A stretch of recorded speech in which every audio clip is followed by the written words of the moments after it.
It's Madden NFL 24 on EA Sports. And coming up, it's the 49ers field-stretching tight end. And with him, any catch could be a big one. He's the NFL leader in touchdown receptions. It's the 49ers and the Titans. And it's coming up next on EA Sports. We welcome all of you to Nissan Stadium on the banks of the Cumberland River in downtown Nashville, Tennessee. It is Week 16 in the NFL, and we've got a good one in store, as it'll be the San Francisco 49ers taking on the Tennessee Titans. With Charles Davis, as always, I'm Brandon Gaudin. And Charles, you talk about storylines in this one. I think it begins and ends with our two quarterbacks, certainly two of the best in the business. And nowadays, I don't think you can get by for long periods of time without a top-flight quarterback. The way the game is played, with all the responsibility he has and how the game flows through him, if he's not on the top of his game, your team's not going to benefit at all.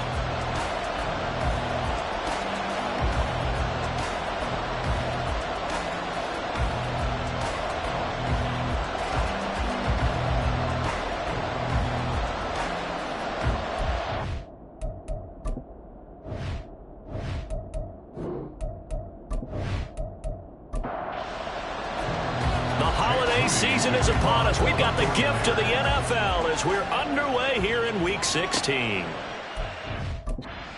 We will not get a run back here to start. It's a touchback, and it will come out to the 25. So the Titans set to go to work for the first time.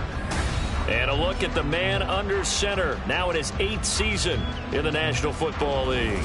And no excitement unless you're on the defensive team of last week in his numbers, because the only excitement he really generated was the one interception he threw. Yeah, no touchdown passes. Yeah, and his team wasn't real thrilled about that. And they lost the game. So I know this week has been tough on him because he's been working hard. Fundamentals, footwork, finding the right targets. And bottom line, how do they get a win? That time they pick up a 24 yards on the keeper. First down.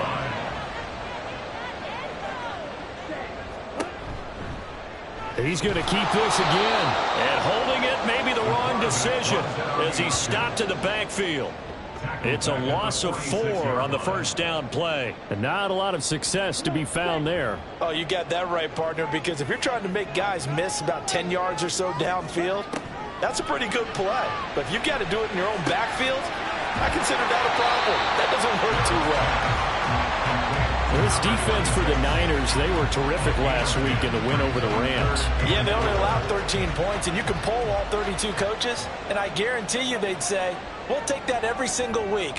But let me think about that for a second. Maybe there'd be one contrarian that would say, give me 10. And he will have the Titans first down as they convert on 3rd and 3 with a nice gain of 7 yards.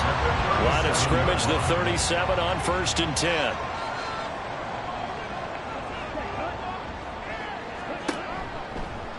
Now an option play, and he'll keep it. And nothing doing. He's immediately taken down at the line of scrimmage. The time is called. Looks like a member of the Titans in some discomfort out there. Well, always unfortunate to see an injury, especially this close to the end of the regular season. We'll step aside. They'll run for the first time here with Brown. And he'll be brought down at the 27-yard line. 9 yards, and that leaves him just short, so it'll be 3rd and less than a yard.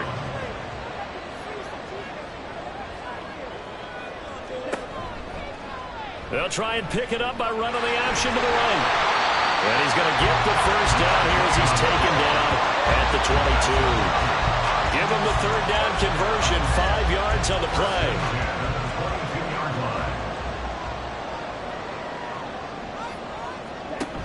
Now they'll switch it up here and look to throw. And he's got it. And they are able to stop him, but he does take it all the way to the 2. A good pickup there, 21 yards. A lot of precision being shown on this opening drive. They've been methodical, they've been crisp, and as a reward, they're going to be set up with an early 1st and goal. A terrific opening drive has them knocking on the door, 1st and goal. And he'll get blown up behind the line of scrimmage, back at the 6. It's a loss of 5 there, bringing up second. Kept it in his hands and tried to push it across the goal line himself, but the defensive front wouldn't allow him to do so, bringing up second down and a bit farther. To throw on second down, Jarrett. And caught, right side, Green. And inside the 5 here before he's out of bounds, right at the 3. Trying to finish off this opening drive from the 3. This is 3rd and goal. Eluding the pressure right. And into the end zone for a Tennessee touchdown. A 3-yard touchdown run. And the Titans get the upper hand as they're on the board first here this afternoon. A long opening drive, but a very successful opening drive. We call that methodical, I guess, when it takes that many plays. Methodical and almost like a boxing match where you're hitting them with body blows. They can withstand them here. Look, they gave up the touchdown, but you don't feel like a knockout is there. But they keep doing that in the 4th quarter. That's when the knockout occurs. It becomes tough for that defense if they're on the field that long. We'll see if they can continue that in future drives.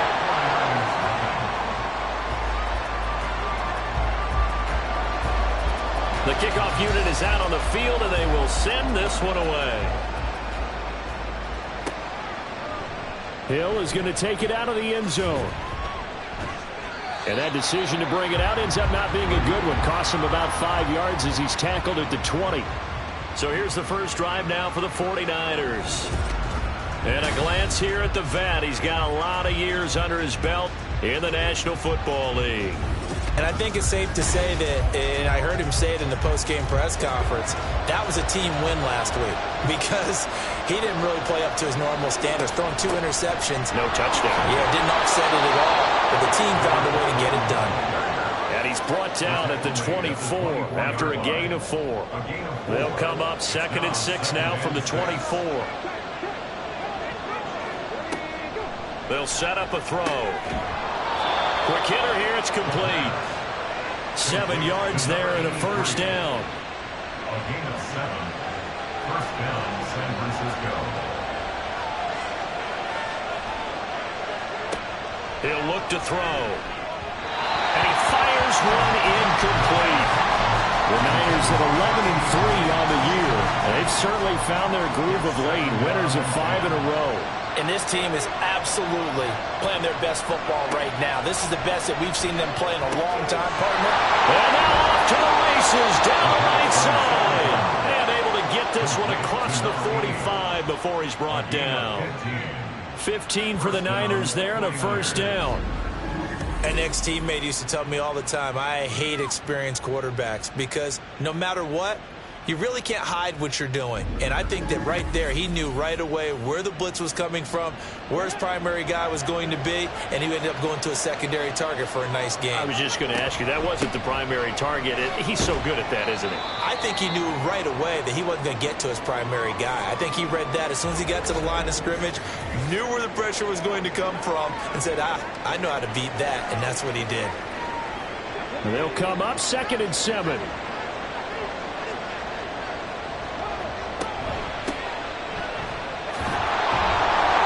Reinforcements come in as they're going to stop him behind the line. It'll be a loss of a couple on the play, so now 3rd down coming up.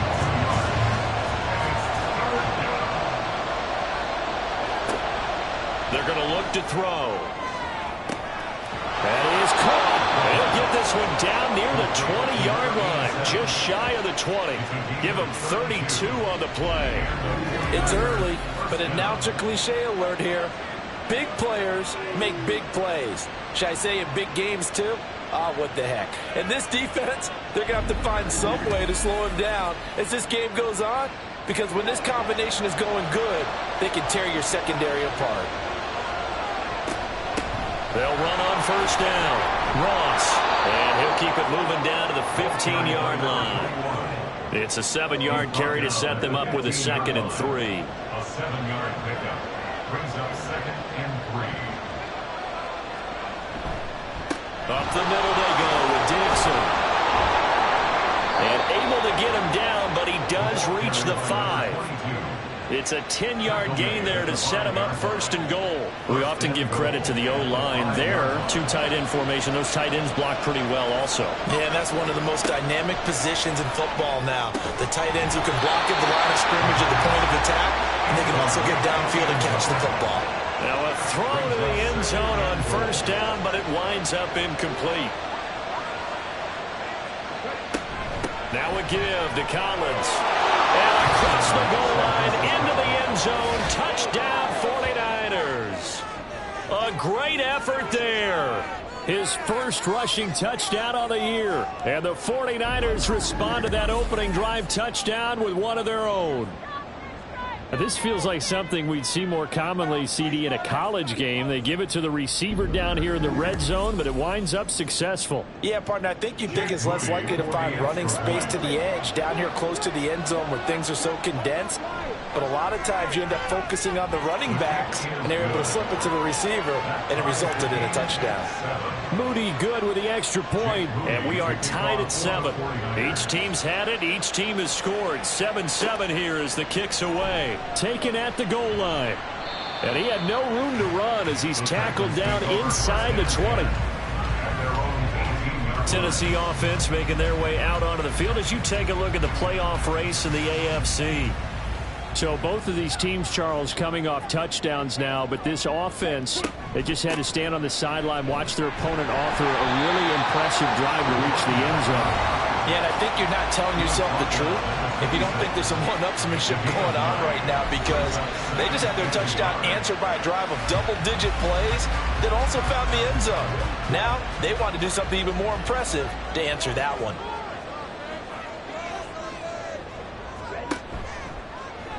They run the option on second down. Looking to find a lane, but he can't. Reined in at the line of scrimmage. Call it no gain on the keeper, and it's going to bring up a third down. So they just need 1 yard here to pick up the first down. They'll run on third down with Brown. And he's going to have the first down yardage as he's down at about the 30-yard line. And we're going to stop play here, at least momentarily. It looks like there's a 49er who's in some discomfort. But not what you want to see this late in the season. Medical staff is going to check on him, and we'll step aside for a moment. And they'll let the quarterback keep it here on 1st and 10. And maybe the wrong read there as he's going to go down immediately. That's going to go as a loss of 4, and it'll be 2nd down.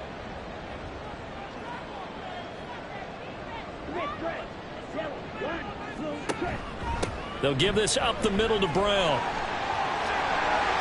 There he goes, left side. Inside the 20. Touchdown, Titans. A great play there with touchdown number 7 on the year. And the Titans have taken the lead. You get in a 2nd and long situation down here in the red zone, I'd say most defensive coaches would think pass. Let's bring some pressure.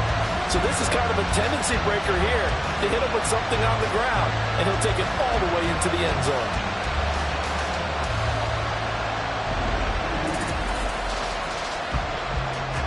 The try here for the extra point.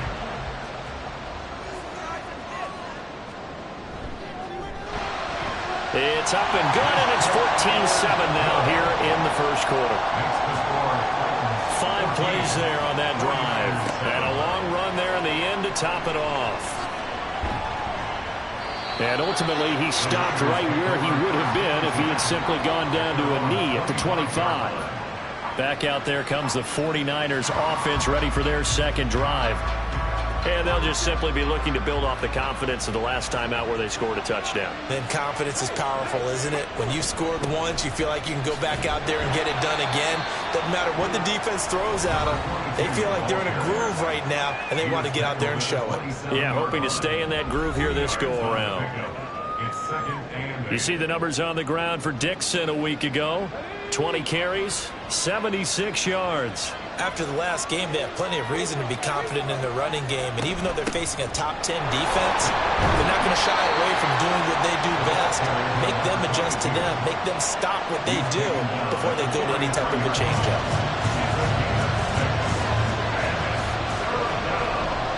On 3rd and short, it's Dixon. And he's going to have the first down at about the 38. 5 yards is the pickup there as that extends this drive. Well, they came into this game saying it was important that they set the tone and show that they can run the football. I believe that they've done that here in the first quarter. Throwing there, but this pass is going to wind up incomplete. Well, we keep stats on everything, don't we? This is one that you don't want to have. That's his second drop right here in the first quarter. Yeah, I was going to say only in the first quarter. Certainly a ship that he wants to right quickly. The throw over the middle, taken in. And he'll be taken down, but not before he gets into enemy territory. A gain of 16 yards. First down, 49ers. Through one quarter, 14-7 our score. 49ers 7. The 49ers with the football here to begin the second quarter, as they've got it with a 1st and 10. Now back to throw. Firing quickly here, and that's complete. And a 5-yard gain gets him to the 42. From the 42-yard line, here's the 2nd and 5. At the Titans' 42-yard line. They'll stick with the passing game as he looks to throw. Throw left side complete. That's Collins. And he'll go out of bounds after taking it a little further down inside the 40. This will be the 8th play of the drive, and it's 3rd and inches. They'll look to throw again. Pass taken in by his big tight end. Just a gain of a couple, but good enough to keep the drive rolling. They brought in a heavy set on 3rd down, and that usually means running play. But we have seen them throw out of that formation. And sure enough, they snuck the tight end out on that one. Wound up hitting him for a 1st down. On 1st down, they go with Dixon. And he can only manage to get a couple. 2nd and 8 coming up. I do know from experience that when you slow down someone's running game, you're now doing the dictating on defense. And guess what? Now you're getting ready to tee off on their quarterback because they have to throw it all the time. But you still have to be alert for the draws and other plays of that nature to make sure you don't get hurt. And inside the 20 before he's brought down. And we're going to stop play here, at least momentarily. It looks like there is a 49er who's in some discomfort. Well, always unfortunate to see an injury, especially this close to the end of the regular season. We'll step aside.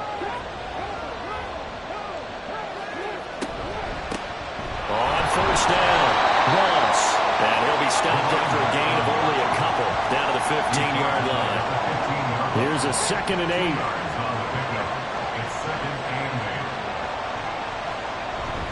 They'll look to throw. That's complete to Ward. That's good. The completion there for 7 yards. And that'll leave him with a 3rd and just a yard.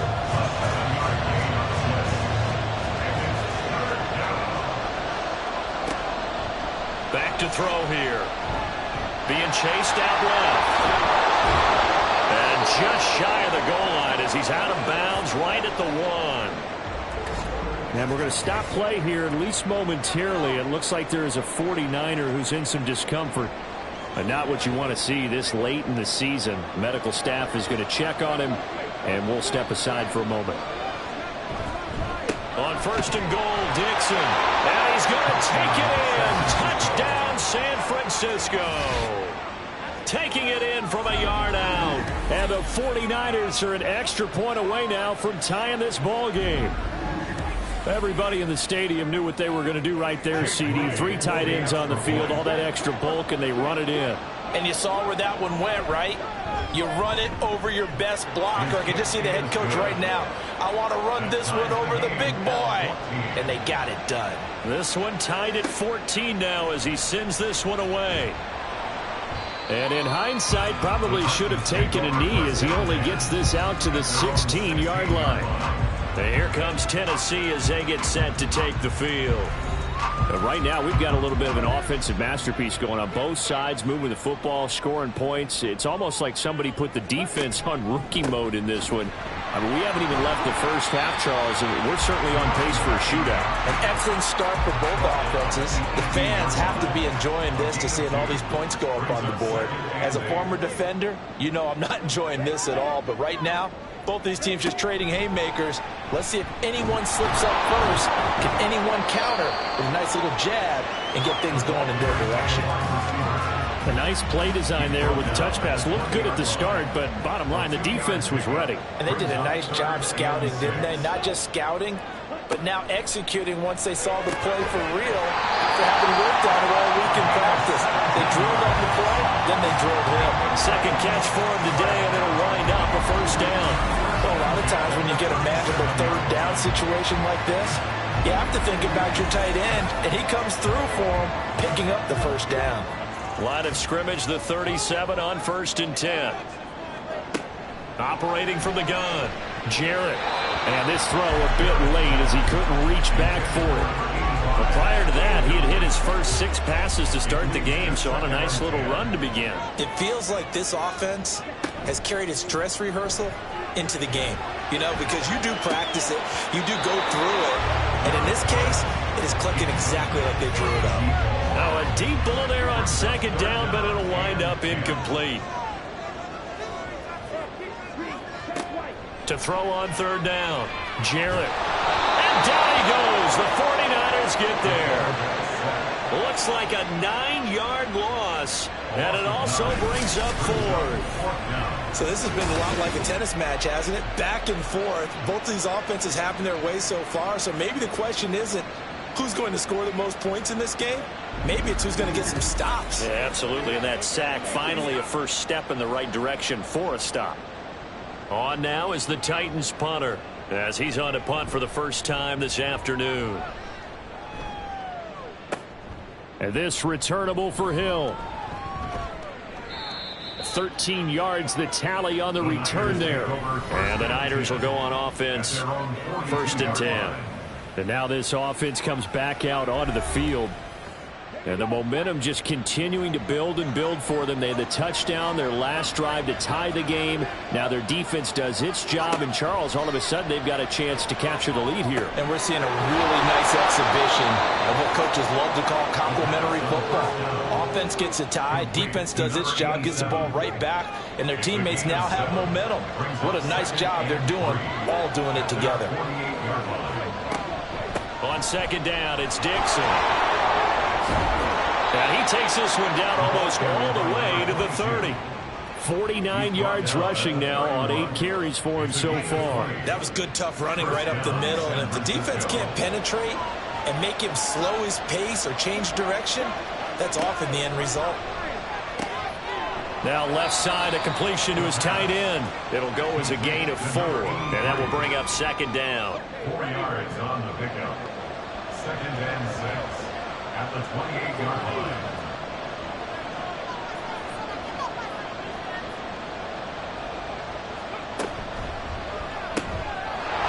That's a short one here, complete to the tight end. Touchdown 49ers. A great effort there. 28 yards. And the Niners have moved out in front. So, Charles, that's 3 touchdowns on 3 drives, and it's just been an offensive barrage so far. Great word, partner, using barrage right there. I'm going to add another word if you don't mind. How about perfection? No surprise that they're leading right now.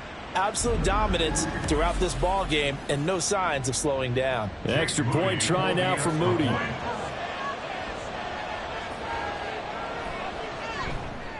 It's up and good, and that'll make the score 21-14. A drive there of just 4 plays, and it's polished off by a touchdown for San Francisco. And he's up past the 20 to the 22-yard line. Out come the Titans now. They'll look for a drive to tie this up, down 21-14 as they have it 1st and 10.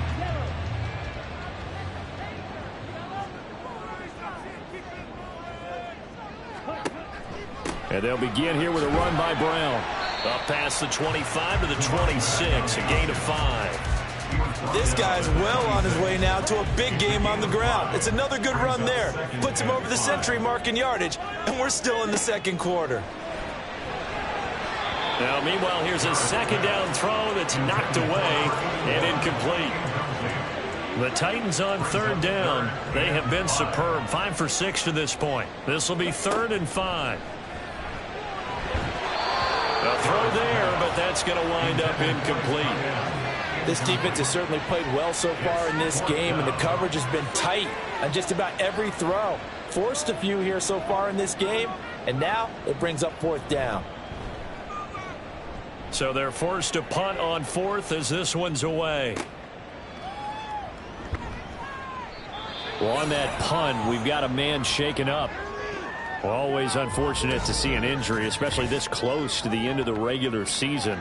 We'll step aside.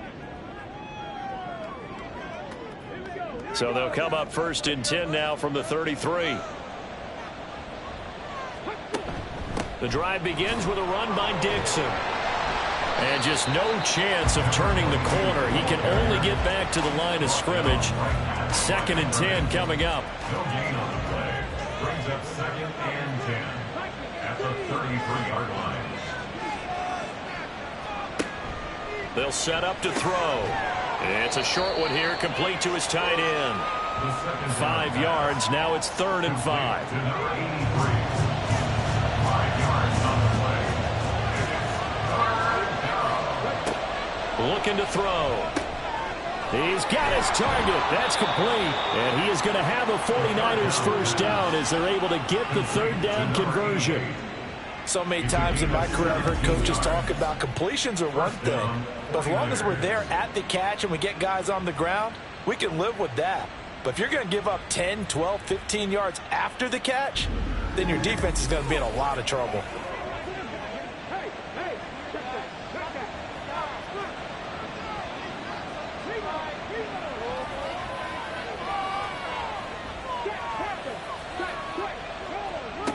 Back to throw now on 1st down. And that one incomplete, but now a penalty flag coming in late. That might be PI. Defense.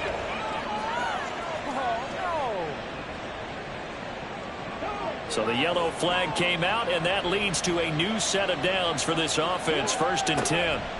He'll drop to throw. And it's caught. Touchdown.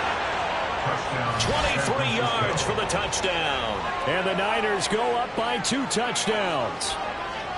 I think if you polled defensive backs, they would say the corner route, take that out, make it illegal, because that is so hard to recognize and so hard to adjust, because your first move is to not get beat in the middle of the field, and that's how they move you first before they break off to the corner. But then as the wide receiver, great job. It's tough to turn those upfield and go, but he did a great job with it there. Really good balance, really good body control, and how about the end result? A touchdown.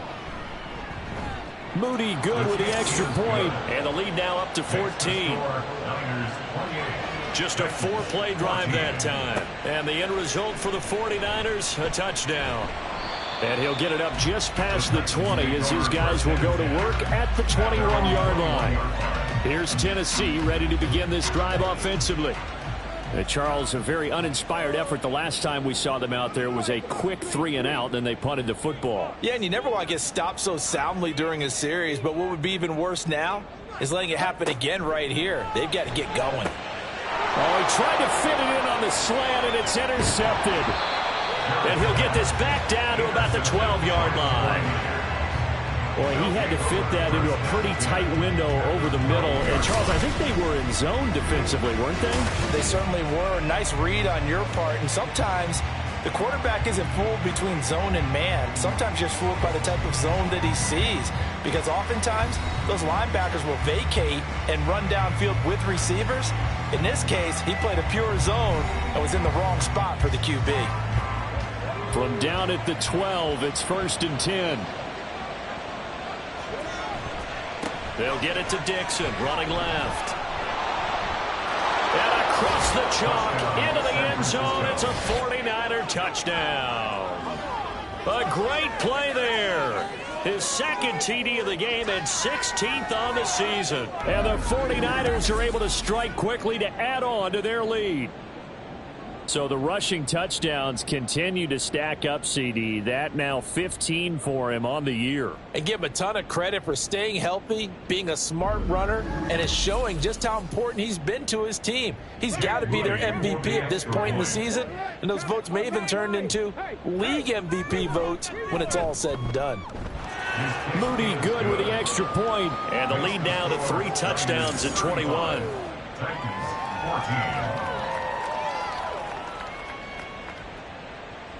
So here's Moody back out there now to send this one away. And here comes a return from just beyond the goal line. And only able to get this to the 19, so probably should have opted for the touchback. And here comes Tennessee as they get set to take the field. And for this offense, Charles, you got to think kind of crucial here to put something together on this drive, because remember last time out they threw the interception on the very first play. And you can't afford to let this defense keep building any more momentum. They're playing awfully well, and they're awfully confident right now. To me, it's time to attack and take some of that momentum back, but make sure you're selective in doing so. Understand where you want to throw the football and make sure it's open before the ball leaves your hands. Looking to throw on second down. Jarrett. This will be caught by Brown. And they're able to get this one across the 35. That's good for the Titans. First down. On 1st and 10. Jarrett. Green with a catch left side. And he'll be taken down, but not before he works it past the 50. They're going to need to get up and set in a hurry. First down. Throwing on 1st down. Jarrett, he goes right back to Green. He's got it complete. And he's going to get this down near the 30-yard line. It's another 1st down as they look his way again, this time 19 yards. Back to throw again. Got a man, it's Brown. And he'll be out of bounds just inside the 25-yard line. From the 23, this is 2nd and 3. 7-yard pickup. Brings up 2nd and 3. Again, he'll drop to throw. Green brings it in. And this will move the chains again as the tackle's going to be made at the 49ers' 12-yard line. The Titans going to use the first of their timeouts as the clock will stop with 45 seconds to go in the first half. From down at the 12, it's 1st and 10. Looking to throw. Jarrett. And he's wrapped up. Taken down. Back at the 25. The defense rising to the challenge and setting him back on the sand. 3 scores down, not even a halftime yet. They're not getting much generated offensively. They've got to figure it out. It's tough because this defense just seems to be playing with so much confidence right now. They really are. They are on their toes, and they're getting at them. Now then, after the sack, it'll be interesting to see what they have planned for 2nd and 23. Now a shotgun snap as they'll look to throw. Over the middle, complete. It's Kelly. Now a timeout taken. Perhaps a chance for one more quick play and then another timeout if they hurry. We'll see. Meanwhile, on 3rd down, they take a shot at the end zone, but it's incomplete. Smart move to throw that one away. You're in field goal range, so you definitely don't want to be loose with the ball. And that's great work by this defense to force a 4th down. And his kick is indeed good, and the deficit drops now from 21 down to 18. Well, not the best first half facing this deficit, but at least they did put 3 on the board before half. Yeah, it's a little bit like that stormy, cloudy day, and the sun peeks through just for a second. They saw the sun there. They're hoping to see a little bit more of it in the second half.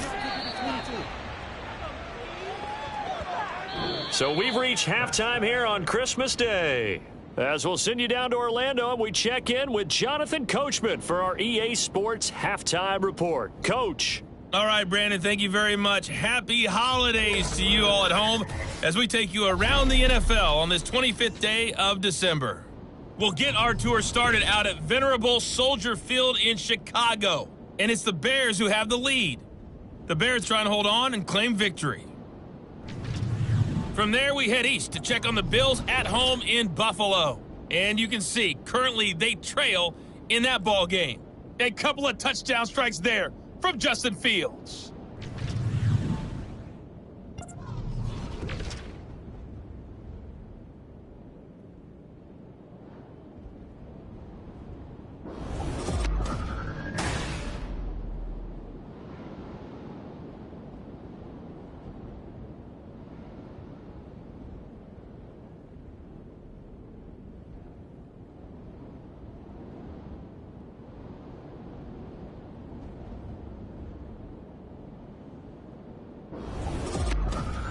right, Coach, thank you, and we welcome everyone back for quarter number 3. It's the 49ers out in front, and they will get the football first as well as we are back and started in the second half. This taken in at the goal line. And he'll go down as this drive will start at the 25-yard line. The 49er offense set to go to begin quarter number 3. And they've got the lead, CD. What do you expect from them in this second half? Well, I liked what they were able to do on the ground in the first half because they had a lot of success running the ball, and I certainly think we'll see more of that. But I'd keep an eye on that defense, and I think their coaches up in the box will do the exact same thing. If they start to see 1 or 2 guys start to creep towards the line of scrimmage, that'll be licensed to take some shots downfield. Fresh out of the locker room, they hit him with a gain of over 20. This offensive game plan has just been sensational. I mean, when you think about all the different ways they've gotten their receivers open so far, it's really been impressive. Scheme, design, execution. Now on first down, he'll drop to throw it. And a quick throw here, that's complete. And they'll get him down as he's inside the 40. Back-to-back receptions for him, and it's another first down. First down, San Francisco.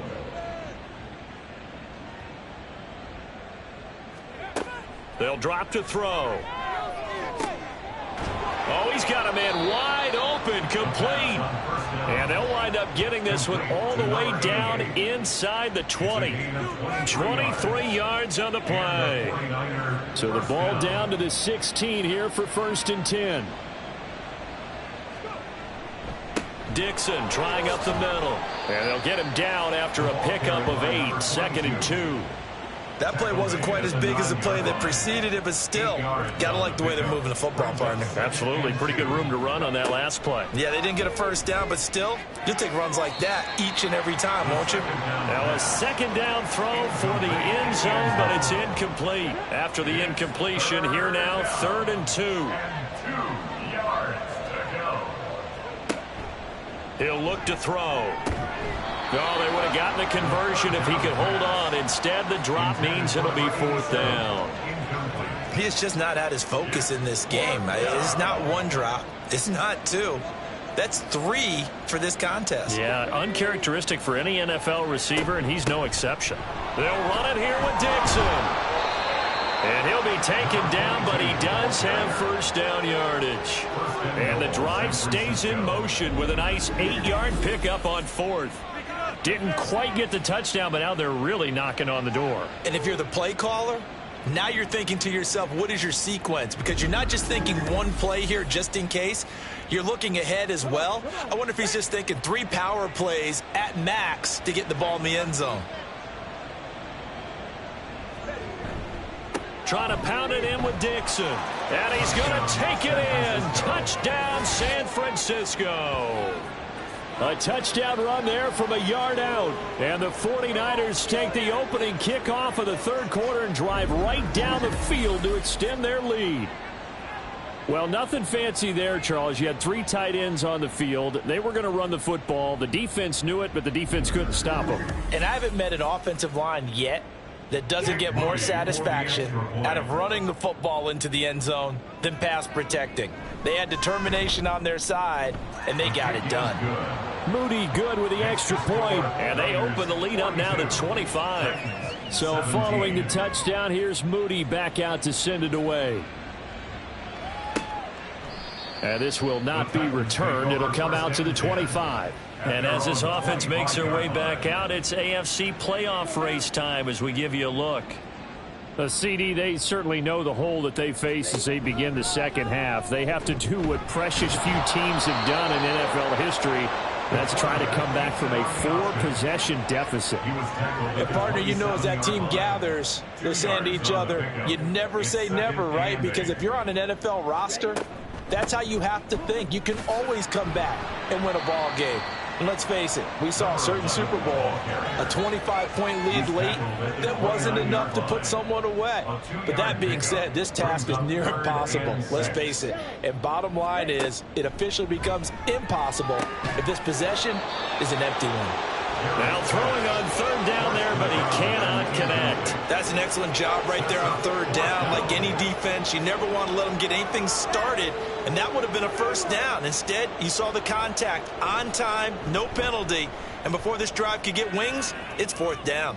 Fair catch signaled for and taken just shy of the 30-yard line. They call it 38 yards on the punt, no return. And it will be 1st and 10 as they take over.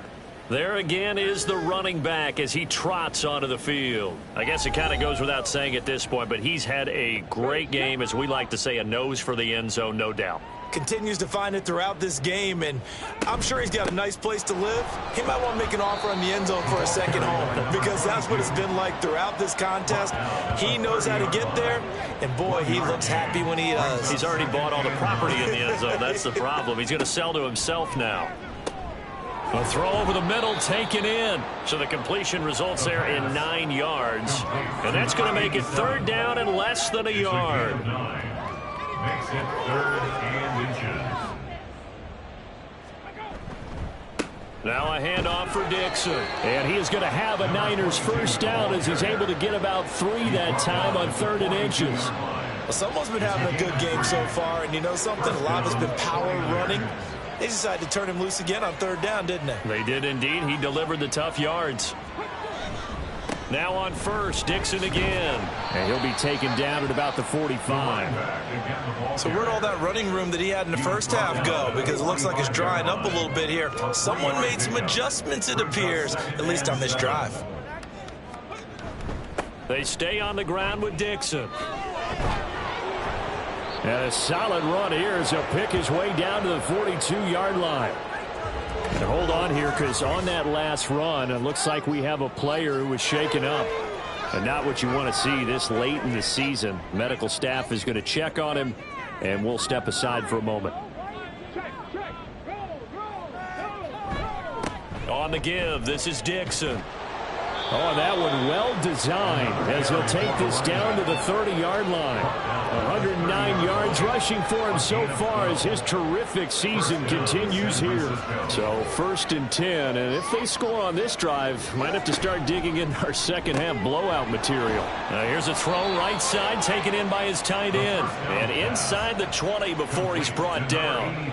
So from inside the 20, here's 1st and 10 at the 18. San Francisco.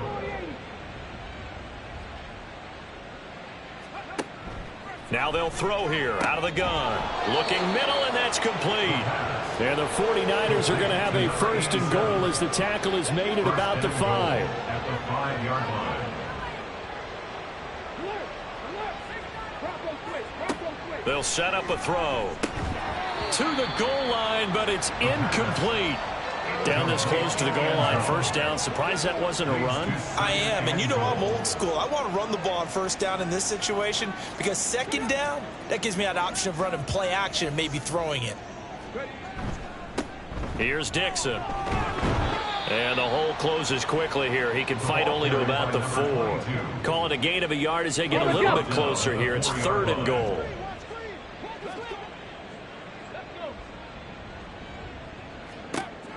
He'll look to throw. Forced out to his left. And across the chalk into the end zone. It's a 49er touchdown. Taking it in from 4 yards out. And the Niners extend their lead yet again.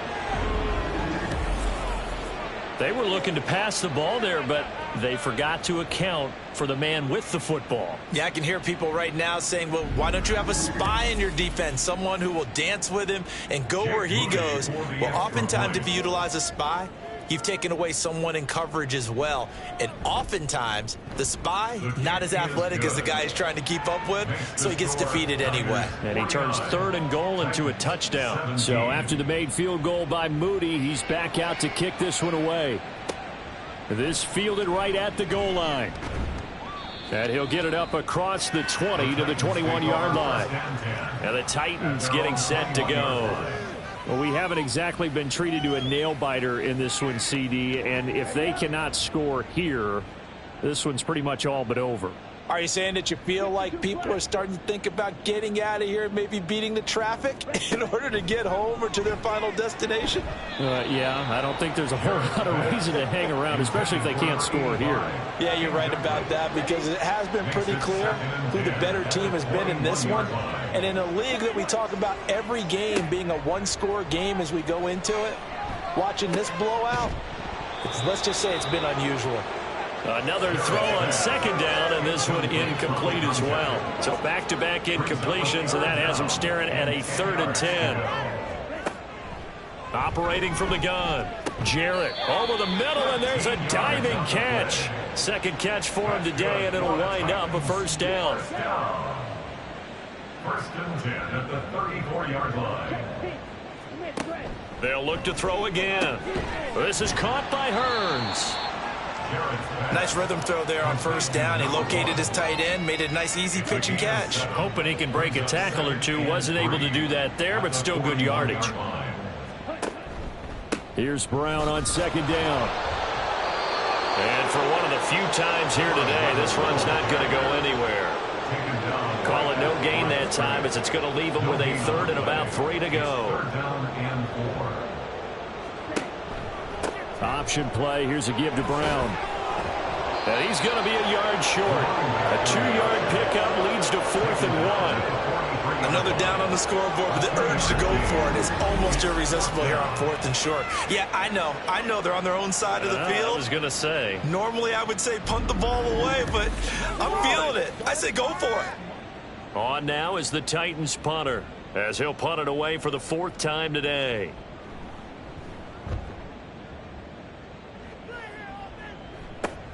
Here's Hill on the return. Now a hit and a loose football. But it looks like one of the DBs has it. And that's what friends are for. Right. As the returner, you know who you're buying dinner for later. Oh, without a doubt, because he just took care of you and your team in a big way. You know, you turned it over there. That's a big momentum changer and put your defense in a bad spot. A look at the running back, the man out of the backfield as he gears up to go again. He's had a touchdown for every quarter so far. 3 here in the 3rd, and probably hoping he's not done yet. And this is a situation where it's okay to be greedy. When you've already scored 3 times, you want 4, you want more than that. And guess what? That only helps your team. Yeah, so far 3, now in search of 4. Call it no gain on the play, and it'll be second down. No gain on the play. 2nd and 10 at the 24-yard line. Dixon, toss play right. Takes it to the 26, just a 1-yard gain. Watching that play unfold and watching him complete it brought back memories of doing all those pursuit drills to make sure you don't over-pursue and let a guy get a cutback lane on you. He did that very well. You praised him on tape yesterday for the angles that he takes to the ball. Took a great angle right there. And they worked this well upfield across the 45. Able to find a lot of empty space there, picking up the first down and a 21-yard gain.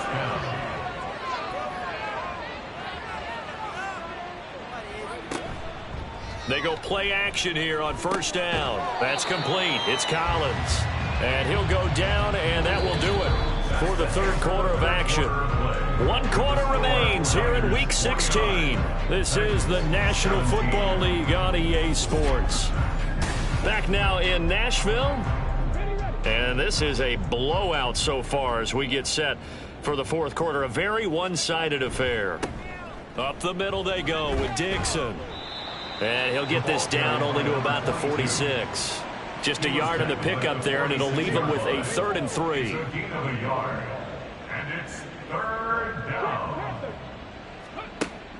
They'll look to throw. Work in the middle of the field, and he's got a man complete. And he is going to have a 49ers first down, and he was able to get it by plenty. A gain of 8 on 3rd and 3.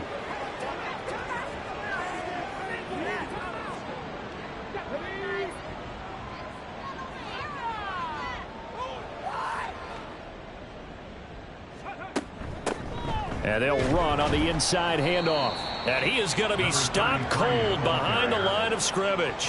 2 yards the loss, 2nd and 12. Run blitz there defensively, something we might see more of here in the fourth quarter. I think we'll see a lot of it, and the difference between that and a pass blitz, you're just trying to get to the quarterback. You're trying to scheme someone open who will get to the QB and make sure he gets on the ground. In a run blitz, you're actually trying to cover up gaps, trying to cover up holes so they can't run the football. In search of 8 yards on 3rd down. They've already converted 2 of these on this drive, 2 for 2. They'll try the left side. It's Ross. And this play comes to a halt at the 33, and obviously that's well short of the first down. Call it a gain of 3, and it'll bring up 4th down. Well, praise has to go to the guys on the offensive line because they've had a very nice, productive day running the football. How about that poor defensive line? They've been knocked around the entire game, and while they slowed them down on that run, can they continue to do so? Because they haven't had much success throughout this ball game. And the 10-year vet knocks it through the goalpost, and that will extend their lead even further. So they hadn't called on him at all until this point, but he comes through here and buries one from long range. Yeah, that's awfully impressive because usually kickers like to get that first one out of their system in the first quarter, sort of get them into the flow of the game, but to come in this late and knock it down from long distance, give him a lot of credit. Here's the Titan offense now as they make their way back onto the field. Well, we said it at halftime that they would need a nearly perfect second half to erase that deficit that they were facing, CD, but unfortunately the second half has pretty much been a carbon copy of the first. Yeah, that early lead was almost insurmountable the way their opponent was playing. And, partner, they do have some good news, though. This one is getting close to being over, and they can try and hit the reset button starting tomorrow. At the 33-yard line.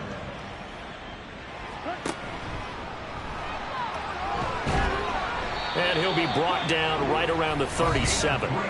They'll grab 3 yards on the play, taking it himself for the first down. First and 10 at the 37-yard line. Back to throw. Jarrett. And that's to the left sideline and incomplete. That's coverage you'd expect to see in a tie game late. Not in a lopsided game like this. They are not letting up.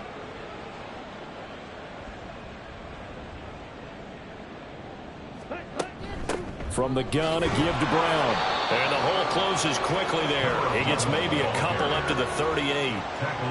Pretty good little two-play sequence there. You force the incompletion, then a very short pickup. Yeah, now maybe you bring in an extra defensive back or two because you want to try and defend on third down. They like to play those nickel or sub packages, don't they? And he slips up past the 45 before being tackled. That's a first down pickup for Tennessee on a gain of 10. First and 10 at the 48-yard line. Looking to throw. Jarrett. Complete to Kelly. They'll wind up getting 7 on the play, and that's going to bring up second down. When you decide to run a hitch route, it really helps to have a guy who can turn it loose. And, boy, he rifled one in there on that one. Not much run after catch, but it worked really well. To throw on second down. Jarrett. That's caught by Kelly. And this will move the chains again as the tackle's going to be made at the 49ers' 29-yard line. So signs of life in what's been a dormant offense in this second half. Here's first and 10. They'll stick with the passing game as he looks to throw. He finds his man complete. It's Brown. So that'll be no better than an incompletion, and it'll be second down. No gain on the play. Brings up second and 10 at the 49ers' 28-yard line. An inside give, Brown. And he'll take this down just shy of the 25-yard line. After getting stuffed on first down, not much better there. 2-yard gain. 3rd and 8.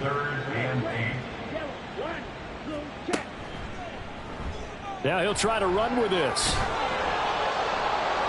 And he will not get what he needed as he stops short of the first down at around the 22.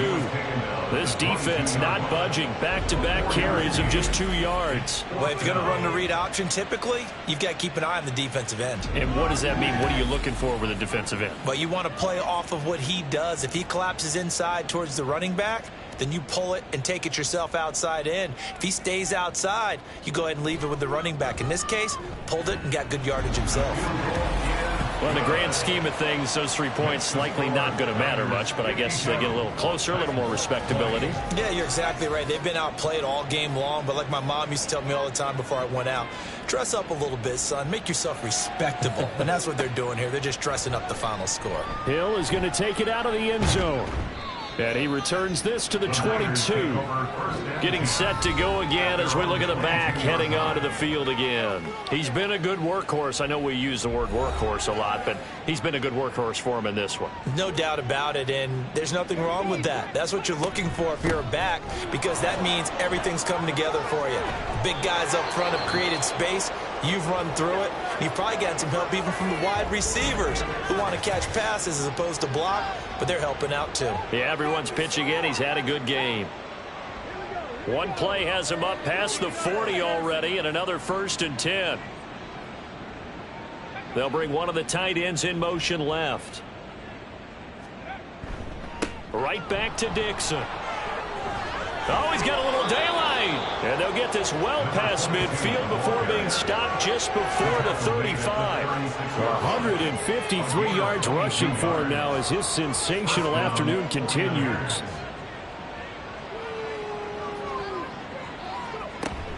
On 1st down, they go with Dixon. And this time they were ready for him as they'll stop him right at the line of scrimmage. 2nd and 10. 2nd and 10. At the Titans' 36-yard line. Up the middle they go. It's Ross. 5 yards. Now it's 3rd and 5.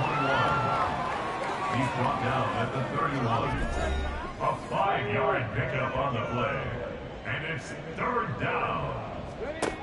They're going to look to throw. Able to find the open man. That's complete. And he is going to have a Niners 1st down by about a yard as they find a way to convert there on 3rd down and 5. 1st down, San Francisco.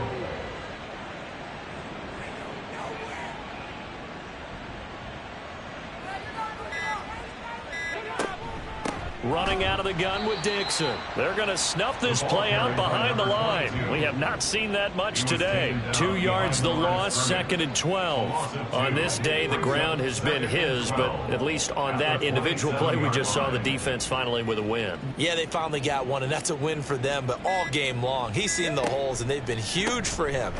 Kind of like a baseball hitter in the zone. The ball seems bigger, and he's just whacking it. These guys, they've got it going today.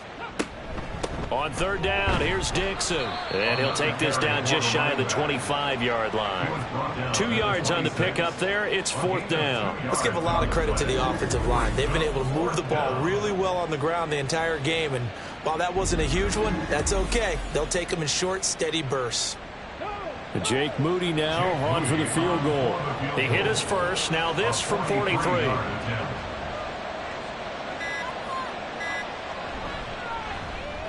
And his kick here is good. And that will extend their lead even further. Well, ultimately not really sure that they're going to need those 3 points, but they'll take the 3 and they pad that lead. Yeah, this one's already wrapped up, but you and I both know if you're an offensive coordinator, you never let up on the gas unless the head coach tells you to do so.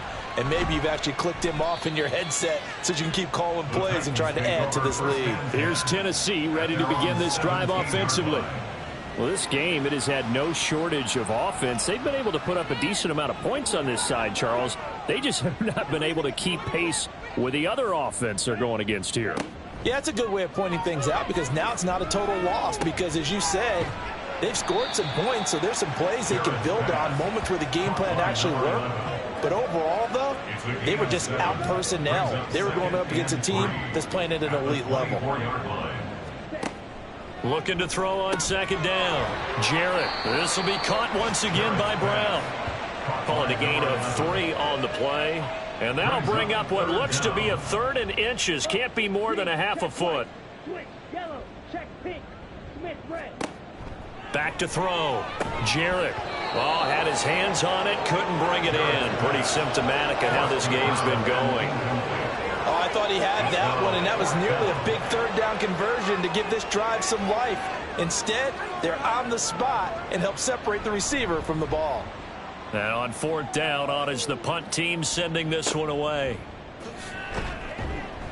It's a 43-yard punt, a return of 5, and control of the football switching hands here with very little time remaining in this contest. They'll start on the ground here on first down. And he maneuvers up the middle for 3, and it's second down.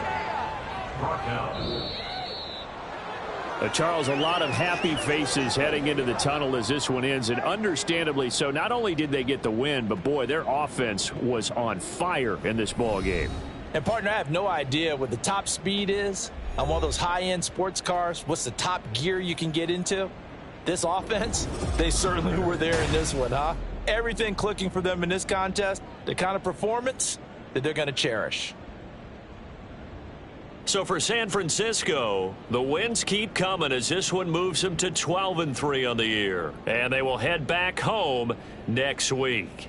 Meanwhile, for Tennessee, this loss really hurts their playoff chances as they drop to 7-8 with 2 games left. And they'll get a chance to redeem themselves at home next week. So for Charles Davis and our entire crew, I'm Brandon Gaudin. Next game, guess what? Charles and I will be here again. It's the NFL on EA Sports.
It's Week 16 of the National Football League, and this one features the Saints' burner at wide receiver. He's putting together one of the better seasons in league history. It's the Saints and the Giants, and it's all up next.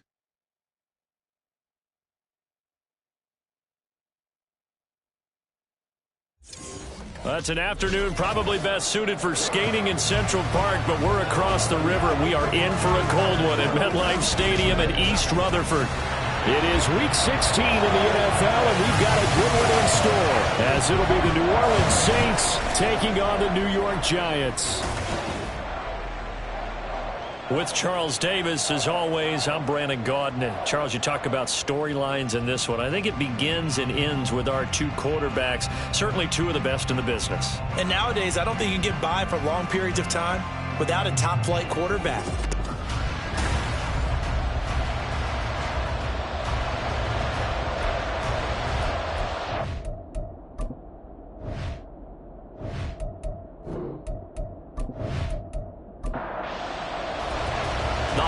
Season is upon us. We've got the gift of the NFL as we're underway here in Week 16.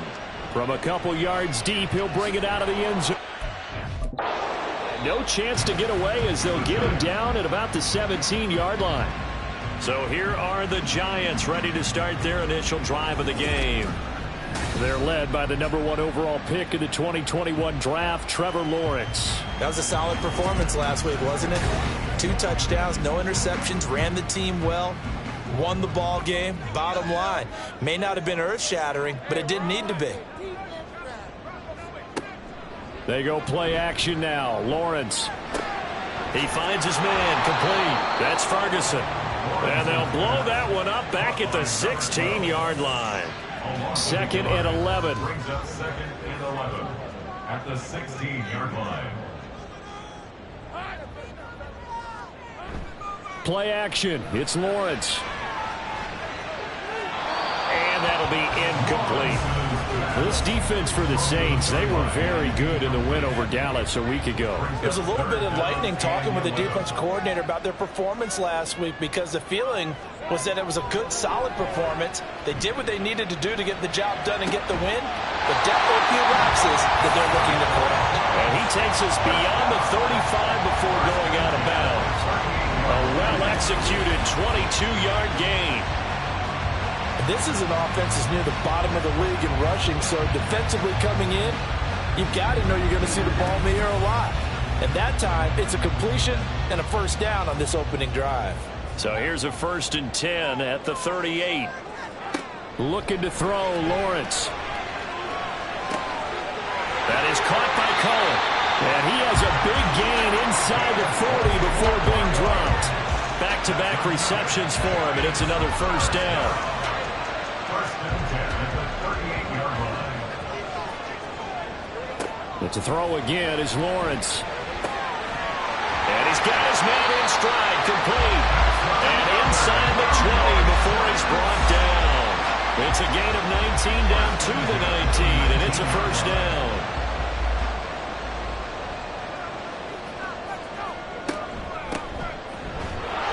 And he is met in his tracks behind the line of scrimmage.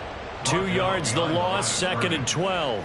Sometimes you just sit back and marvel at what he can do defensively. Speed, strength, quickness, he's the whole package. And that package just wrapped up the runner for a loss. On the ground, Rodgers. And he'll take this inside the 20 and down to the 18. It's a gain of maybe 3, but it's going to leave him with still about 8 or 9 to go on 3rd down. Now Lawrence.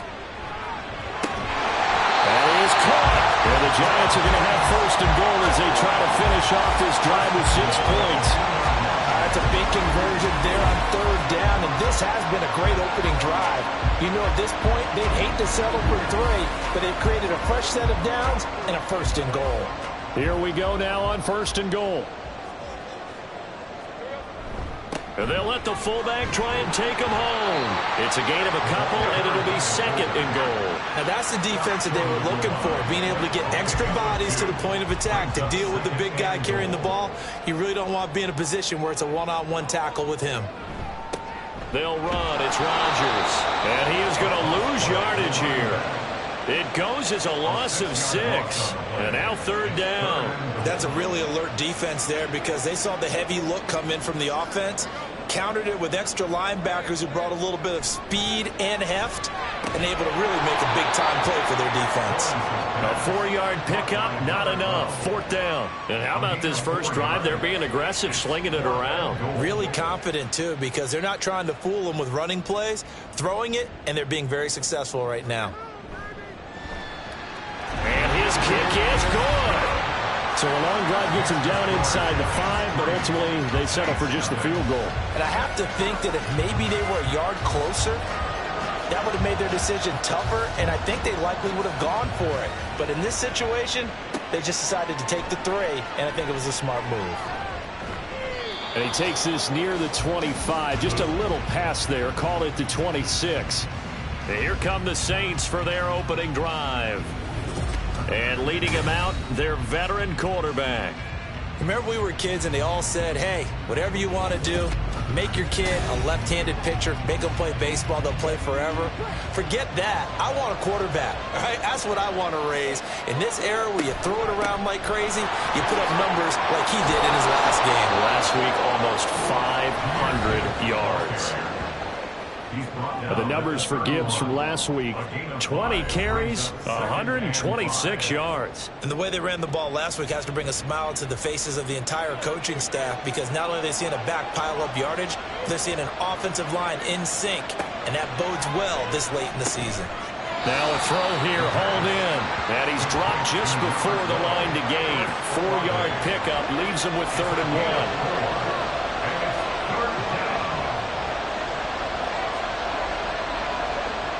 On 3rd and short, they'll try and pick it up through the air. He's got his target. That's complete. And he is going to have a Saints first down as they're able to get the 3rd down conversion. When you give up points on the opening drive, in this case a field goal, you'd hate to go 3 and out. They avoid that. They do, and it's also walking that fine line mentally, too, as a coach, isn't it? Because you want to emphasize to your team exactly what you said. All right, we gave up a field goal. Let's go back and at least equal that, guys. But if we don't, you don't want them to feel like it's the end of the world either. Nice that they were able to pick up the first down there, help them relax a little bit. They give him 4 yards there. It'll be 2nd and 6. 4 yards on the pickup. 2nd and 6. They'll go again with Gibbs. And he'll go down shy of the 40 at the 41. That one a first down pickup of 8. This running game so important for them, and they know that. It helped lead them to a victory last week when he was over 100 yards. Let's face it, it's their identity, and that's what they want to play to. They want to be that team that runs the ball really well each and every week, and right now we're seeing a pretty good pattern of that happening. 23 yards, the final tally. I don't care who you put on him, he's going to be a handful in one-on-one throws. Yeah, right now, you're right. They're in man-to-man, maybe needs some safety help. I would say that'd be a good idea. Double team him somehow. I'm going to have to make someone else beat me rather than let him shred my defense. So here's a 1st and 10 now, down inside the 20. They'll drop to throw. Over the middle, and Mayer hauls it in. And a good gain here of 9 from the 19 down to the 10. Ball resting on the 10-yard line. It's 2nd and 1. Now back to the ground. Here's Gibbs. And the stop will come inside the 5 at the 4. That play gets them 6 yards and sets them up with a 1st and goal. They were not fooling around at all, were they? 2nd and short, and they brought out the heavy package. Almost felt like the super heavy package against that defense, didn't it? Yeah, I don't think they expected that much beef up front, and it turned into an easy first down conversion. And he's going to get this back to the 3-yard line and no further. They'll go again from the 3 here on 2nd and goal. And they'll turn to the power game to try to get in. And he'll get him a bit closer as he's down to the 2-yard line. This is 3rd and goal. Now this Giants defense, they have withstood the test thus far. Gibbs is into the end zone for a Saints touchdown. And that caps off what was really a balanced opening drive for them, Charles. They work in the rushing game and the aerial attack, and they end it with a touchdown. strong in so many ways, wasn't it, partner? Their ability to throw it and run it and accomplish their goal, they've got to like the way that they started this ball game.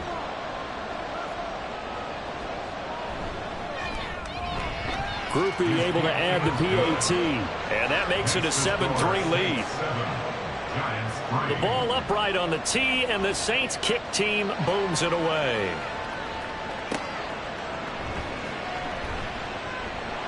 And he'll take it a yard or so past the 20, call it the 21. As the Giants head back out there, let's take a look at the playoff picture in the NFC. Partner, just looking at some of the struggles they've had this season, the playoffs are not in their future. As they start to peer toward the offseason, what moves might they make? I think the running back position, and I know we talk all the time about the NFL being a passing league, but the teams that run the ball effectively, they're the ones that go deep into the playoffs and go to the Super Bowl. They have to upgrade here. And you and I both know in recent years in the draft, people have shied away from taking a runner early, but if there's that special one there, I say they go get him. On first down, Lawrence. And he slides and covers up at the end as he's going to be able to pick up decent yardage. He'll wind up getting 9 after tucking it and running, so it'll leave him with 2nd and a yard. They go play action with Lawrence.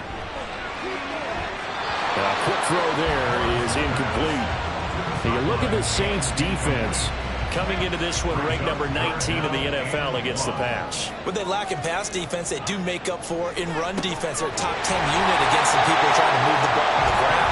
But this is a passing league, so there's a conundrum for them. How do they get better defending the pass? Give them 3 yards there on the first down pickup.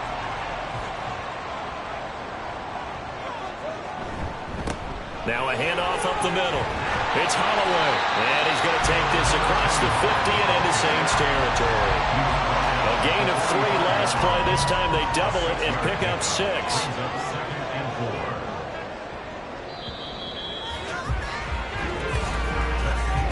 After 1, 7-3 the score on EA Sports.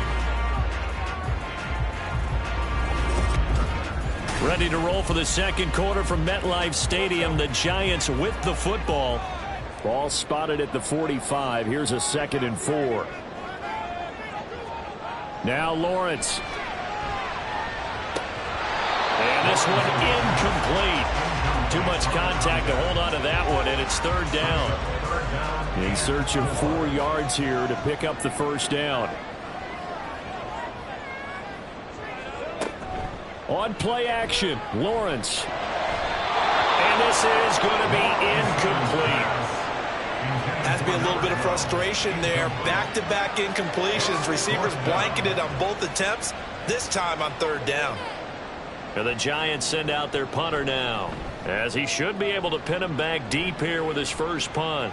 That one sails out of bounds. The side judge will walk it off. And he says it went out of bounds at the 9-yard line. Nice punt. New Orleans Saints, they get ready to set up shop for their second drive. And they, if you just look at this game, Charles, on paper, they've got the edge, no doubt. They're hanging around the top of the NFC. On the other side, you got a squad that's towards the bottom of the NFC. But when we mentioned that to the coaches, they were having no part of it.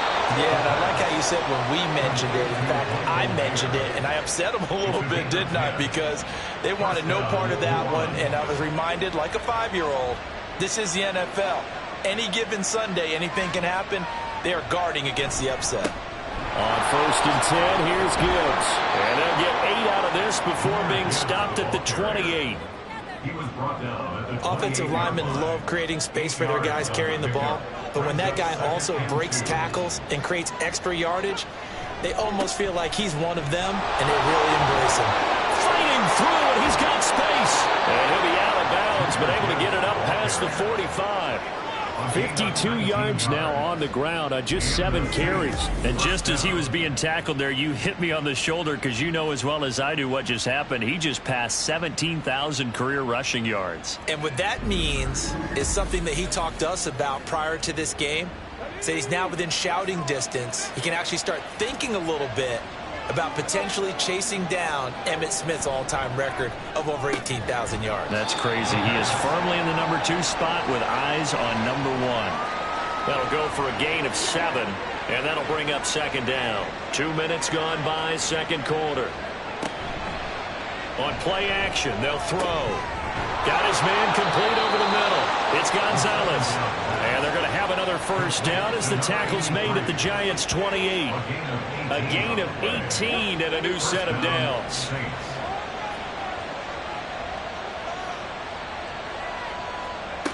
On first down, he'll drop to throw. Completes it to Perry. And he's brought down, but not before he reaches the 8-yard line. Chewing up big yardage. Another nice gain there. This one goes for 20. 2 big plays in succession. Not sure this D knows what hit him, but now they got to get ready. It's first and goal. Back to throw again. Quick hitter here. It's complete. So nothing doing there, and it's second and goal. Nothing on first down, so the ball remains at the 8-yard line. Second and goal. They'll look to throw again. Over the middle, caught by Bellinger. And they'll get this from the 8 to the 5. Pickup of 3. Big play coming here. It's third and goal. Again, he'll drop to throw. And that is incomplete. Oh, he had a defender right there with him to force that to the ground. And fourth down now coming up. Here's Blake Grupe now for the Saints field goal. From the left hash, a chip shot here. And the 10-year vet knocks it through the goalpost. And they push the lead up to a touchdown now at 10-3. So a nice kick there as they add 3 to the lead.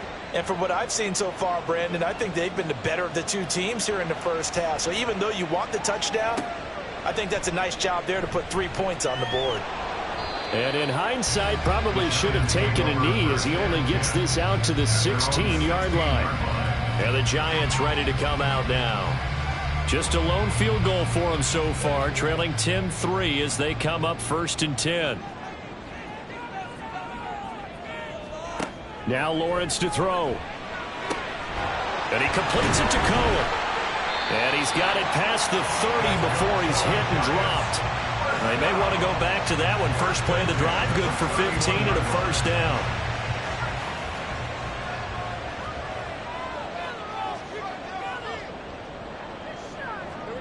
Lawrence. Into heavy traffic, and it's intercepted. And they are going to set up shop at the 40-yard line. Well, look, we're watching a quarterback here that's obviously been around for a long time. That's a throw he wishes he had back. He certainly does, but as you well know, this is a guy that's used to taking a few chances, used to fitting it into tight windows. These are throws that he's made before. Didn't happen to get it completed in this case. Jahmyr Gibbs and the rest of the offense headed back out. And he's well on his way to a 100-yard game. He's already more than halfway there. We're only in the second quarter. And what I've always loved about running backs is they'll tell you, I had no idea how many yards I had. Right. Those guys have an innate sense of where they are in a ball game and how many yards they've accumulated, because you know they're always working towards 100. He's been working well towards 100 here. At the 31-yard line. On second down, they'll run it here. And he'll lose yardage. Brought down at the 32. He winds up giving a yard back there, and now it's 3rd and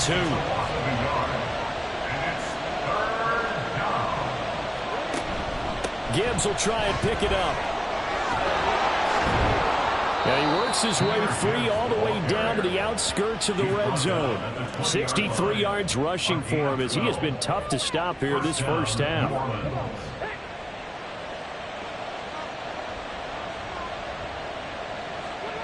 Back to throw now on first down. Throwing the out route, incomplete. It's Gonzalez. And he gets it inside the 10 to the 9. First and goal at the 9-yard line. Back to throw here. Finds Gibbs on the check down. It'll go as a loss on the play. Not what you need down here. It's going to be 2nd and goal. Along the 6 brings up 2nd and goal at the 15-yard line. Gibbs straight ahead. And he's brought down just outside of the 10 at the 11. It'll be a gain of 4, but it'll bring us now to a 3rd and goal.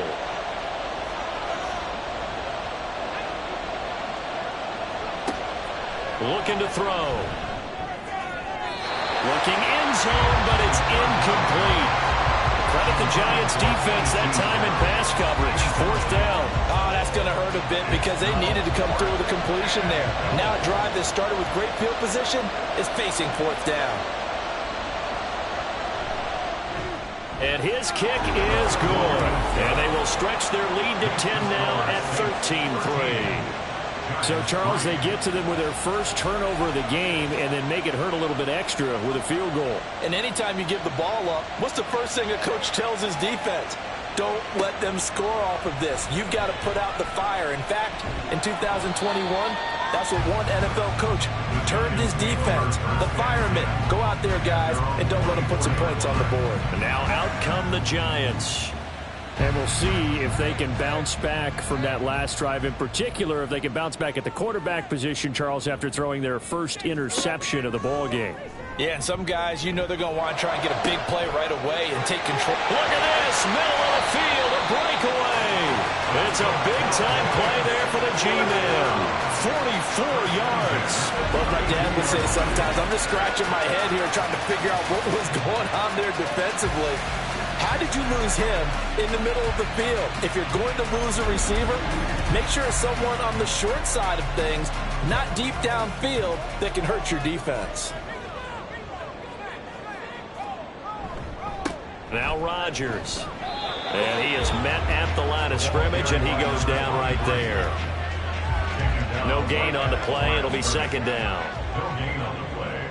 Brings up 2nd and 10. Off the play fake, here's Lawrence. Sliding out of the pocket. And he'll take this beyond the line of scrimmage as he slides to a hole. It's just a gain of a couple there on the scramble, and now it's 3rd down. Here's Lawrence to throw. Able to find the open man. That's complete. And this is going to be another 1st down as the tackle's made at the Saints' 15-yard line. A really nice pickup of 14 yards, and it moves the sticks. And they'll throw on 1st down with Lawrence. And that is going to be incomplete as he led him a bit too much. Again on 2nd and 10, it's Lawrence. Got a man, and he hits him in stride. They get 7 out of that, so they're left with a 3rd and 3. That's a gain of 7. Brings up 3rd and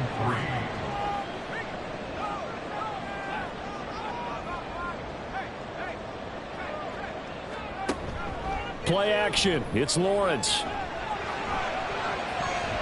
And an off-balance throw there, and it's going to wind up incomplete. 4th down after the New Orleans defense holds serve. Well, how about the coverage we just saw break out on 3rd down? Dime defense, blanketed the field with extra defensive backs and speed, unable to find an open hole to complete that pass. So the 3 points there, and CD, that helps them inch a bit closer. Yeah, partner, when you're losing, any points you see go on the board in your favor, you're happy to take them. The kicking team out there for the Giants as they will send this one away. From a yard or 2 deep, here comes a return. Now they can't bring him down. And he'll get it up past the 20 to about the 22. Jahmyr Gibbs and the rest of the offense headed back out. He's been good. His guys are winning. So far, the recipe working here in the 2nd quarter. He doesn't like to just tote the rock.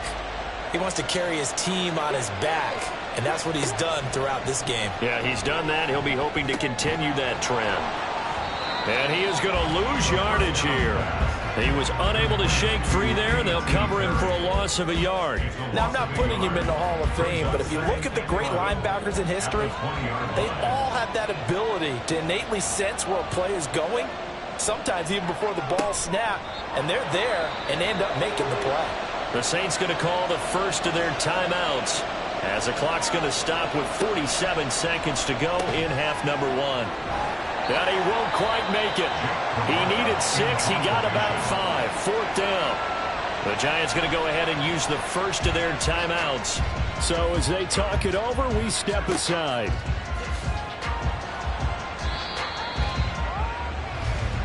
The Giants now going to take over late in this first half.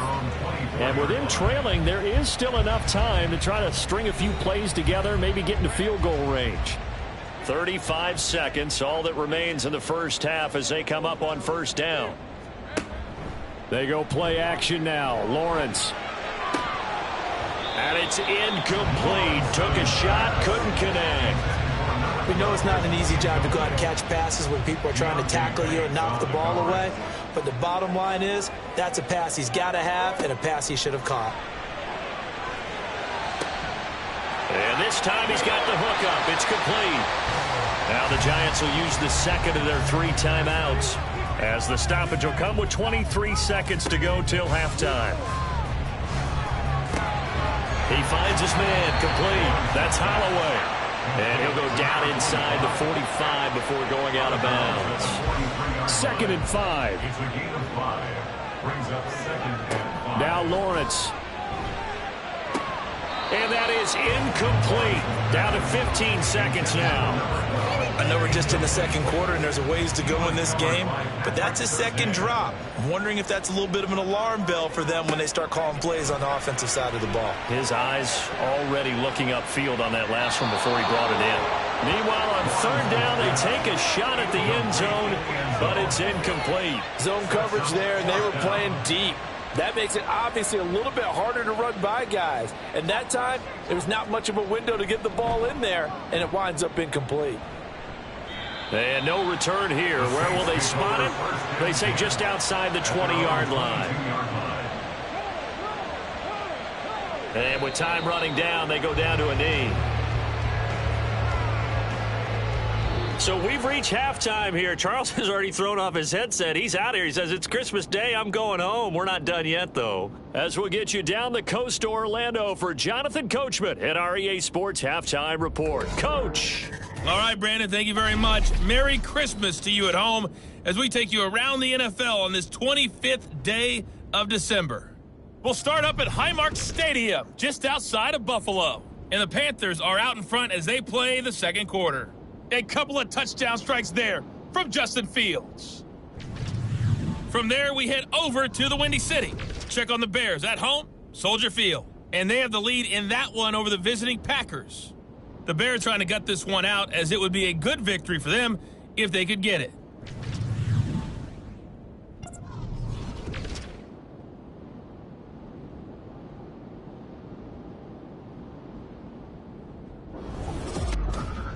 In the first half, it was the Alabama man, Jahmyr Gibbs, who had it cooking. He had a touchdown run that helped get his guys this halftime lead. We were certainly treated to an entertaining first half. Both these teams with some high points and maybe a couple of low points as well. So it's going to be a question of who can be the most disciplined team going forward. And we will not have a run back here as the second half starts with a touchback. Now the Saints going to take over on offense to begin this third quarter.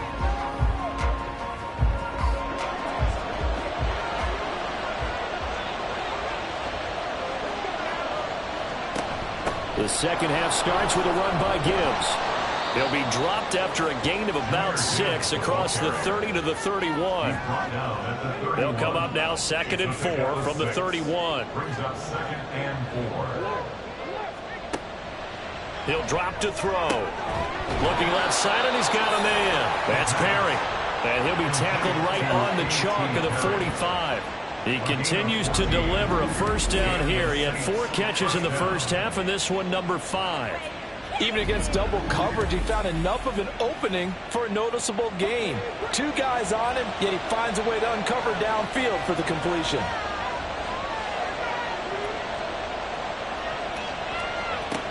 Now on first down, he'll drop to throw it. And that's going to be incomplete. Too tough to hold on to that one. It's 2nd down.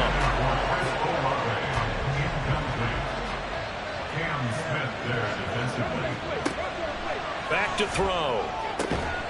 Throw right side, pulled in by Mayer. And they're going to have another first down as the tackle's made at the Giants' 40. It's a pickup of 15 and a fresh set of downs. So the drive takes him into Giants territory now. 1st and 10, right at the 40. Trying the left side with Gibbs. And he'll maneuver his way forward for about 4. 2nd and 6. Typically, we think it's the strong safeties that are better tacklers, especially closer to the line of scrimmage amidst traffic. But in this case, how about the free safety coming up and making the big-time play? Oh, and this one may need to go back to the drawing board. He's going to be swallowed up right away. They'll need to get it to the 30 for a first. This is 3rd down. The play-action fake. They'll look to throw. He's got his target. That's complete. Touchdown, New Orleans. Chris Olave.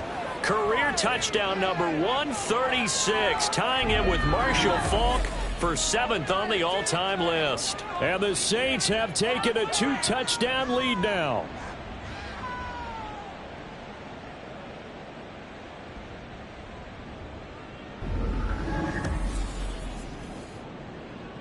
Here's Groupie for the PAT.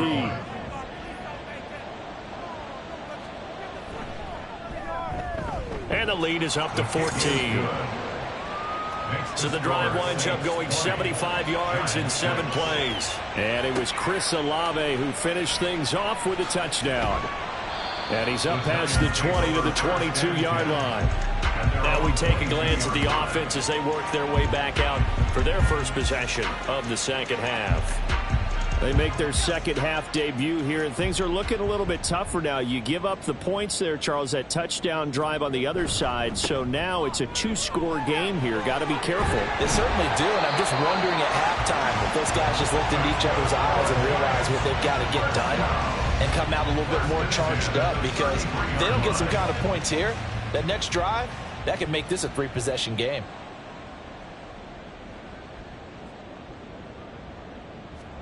On 1st and 10, it's Lawrence. And he's got it. Got his man on the end route. Complete.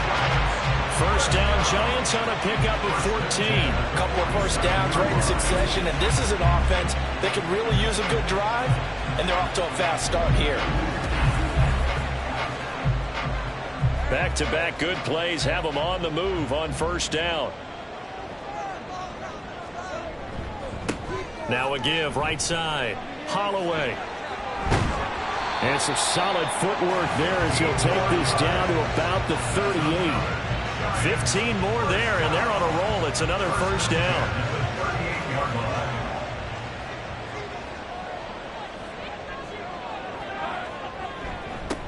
They'll keep it on the ground. It's Holloway. And a short gain there down to the 37-yard line. Just a yard on the first down carry, so it's 2nd and 9.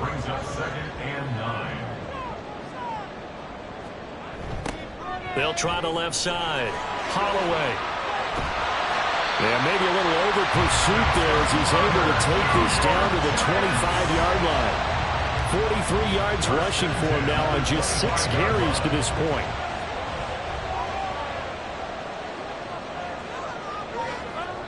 And now they'll throw it with Lawrence. And he's going to be taken down back around the 35-yard line. It'll be a loss of 10, and it'll bring up 2nd. Well, this offense has already been forced to settle for field goals on their drives earlier, so this is not a welcome sign here. Indeed, it is not, and they certainly hope it's not a sign for the entire game, because they know they've got to be able to sustain drives all the way through. Pick up those guys rushing the quarterback and give himself a chance. Throwing on 2nd and long. Lawrence. They'll try and set up the screen. It's complete. That will go as a pickup of 7 on the 7th play of the drive. I wonder what was going through his mind when he got the play call. He just got sacked on the previous play. He knows they're coming after him again. A little bit of guts to stand in there, take the hit, and successfully complete the screen pass. Really well done. Now throwing on 3rd down there, but he cannot connect. Sometimes the game is pretty simple. Put a few extra defensive backs on the field, give them nowhere to throw the football, force the incompletion, and get off the field on 3rd down. And this one is right down Broadway. And that will get the disadvantage now back down to 11. So the response to that touchdown on the other side to begin the third quarter. Look, just 3 points, but still a response nonetheless. You're exactly right about that, because I think you needed to answer back with something, even though it's not 6. Just enough to send the message that says, hey, we're not going away. And he'll be stopped right around where he would have been had he gone down to a knee, maybe a yard shy of there at the 24.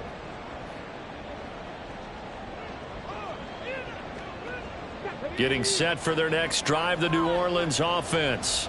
This drive here beginning probably with a pair of motivated groups. Remember, the offense scored a touchdown on their last time out. Looking to repeat that in Charles's defense. They were very frustrated after giving up 6 the last time on the field. And frankly, it's just a battle of wills in a lot of ways, because you know they're both motivated. They both game plan for this drive, and they both have specific outcomes in mind. To me, it just comes down to who can execute better and which side can step up and assert its will over the other. This will be stopped about 2 yards shy of the marker. 8-yard gain, 2nd and 2. 2nd and a couple. 2nd and 2 at their 48-yard line. A give right side for Gibbs. And he'll take it down shy of the 45 at the 46. 6 yards the pickup, and that's a first down. And Brandon, you know that expression? He just does what he does. It sounds trite, doesn't it? But in this case, it's perfectly apt. This is one of the better runners in the NFL. And all he does is just find avenues, find ways to pick up key first downs and big runs. And good space to operate there as he takes this down inside the 35-yard line. 12 yards there, good for a Saints first down.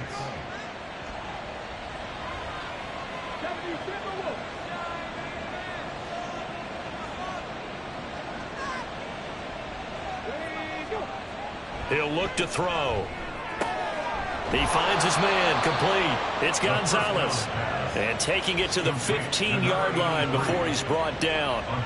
A good gain again. That's now 31 yards combined on those last 2 plays. And now we get into the psychology of the whole thing, because a lot of teams with a 2-score lead in the third quarter, they almost become defensive with their offense, just playing not to lose.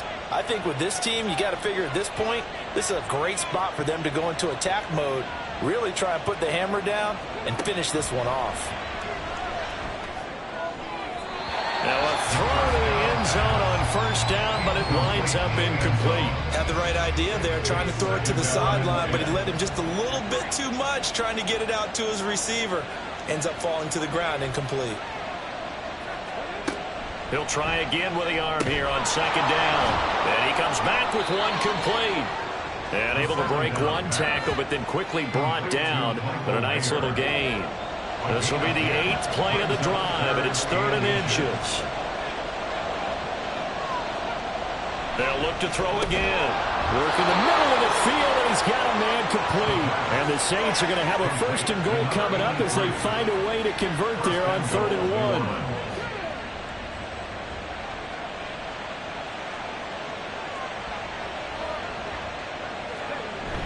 They'll run with Gibbs. And he'll take it into the end zone for the Saints touchdown. Jahmyr Gibbs, his 2nd touchdown of the game, giving him 12 on the season. And the Saints are able to widen their advantage. Sometimes offenses can get too cute down near the goal line, but there's nothing fancy about this one. As Coach Lombardi would say, we get a seal here, and we get a seal here, and we run this play in the alley. And that's good work to hit the hole hard and finish in the end zone. A point after, good by Groupie. And the lead is up to 18 now. Set now to kick this one away, and off it goes. This taken in right around the goal line. And up to about the 26-yard line, just across the 25. At their own 26-yard line. New York set to take the field. I kind of feel like they've reached a do-or-die point in this game, Charles. If they're going to try to pull off an impressive comeback, it has to start right here, right now. Yeah, now they've got a final chance to get out of this situation, but they also understand they've got to move the ball and move it fast. In addition, they need to save as much time so they can get 2 more possessions. And now a throw on first down there, but it's incomplete. And attempted a deep ball there, and they didn't get it. But, boy, they're going to need a few of those to actually hit in order to get back into this game. Good thing they do have a little bit of time here still left in the contest. Decent-sized deficit, but not one that they can't manage. And they get him down, but not before he takes it across the 40-yard line.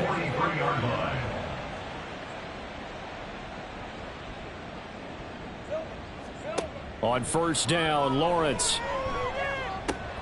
And his throw's going to be incomplete. And there's a good opportunity to just want to ride there. A drop pass. I guess that's why they call them running backs and not catching backs. Here's Lawrence. Throwing the out route incomplete. It's Ferguson. They get 7 out of that, so they're left with a 3rd and 3. That's a gain of 7. Brings up 3rd and 3. From midfield now, Lawrence. That is caught. And they'll work this down to the 40-yard line. Tackled there. That, I believe, will put him over 100 yards receiving for the game. Yes, it will. And he's got a first down to boot.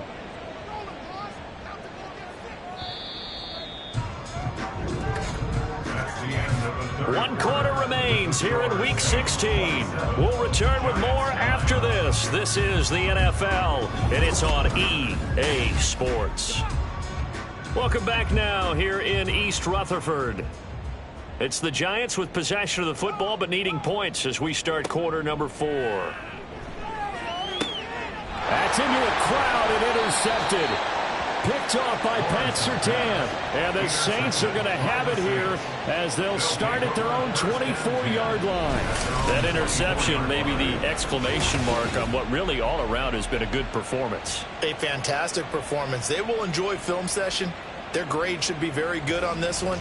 And I think the next time the offense gets the ball, I just think about running it and getting the clock done and getting the heck out of here. And by the way, semantics here, but before the grammar police come after me, I think it's exclamation points, not mark, right? You're asking me? Seriously? Yeah, you're smarter than me. Everybody knows that. Listen, I go with what you say, my man.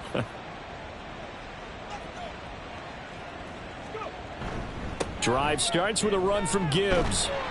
He'll be dropped after a gain of about 6 across the 30 to the 31. Now, I think we can get used to seeing more of that in this fourth quarter, especially if they're having success on the ground like they did there. Yeah, I think back when we met with the head coach in preseason, and all he talked about was building a bully. And I think it was this situation he was envisioning. Trying to ice a game, plenty of time left, but being able to give the ball to his big runner and pound away and try and finish off a game. On third down, they're going to run for it here. And they get him down, but not before he takes it across the 40-yard line. 10 yards, good for his Saints, first down. Brandon, when a defense just simply can't get off the field on third down, and we all know how important that down is for both sides of the ball, you often feel like you're just a step behind whatever they're doing offensively. And one of the differences in this game, no doubt, third down conversion. And that is going to be a story they'll talk about after this one. Here's 2nd and 10. 2nd and 10 at the 42-yard line. Now flags will come in. And I think this is against the Saints up front. Well, this O-line's been great. They've got the big lead, so give them a pass there, I guess. Yeah, I would think so, because if we were grading them on their performance in this game, a lot of pluses in their boxes so far. 2nd down, and they go back to Gibbs. And this winds up a pickup of 2, maybe 2.5 to about the 39. This offense so far on third down, 6 conversions and 9 tries. They've done a great job of picking these up. This is going to be 3rd and 13. They're going to look to throw. He gets this out wide to Gibbs. And a pretty little juke move there, but not a ton to show for it afterwards as he's brought down. That's going to bring up 4th down, only a gain of 2 there. Here comes the Saints punter now as he'll punt it away for the 2nd time. And he'll get this away into the icy winter air. It's a return of 4 following a 42-yard punt, and it'll be Giant football 1st and 10. New York set to take the field. Well, I think that the folks here had hoped that maybe this home atmosphere would carry their guys to a surprise victory. but it does not appear that that's going to be the case. There's too much to handle on the other side in this one. And he's brought down, getting this one up to about the 35. 16 yards right off the bat and a first down. A 3-score game here late. You can probably rule out the comeback, but certainly some kind of a moral victory to be had if they can get a few more points to close things out. And to that end, a nice pass play there to push things downfield. Yeah, and we know in this league, a loss is a loss, and no one wants anything to count as a moral victory or, boy, something that feels a little bit cheap. But if they trim that lead down to just 2 scores, that's still a benefit to this squad. Throwing on first down, but this one winds up to be incomplete. Now a 2nd and 10. 35-yard line. Lawrence will throw. And he's taken down here by the Saints. It'll go as a loss of about 6, and now it brings up 3rd. And 16.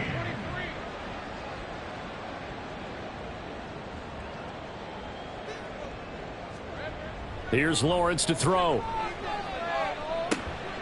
Able to find the open man. That's complete. And this is going to be another first down as the tackle's made at the Saints' 45-yard line. That was no 3rd and 2. That was 3rd and 16, but they get the conversion anyway. That catch, number 750 of his NFL career, and it puts him even with not just 1 but 2 Hall of Famers, Michael Irvin and Charlie Joyner. So some pretty good company at 7.50. Now you talk about the playmaker, Michael Irvin, and the guy who just made plays, Charlie Joyner, and that's what we're seeing here. Similar style in terms of being dependable, being open, and turning it into plays that you remember. So after the incompletion on first, now 2nd and 10. Lawrence.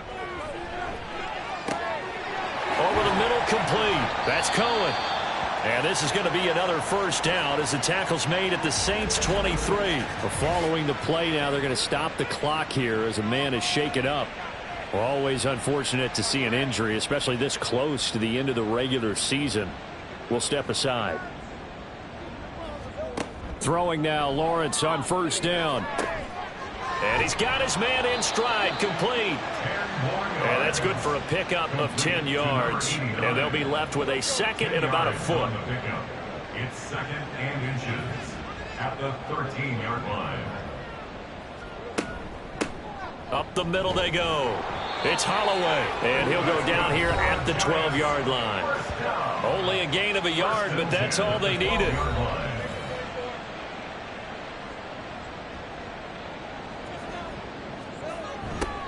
They'll keep it on the ground.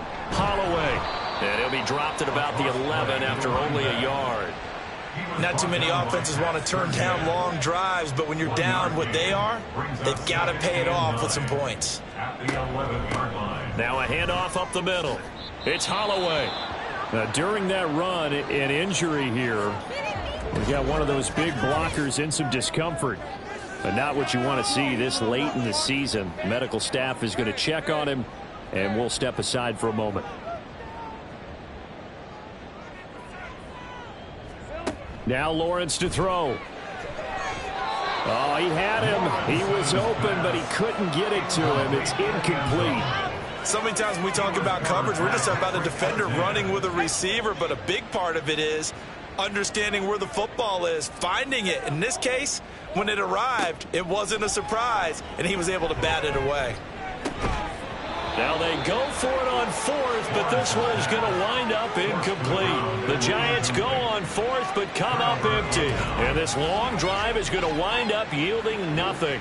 Well, that's another mistake there on the drop pass on 4th, and we've seen them do things like this all game. It's not hard to figure out why they're down by that deficit. They haven't made plays that are going to keep them in the game or win the game all game long. That's another example right there. It all boils down at the end of it to execution. Either you make the play or you don't. Yeah, this will leave them a yard short. Nice pickup of 9 yards on first down. Brings up 2nd and a yard. 2nd and 1. A short throw, and that's hauled in by Mayer. Now a timeout here, at least for the moment. Looks like one of the Saints is injured, shaken up on that last play. Well, always unfortunate to see an injury, especially this close to the end of the regular season. We'll step aside.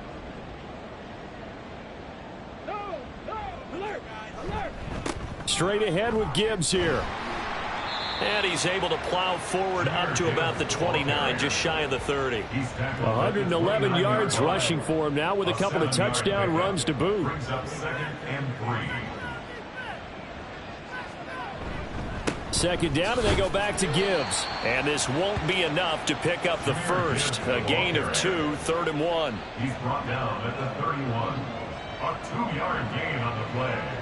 And it's 3rd down. On 3rd and short, they'll try and pick it up through the air. Firing quickly here, and that's complete. So they'll wind up losing 5 yards on the play, and it'll be 4th down. If you're a selfish player and you're throwing the ball, you're cool with the completion. Maybe not so cool with the yardage loss, though, huh? Yeah, you went backwards on the yardage. Hey, it kind of works like a sack for the defense there. Yeah, it's a really big play for them, right? Able to figure it out, sniff it out, and finish it off. On 4th down, the punt team is on as this is sent away. So possession goes over here on the punt. And out will come the offense as they take over. Now here comes the Giants offense back out onto the field. We're facing a big fourth quarter deficit here. Things not looking good. You know, this offense, though, they've been in the top half of the NFL so far this season. But in this one, well, their defense has really struggled. Now a timeout here, at least for the moment. Looks like one of the Saints is injured, shaken up on that last play. But not what you want to see this late in the season. Medical staff is going to check on him, and we'll step aside for a moment. And they'll throw on 1st down with Lawrence. Now throw out wide, going to be incomplete. And that's another play that's painted the picture of this game overall. It's been a blowout. It's been continually fueled by big turnovers and stops for one side, and an inability to advance the ball from the other. Here's a throw out wide, complete to his running back right side. They do get a yard there, but only a yard. Leaves him with 3rd and 9 looming. Lawrence going to throw again. Pass taken in by his big tight end. And this is going to be another 1st down as the tackle's made at the Saints 36. Looking to throw, Lawrence. And his throw is incomplete. At this point in the game, they've got to continue to try anything they can. They're still working at it, even though this one feels like a lost cause. Off the play fake, here's Lawrence. And he'll protect himself at the end here as he winds up getting pretty decent yardage. Trying to keep the drive going here. This is play number 7 on 3rd and 2. He's got his target. That's complete. And he will have a Giants 1st down, and comfortably so, as he gets 5 there on 3rd and a yard. 2 minutes left to play in this football game here on EA Sports. Now Lawrence on 1st down. Going right back to Ferguson. And the result here, a pickup of 8. Leaves him with 2 to go on 2nd down. 8 yards on the pickup. On 2nd down, here's Lawrence. At the 14-yard line. And he's got it. Touchdown, Giants. A great effort there. His 6th touchdown of the season. And the Giants are finally into the end zone here in this fourth quarter. And that touchdown puts us in a position to have a discussion, doesn't it? Now it'll be a 2-score game after the conversion. Yeah, I mean, there's no doubt with a 2-score game, they're going to have to onside kick it. We'll just see if they've got a miracle up their sleeve. And you wonder what onside kicks they're going to use and in what sequence if they hope to have a chance to win this game. 2 scores down, 3 timeouts left. Still a chance if they can somehow get this one back. And who's got it? The Giants! They'll come up 1st and 10 here. Well, that certainly makes things more interesting. You get the score, then you get the onside kick. A little uphill battle still, but a start. It's not mission accomplished, but the plan is working. They're in a great spot right now, and the best part, they put the defense right back out on the field after having already scored. Yeah, they've got the momentum here now. 2nd and 10. Here's Lawrence again. And this is intercepted, and that should do it. And the Saints are in great shape here as they take over at their 46-yard line. Well, that's 3 picks he's down thrown in this game. And I know this, the holiday season, because here we are in December. Season of giving. Right, it is the season of giving. maybe for his own sake after the game, he may have to announce that he's donating certain amounts to charity for each interception that he threw. Out onto the field comes New Orleans. And a few kneel downs should just about do it. Now, defensively, they do have all 3 timeouts, but very little reason to use them at this point.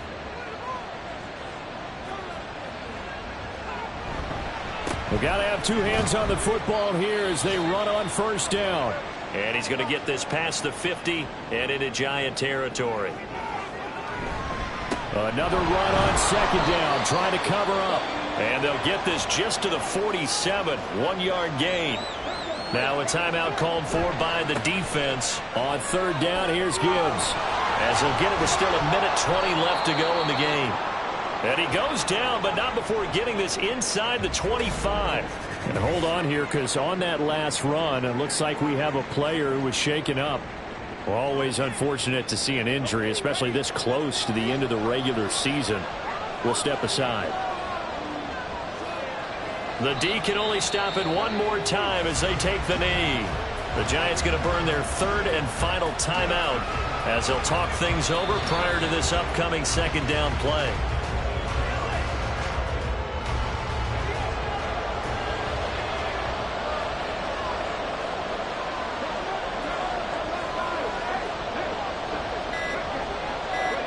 Down to a knee one more time, and that should just about do it. Yeah, it's fun to kneel down in front of your home crowd, but when you go on the road, that band of brothers attitude, right? Just us against the world and get it done. How happy are they? I remember a coach at a previous stop telling me, you're going to win on the road, doesn't matter the opponent, get out of there like you stole something. And they did in this one. So this one, a victory here for New Orleans. And we talk so much about the turnover battle, determining who wins, who loses. This game, no exception. Error-free football, no turnovers at all, and they win it. So this is one you don't have to convince your team that what you're saying is accurate. And you know what I'm talking about. Head coach always stands up in front of the team and says, guys, if we do this, this, and this, we'll win. And usually they say if we win the turnover battle, we'll win. Well, here's the proof right there. Win the turnover battle. Go on to victory. Now the guys believe. You move on to the next lesson where you have to convince them. This one is now planted. So for New Orleans, it's another win for them. And you wonder if they want a redo on that one loss as they sit now at 14-1. And they will head back home next week. Meanwhile, for the Giants, the slide continues as they drop now to 3-12. And they'll be on the road next week for a matchup with the Carolina Panthers. That'll do it for us. I'm Brandon Gaudin alongside Charles Davis. Thanks to our entire crew as well. We'll talk to you next time. So long, everybody.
It's the NFL on EA Sports.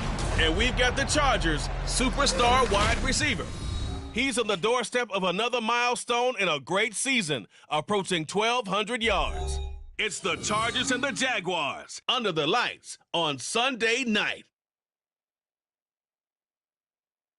Night beginning to fall over Southern California, but the lights are shining bright here at the Spectrum.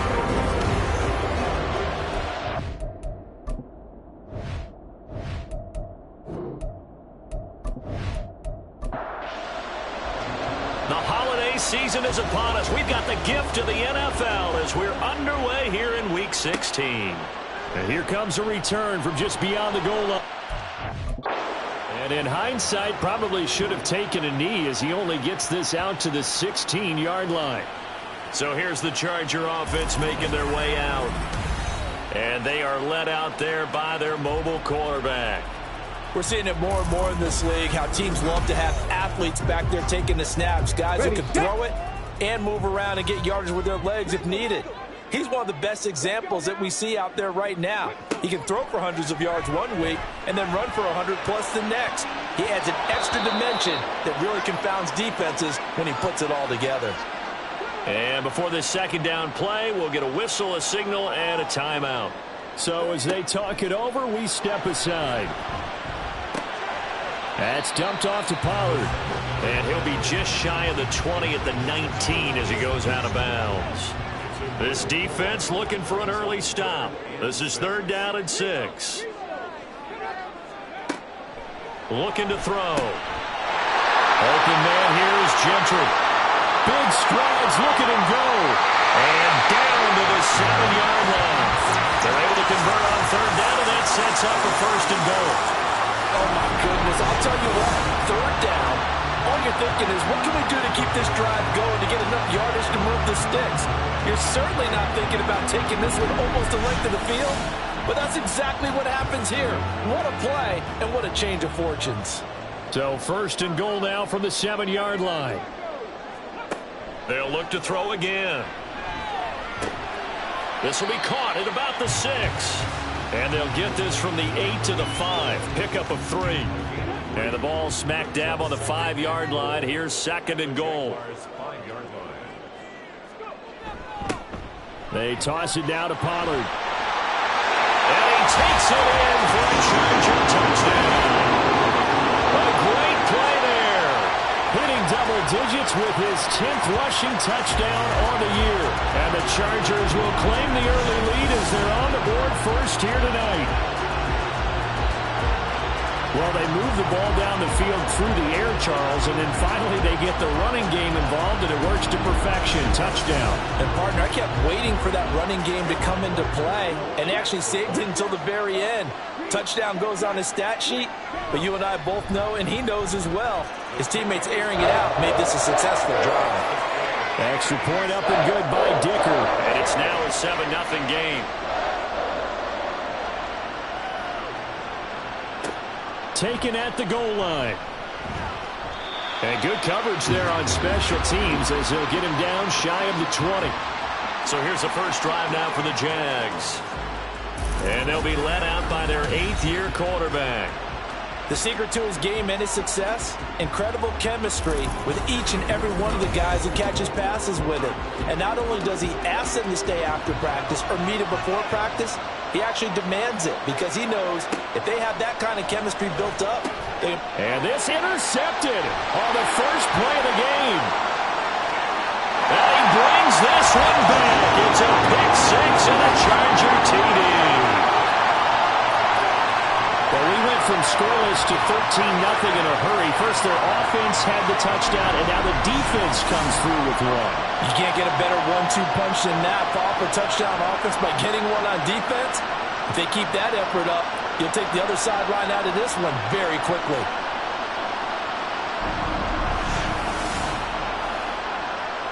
Dicker down to tack on the extra point.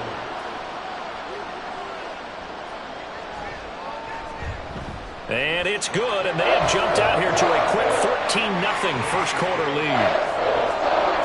A heck of a play there defensively, getting the interception, navigating his way into the end zone for the touchdown. So they throw the pick six. They'll get another shot at it now as this one's in the air.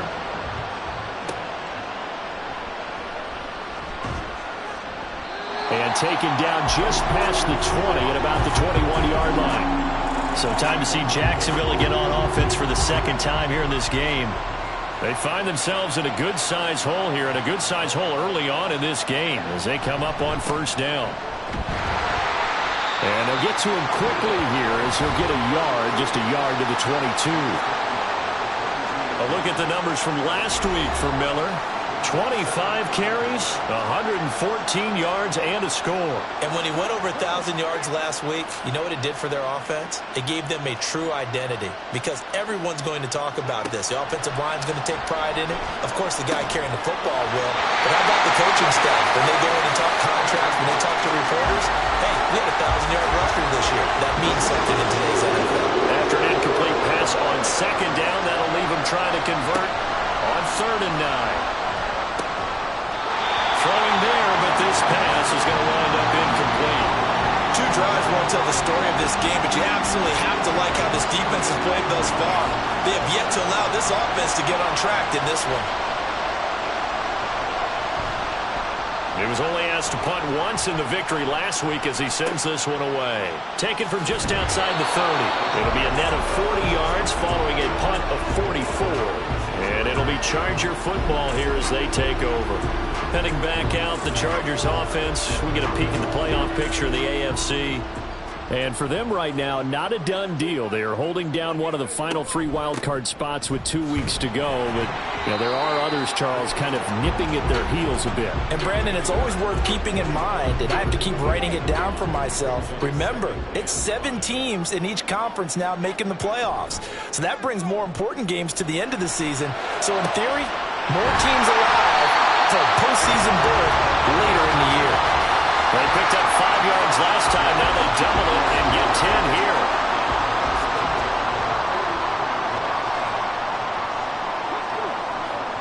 They'll look to throw now on first down. He finds his man complete. It's Barnett.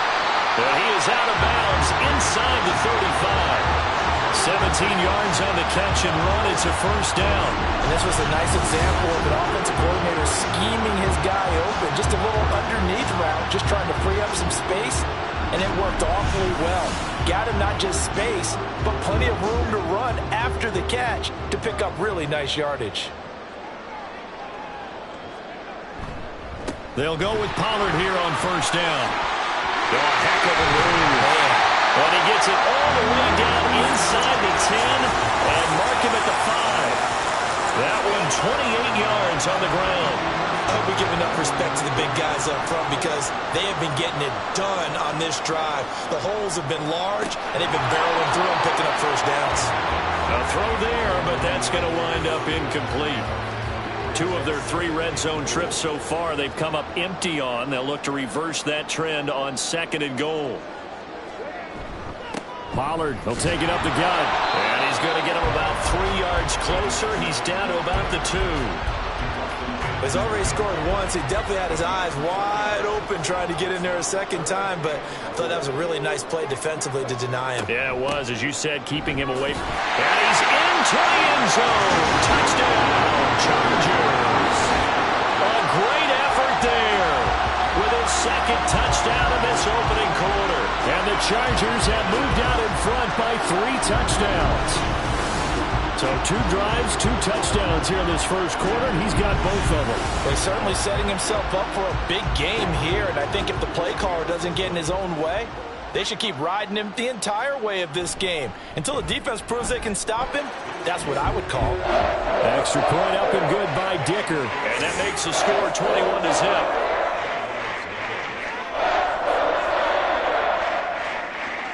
So how about this for a start? 21-0 here in the first as they kick this one away. And he brings us out past the 20 to the 24. And the Jacksonville offense on their way out again as we take a look at the playoff race in the AFC.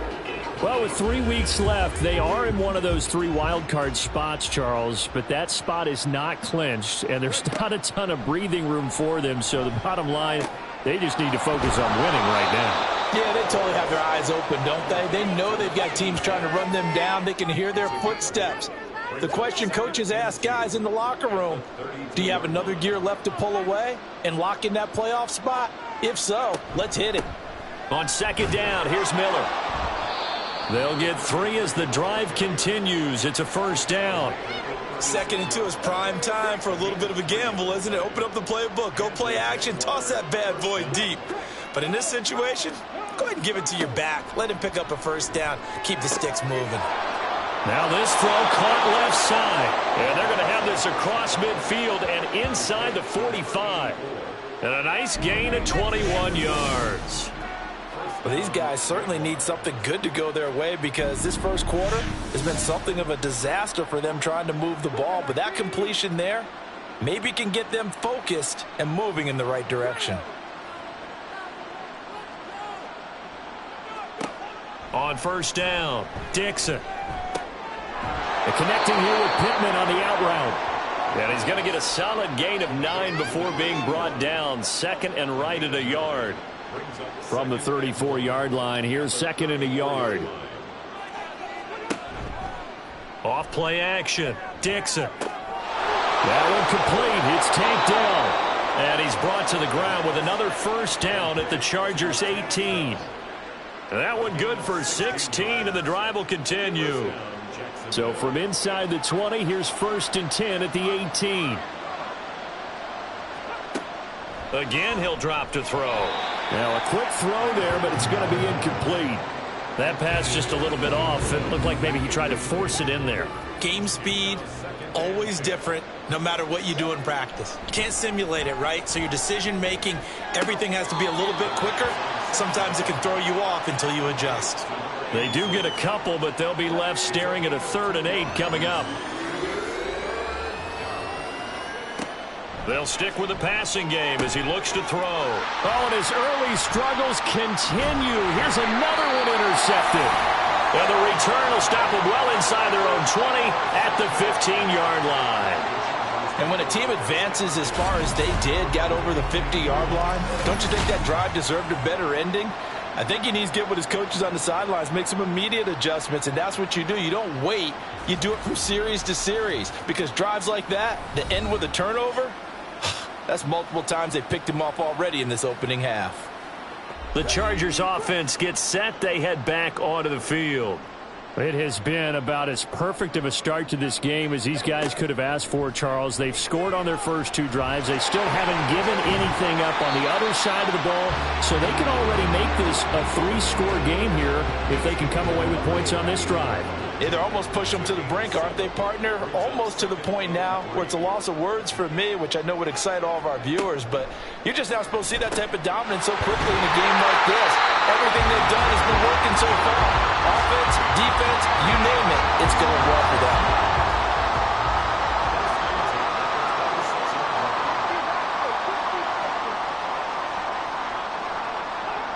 Back to throw now on first down.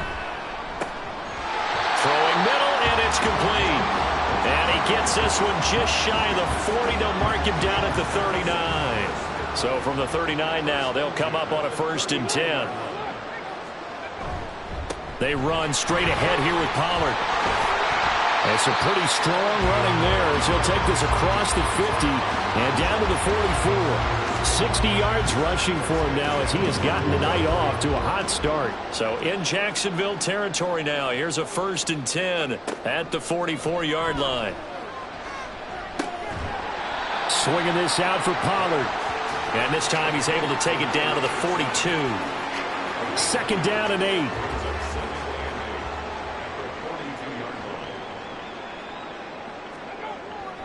Now back to throw.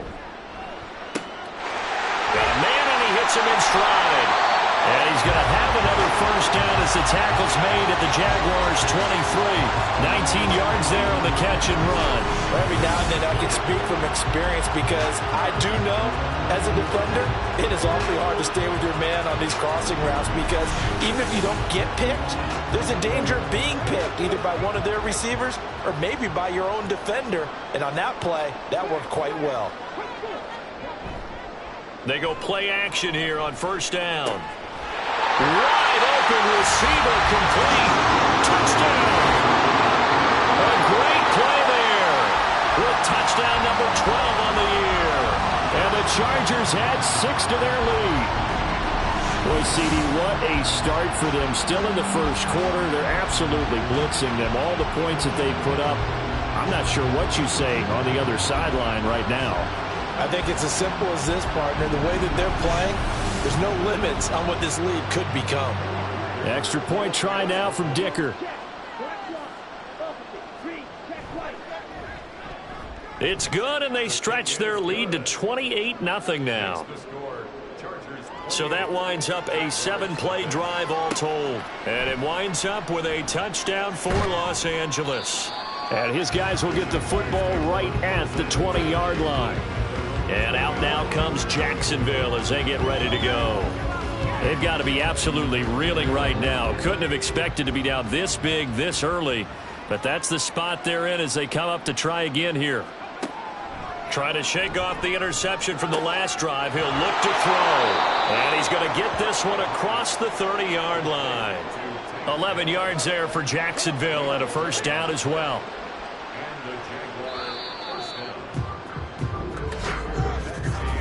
We are in for a good one as we're through one on EA Sports. The Jags with the football to begin the second quarter as they've got it with a 1st and 10. They'll give it up the middle to Miller. And he'll be tackled just past the 35 at the 36. 5 yards on the carry. Good pickup on first down. Now 2nd and 5. In motion right is Pittman. Now a fake on the jet sweep. And they'll instead run up the middle. And he'll get up near the 45. They'll spot it at the 44. That one a first down pickup of 8.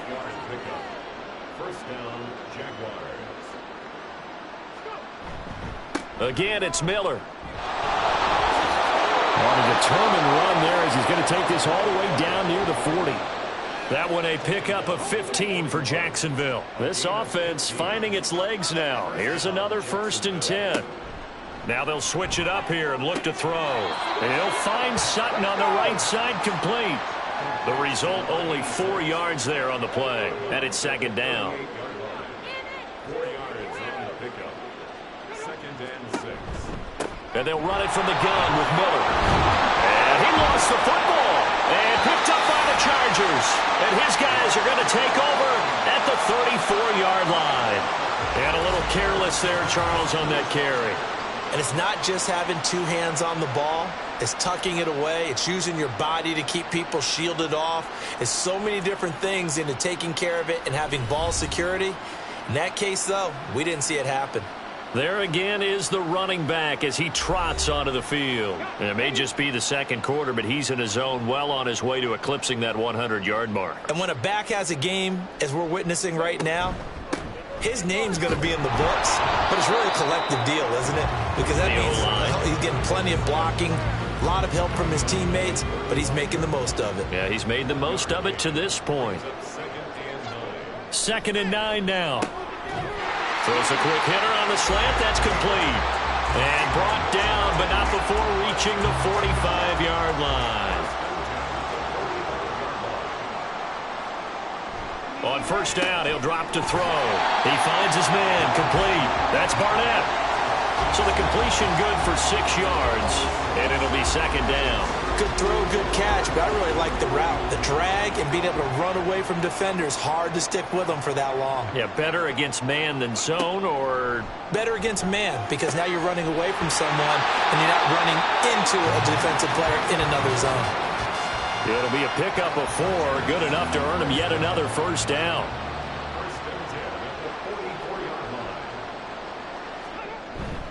It'll be a handoff to Pollard. Give him 5 on the carry there, and it'll be 2nd down. Brandon, 5 yards on that run.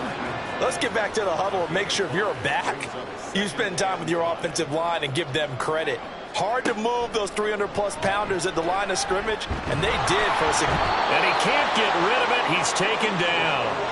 Multiple players combined for their team's first sack of the game. Well, competition comes up in so many different ways. And right now, this unit, their competition is who's going to get to the quarterback the most times. Had about 5 sacks last week, and we just saw their first one of this game.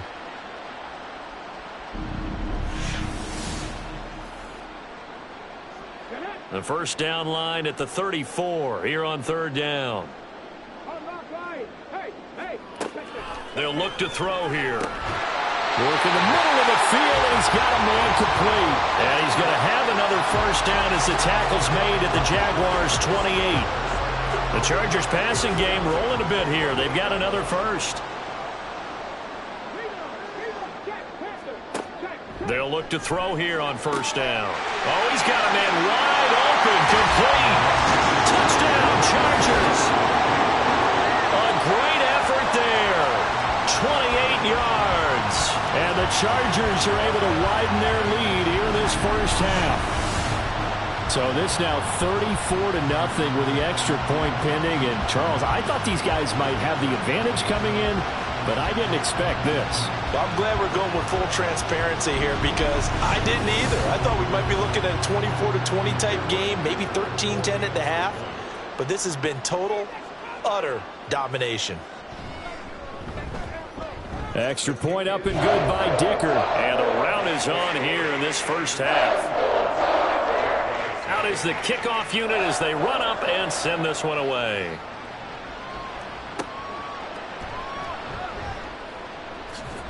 And makes it across the 20 as his guys will set up shop at the 23-yard line. Out comes the Jacksonville offense as they get set to take over here. They are looking to make a bit of a 180. They are sputtering right now. And frankly, I think it's time to call your playmakers together and say, all right, guys, we're going to lean on you through this patch. We need you to get us back on track and get us going in the right direction. So you're calling plays geared to them. Not necessarily what you look at your plays, oh, this hurts the defense. I want the ball in the hands of X, Y, and Z and see if we can move forward. So don't get too cute. Go to the playmakers. And it appears we have a Charger shaken up on that last play. But not what you want to see this late in the season. The medical staff is going to check on him, and we'll step aside for a moment. Third down and 1.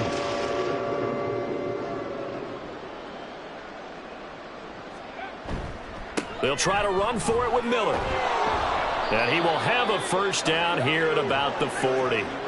The drive stays alive. A third down gain of 8.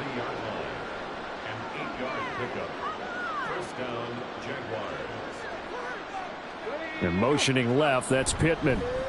Now they show jet sweep, but instead a run up the middle here. And he'll do a nice job here just to fight his way back to the line of scrimmage.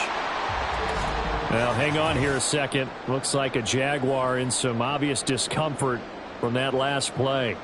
Well, always unfortunate to see an injury, especially this close to the end of the regular season. We'll step aside. They'll run it again with Miller. The second down play, not much better than the first. Just a gain of 1 there. Just not a whole lot of room to operate there on that carry. No, not at all. They did a really nice job staying in their proper places and not allowing any lanes to open up. Now a third down throw, but it misses the target, incomplete. It's going to be another frustrating end to a drive here. This offense, they've not been able to get anything going in this first half. And now it's going to be time to gather on the sidelines and try and figure out what's going wrong. Who has an idea? Who has a plan? Time to implement it. And that one hits at the 7, but bounds into the end zone, and that'll be a touchback. So out come the Chargers. Well, everything right now that they touch on this side of the football, it seems to turn to gold. They've scored on 3 straight possessions. That lead continues to grow. And, I mean, if they can get points here, Charles, might almost be an insurmountable comeback for the other side. I think you make a great case for that. So I'm going to flip it over to the other side. Could they make the big comeback? Certainly. Am I expecting it? Not at all. I think if we don't see a drastic change in how they're playing, this blowout's going to get bigger and bigger before the final done. This offense is looking very comfortable here in this first half. Very relaxed, very smooth, very efficient. No wasted motions. Things are definitely going their way, and they continue to move the ball downfield. They'll run left with Pollard, and he is going to be stopped cold behind the line of scrimmage. That's going to wind up a loss of a full 3 yards on first down. After the loss, they'll come up 2nd and 13. They're going to look to throw. And a quick throw here, that's complete. And that's good for a gain of 6, 3rd and 7 now. And when you're playing a quarterback with some experience and some moxie, you enter the danger zone when you decide to blitz him, because if he's able to diagnose as he did on that play, he can hurt you downfield. He reads defenses so well, doesn't he? He really does, and the best part about that play for him, I don't think that was his primary target. I don't think so either. I think he had to read, figured out where the blitz was coming from, and went to a secondary target for a really nice gain. From the 32 now, here's 1st and 10.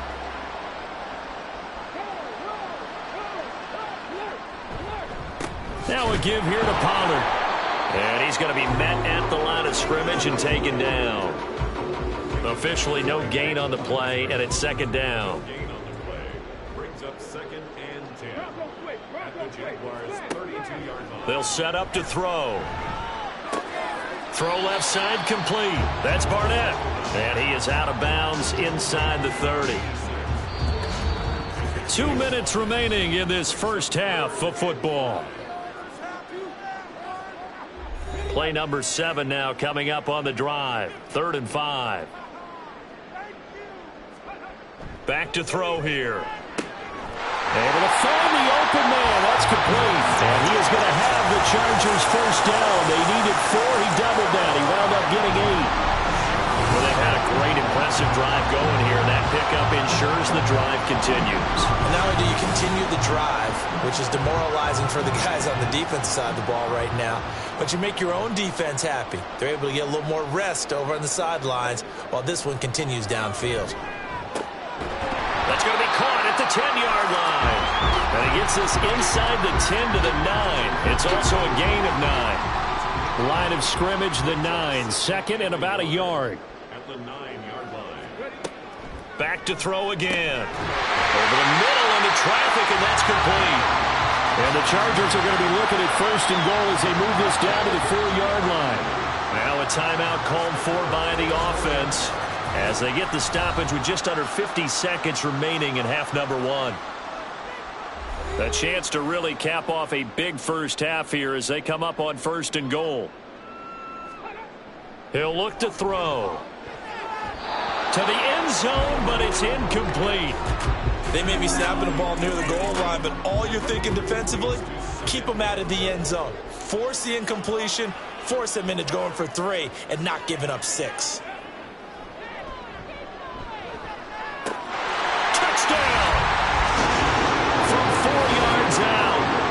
Chargers will extend their lead in the final minute of the half.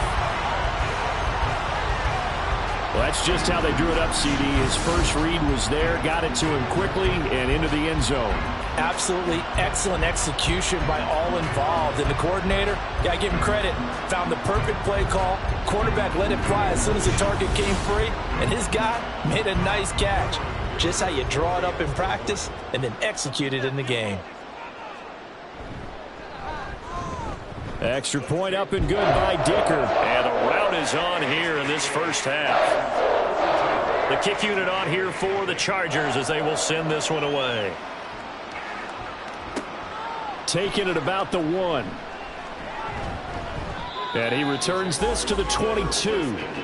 And the Jags going to go on offense now late in this first half. Well, things for them, just to put it bluntly, man, it has been tough sledding here in the first half, facing that big deficit. The clock is dwindling now. Maybe if they can get something on the board here before intermission, they'll have at least a little momentum heading into the second half. And they get him down, but not before he takes it across the 40-yard line. The Jaguars going to go ahead and use their first timeout. Looking to throw. Dixon. And the Chargers rush is going to get there. Down he goes. Now the Jags will use the second of their timeouts. So that means they're down to 1 remaining here as we head toward halftime. As the crossing route, and he finds Pittman. And that was yardage that they needed there after the sack on first down. They didn't get all of it back. But now they look at 3rd down. as a manageable situation, one that they have a much better chance of picking up. That is caught. He's going to go out of bounds, but he takes this one down just shy of the 20. Well, they only needed a small gain on third down. They end up getting over 30 yards. On 1st and 10, Dixon. Got his man, Dell. The Jaguars now will use the last of their timeouts. And with halftime on the horizon, they'll be out of timeouts from here forward. Throwing again on 2nd down, but this time it's incomplete. I'm really liking what I'm seeing from this defense because their coverage has been playing at a shutdown level so far. Even backed up late, they're forcing incompletions and fighting to keep them out of the end zone as the first half winds down. Meanwhile, on 3rd down, they take a shot at the end zone, but it's incomplete. And based on my math, they've only converted one time thus far in this game, so you can see the frustration starting to come out a little bit. 3rd downs, they've been a problem for them all game. They've got to start becoming solutions. And the 11-year veteran bangs it through, and they'll get back 3, but this remains a large deficit. Well, still trailing here, but they do get the late field goal. Now their defense will try to keep this score right where it is heading into the locker room. Yeah, and trailing it to break, you obviously don't want to go in off of a negative play. Give them credit for that one. Finding a way to put points on the board, give them any type of a spark, anything to build off of as they try and plan a comeback. So we've reached halftime here in what is quickly turning into quite a rout. As we'll send you back over to Orlando with our EA Sports Halftime Report, here's Jonathan Coachman. Okay, Brandon, thanks very much. Welcome in, everyone, to our EA Sports Halftime Report. Let's get you caught up on what's going on around the NFL. We'll get our tour started out at Venerable Soldier Field in Chicago, where it was definitely a game with some intrigue, as you can see by the scoreline. The Bears are ready for the playoffs as they run their mark to 13-2 with just 2 games remaining. From there, we head east to check on the Bills at home in Buffalo.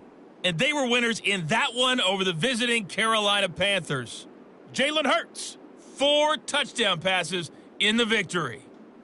And then lastly, we wrap up the week with a good one on Monday Night Football between the New England Patriots and the Baltimore Ravens.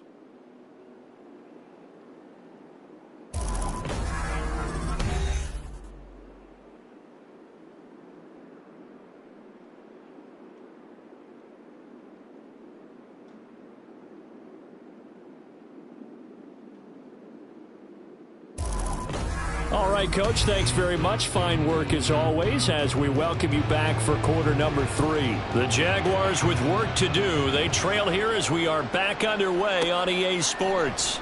This taken in at the goal line.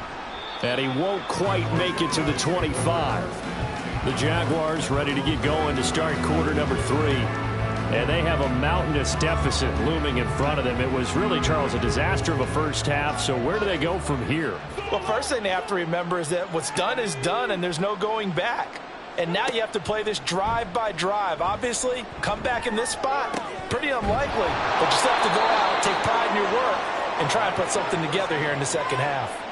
Fresh out of the locker room, they hit him with a gain of over 20. A big hitter to start the drive has him up near midfield here for 1st and 10. Inside handoff now, Miller. And he'll take this ahead for about 4. 2nd down coming up. And hold on here, because on that last run, it looks like we have a player who was shaken up. But not what you want to see this late in the season. Medical staff is going to check on him, and we'll step aside for a moment.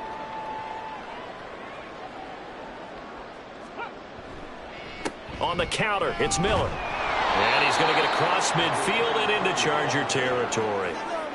We know that old expression, it's not my night. It hasn't been his so far. I don't know if the legs are a little bit heavy. Sometimes having to hang out all day and play doesn't exactly play to your advantage, but it's been a tough go for him. Every time he looks up, if somebody's there defensively, that was the same case on that play. And there's another stop. One of the league's best defenses is certainly bringing it again this week. And the Jaguars send out their punter as he's on here to punt it away. Averaging over 50 yards a punt so far as this one's away. Now we'll look at the Chargers offense. They get ready for their first possession of the second half.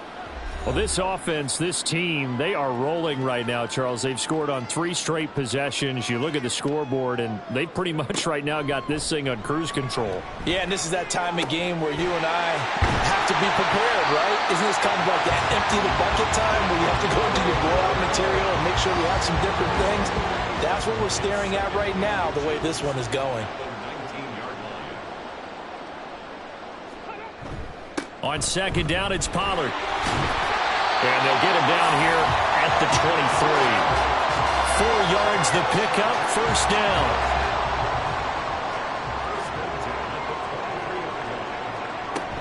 Gonna run again here with Pollard. Oh, what a move. And they work this well upfield across the 45. 92 yards for him on the ground now. He has been a tough man to bring down all night. And having built that kind of a lead, they're able to do whatever they want right now. All momentum on their side, especially now running the football. Yeah, you're talking about a defense being on their toes. They don't know what's going to hit them next at this point. No, they went from toes to heels, and they're trying to figure out how to get back to the toes part.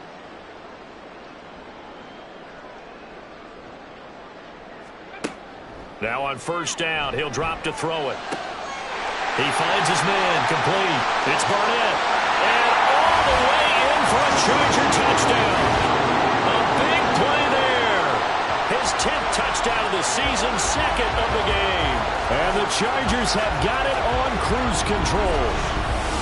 Boy, he has been fun to watch throwing the football in this one. It's certainly not fun for that defense, though, Charles. Now up to 4 touchdown passes in this ball game.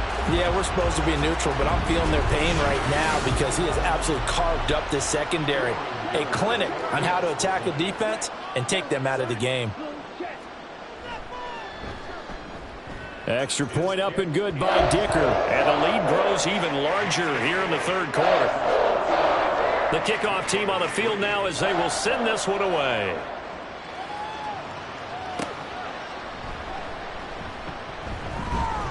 And he'll take it up past the 25 to the 26-yard line.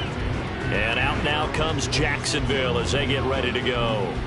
Well, we're still in the third quarter, so there's some time to kind of clean this up and make it look more respectable. Now, a win, that's probably gone out the window, Charles, but I don't know. Do you look at this as a time to just improve and maybe start to look towards the future? I think you have to find something to play for, something to grasp onto until the clock runs out.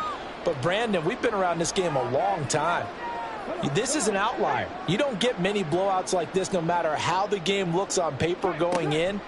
This one has turned out to be everyone's worst nightmare realized. And he's going to lose yardage and be backed up to the 25. 2 yards the loss, and now 3rd and 12. You got to figure the further they fall behind, the more you think that they'll get away from the run. They're trying to stick with it, but the results, they just aren't there. Now a shot taken on 3rd down, but it's going to wind up incomplete. Well, they certainly aren't letting up today, partner, because they've forced big turnovers already, and it's been incredibly tough for them to get yards against, let alone put points up on the board. And the punt team on now as this one's sent away. And the fair catch is made at about the 27-yard line. So a change of possession here on the punt. And they will take over 1st and 10. Here's the Los Angeles offense as they get set to take possession. And they'll just simply be looking to build off the confidence of the last time out where they scored a touchdown. And confidence is powerful, isn't it? When you've scored once, you feel like you can go back out there and get it done again. Doesn't matter what the defense throws at them. They feel like they're in a groove right now, and they want to get out there and show it. Yeah, hoping to stay in that groove here this go-around. A give to Pollard running left.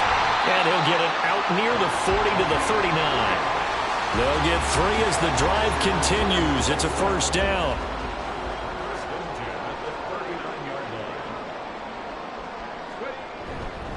Here's Pollard again. And he stopped immediately there. Well, hang on here a second. Looks like a Jaguar in some obvious discomfort from that last play. Well, always unfortunate to see an injury, especially this close to the end of the regular season. We'll step aside. Back to throw now on 2nd and 10. This ball tipped, and it's going to be incomplete. Fortunate maybe to get that back. It's third down. Right where this set of downs started, they need a full 10 here to pick up the first down and move the chains. And now the third down throw incomplete as well. One first down here, and that's all, folks. Good work by this defense to hold things in check and force a punting situation. Here's J.K. Scott now. And the way this offense has moved the ball, he hasn't been needed till here in the third. And a fair catch called for and made just outside the 15-yard line. A 41-yard punt there with no return. And the Jaguars go on offense, first down and 10.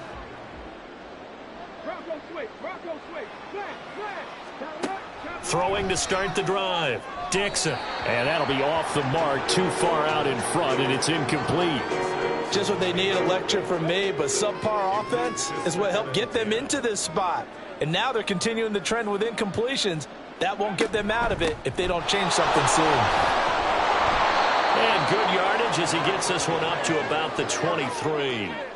54 yards rushing for him now to this point. These guys have punted 4 times already, and they're staring at a 5th, barring a conversion here on third down. He's got his target. That's complete. And he is going to have a Jags first down as they're able to get the third down conversion.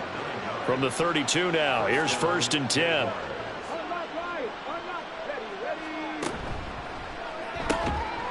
And that is incomplete. He couldn't hold on through the contact. Brings up second down.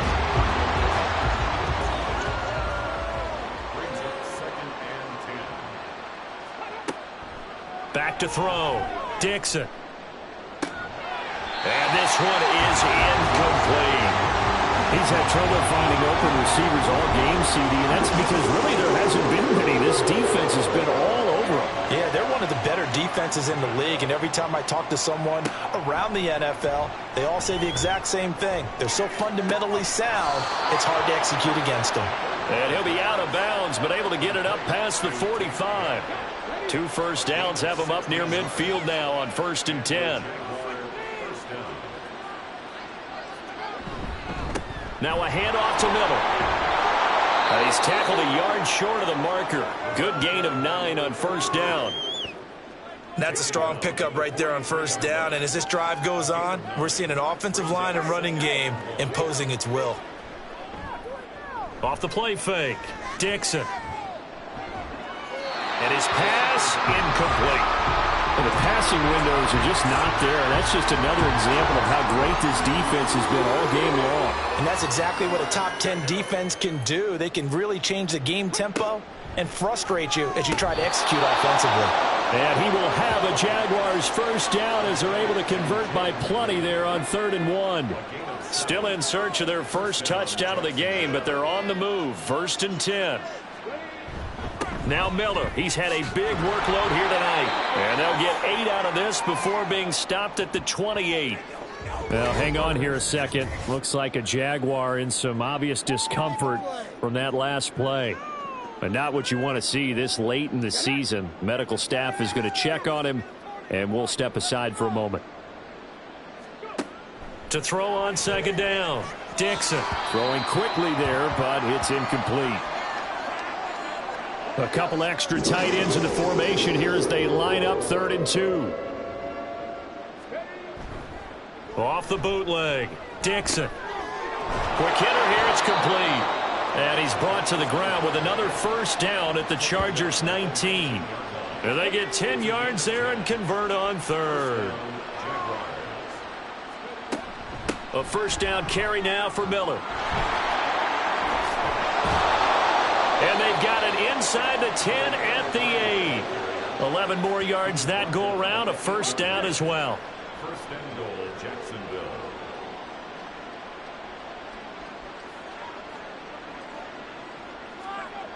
Looking to throw. Dixon. And it's caught. And inside the 5 here before he's out of bounds right at the 3. So they've been in the red zone 3 times, and it's yielded just 3 points. Can they find the end zone here on 2nd and goal? Back to throw. Dixon toward the end zone, but that's going to wind up incomplete. Well, they certainly did a nice job there, picking him up out of the backfield and then running stride for stride with him. That's good coverage, and it led to an incompletion. And they'll turn to a power game to try to get in. And they will stop him after a fairly minimal pickup. It'll be called a gain of 2, and that'll leave them with some options here on 4th and inches. This defense continues to be good on 3rd down. I mean, they haven't allowed a touchdown offensively. Are you saying, let's go for this? Let's try to get it in the end zone. I don't know about that because of what you just described. They've been so good, and they don't give up the big play that you would expect in downs 1 through 3. Why should 4th down be any different? True. You might want to go ahead and kick the field goal and see if you can figure out something else as this game moves on. So another good job defensively because they've allowed 3 trips into the red zone, but only the 2 field goals. Yeah, that's the bend but don't break, isn't it? And they really didn't get broken at all because if you're running off the field having allowed 2 field goals and 3 trips in the red zone, you've actually come out ahead. Yeah, flip it over to the other side. The offense, they'll hope to cash in for 6 next trip.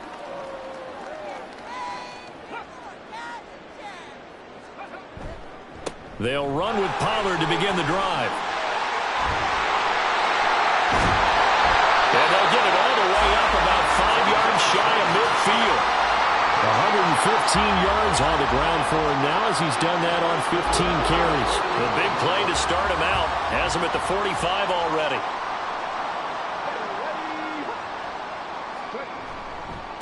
Running right, it's Pollard.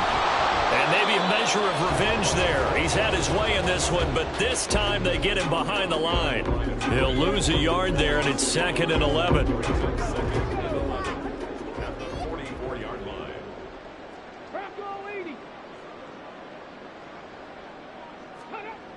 They'll drop to throw. A hit as he throws there, incomplete.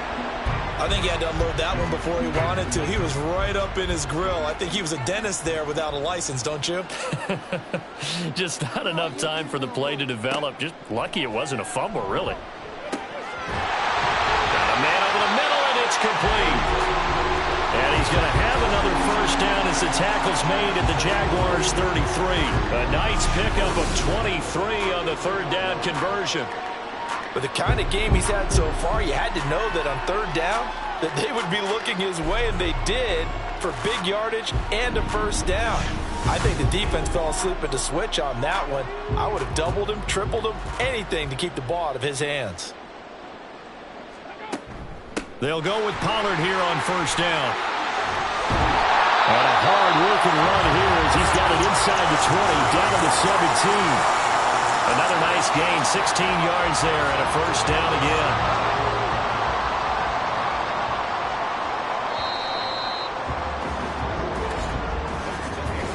One quarter remains here on a Sunday night. You are watching the NFL on EA Sports.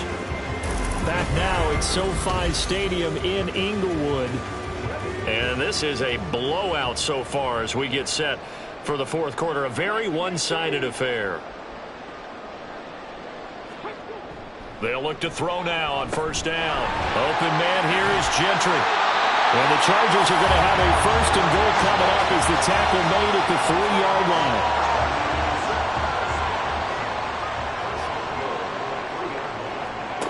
He'll drop to throw.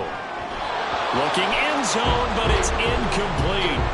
Well, at this juncture, CD, you normally see teams pack in the passing game. They've got the huge lead. Not them, though. They're still taking their shots. I remember reading in past history, there was a college football coach in... And this is caught. He's got a touchdown, LA. A great play there. His 2nd touchdown of the night. And the Chargers look like they're going to get back in the win column as they extend their lead here this 4th quarter. Well, when coaches come into a game preaching total team effort, CD, I think this is the type of ball game that they're dreaming of. It was pretty apparent early on that they were clicking in all 3 phases. It's been fun to watch. Yeah, sometimes in the NFL you end up with matchups like we've been watching here. And when you go back to the early drives, you can just see that one squad was on a different level in this game. Safe to say, we haven't been disappointed in watching their execution throughout this contest. And beyond the 20, but not by much. In fact, just a yard pass there to the 21. Here comes the Jaguars offense as they get set here. Where we stand right now in the fourth quarter, this one pretty much out of reach. And, Charles, I know they're going to be disappointed about several things with this ball game, but the self-inflicted wounds, they've had several turnovers.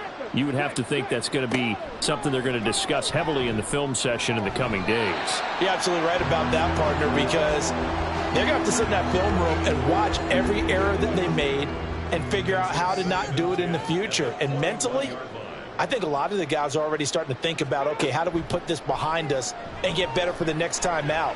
This, they'll use as motivation for the rest of the time that they play to hopefully never be in this type of situation again.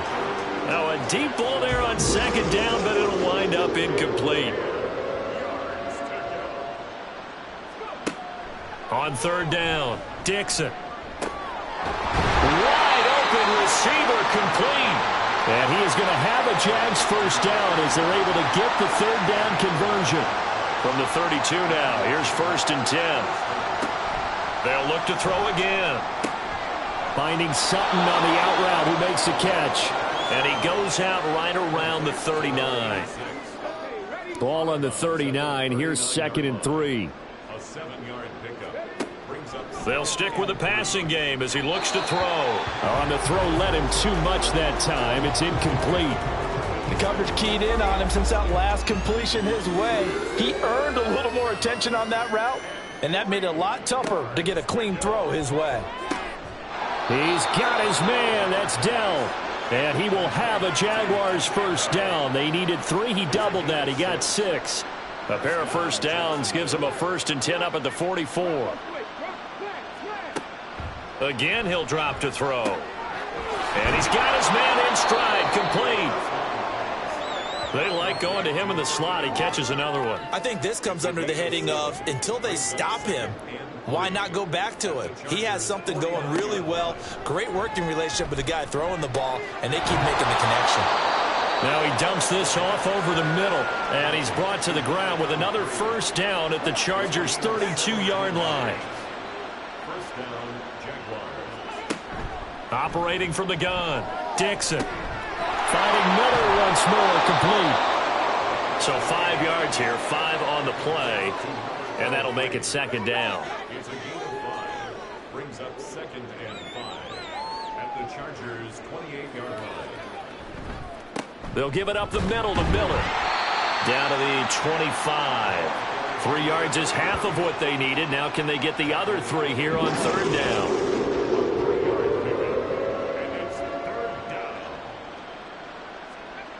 Looking to throw. Dixon. Pass taken in by his big tight end.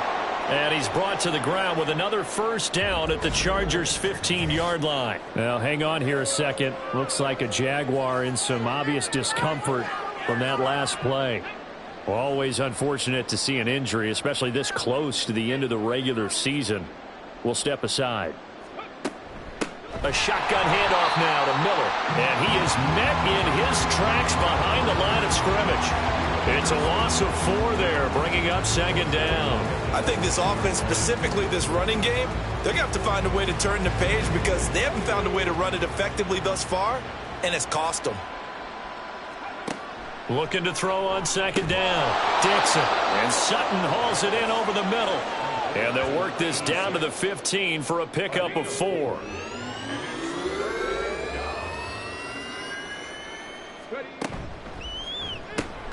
Looking left side, and he's got a man. That's Holloway.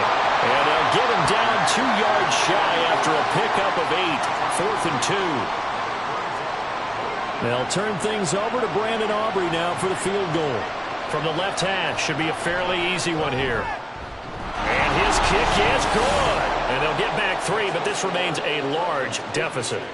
So he remains perfect, 3 for 3 in the field goal department. And it's so important for any offense to have an ace like him up their sleeve, isn't it? Because now you know what his range is, and as soon as your offense gets there, you're pretty much counting on 3 points going up on the board. Fights off the tackle at the 20. And he won't get this to the 20-yard line as he's down at the 19. A look at the running back, the man out of the backfield as he gears up to go again. He's already hit pay dirt twice. He's up over 100 yards. He is feeling good. And he's just zipping along today. Everything coming together for him. It's that type of a day that you see a back just got to have a grin on his face every time his number is called, because he doesn't feel like there's going to be any lost yardage plays, nothing but big-time positive runs. Making the sideline grin as well. From the 24 now, here's a 2nd and 5.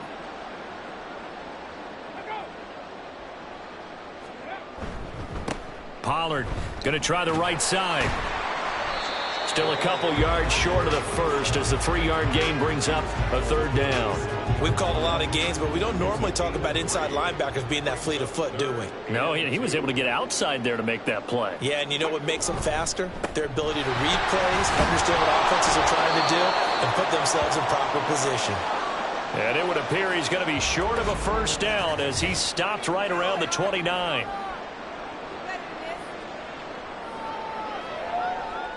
Here's J.K. Scott now as he'll kick it away for the 2nd time.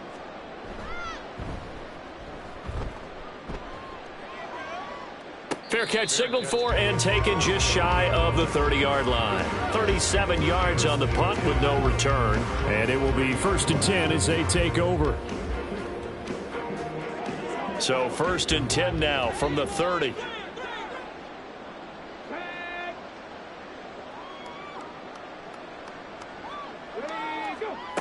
Throwing to start the drive. Dixon.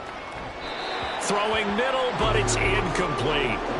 Well, it just seems like all game long there hasn't been a lot of sync quarterback to wide receiver on this side of the football. They haven't been on the same page, quarterback and receivers. Heck, they haven't been on the same grease board when you draw plays up. They haven't been on the same Surface tablet that you look at on the sidelines. Nothing's worked for them. They've got to find a way to start matching each other's movements. Another throw on 2nd down, and this one incomplete as well. Now they face a 3rd and 10 after back-to-back incompletions. Draw play. This is middle. And this play comes to a halt at the 33, and obviously that's well short of the 1st down. Give him 3 yards there as that'll take us to 4th down. We often talk of situational football. Let's just call it team football. The defense did their job, got off the field, brought the punting situation, so they're turning the ball back over to their offense. You think those guys will get along very well right now? Of course they will. Defense helped the offense. Now it's their turn to take it downfield. The LA offense ready for this next possession. We find ourselves here in the midst of a one-sided affair. A lot of fill time down the stretch, Mr. Davis. So we could talk about food because that is something that you and I both enjoy. We share that. We enjoy our time at the table. So maybe the best steakhouses in the city, but in all seriousness, the performances that we've seen this year, we've seen a bunch of great ones. And it's going to be hard to parse who's going to win the MVP. Yeah, it really is. Is it going to be a runner? Is it going to be a thrower? Can a defender finally win it this season? Those are the things that we could probably discuss. And collectively, this is about as dominant of a performance as you could have hoped for on both sides of the football. Might have to put it #1 for what we've seen this season. The Chargers on 3rd down. They've hit on 6 of their 8 tries. Very good. Here it's 3rd and 2. From the shotgun, he'll look to throw. He had a man open, but he missed him, and it's incomplete. Well, their passing attack, even though that one was incomplete, has been really sharp in this one. It's resulted in a lot of touchdowns, and it looks like they're not going to stop throwing the football until the very end of this one. Well, that will certainly make everyone involved on offense pretty happy because that gives them all a chance to pad their stats a bit. But as far as the actual need, you and I both know they can just run this clock out because this one, it was over a long time ago. Jacksonville set to go again offensively. Even though they were able to force the punt defensively, still a big hole to climb out of, especially at this late stage of the contest. Throwing to start the drive. Dixon out of his hands quickly to Pittman. And this will leave him a yard short. Nice pickup of 9 yards on 1st down.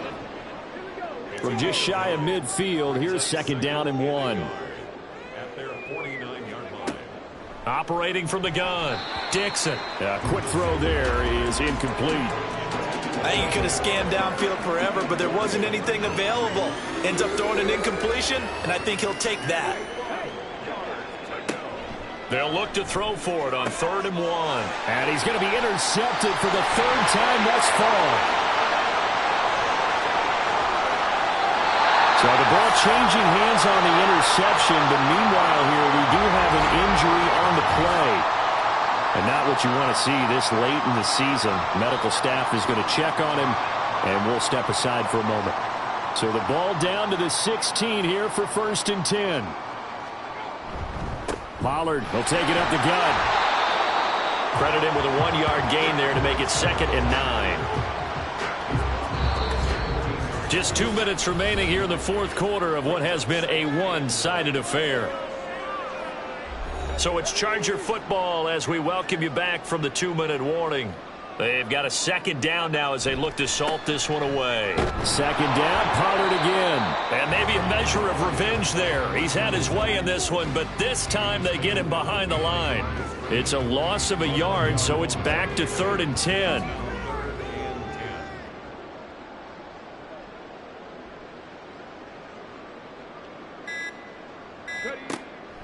They'll look to throw here.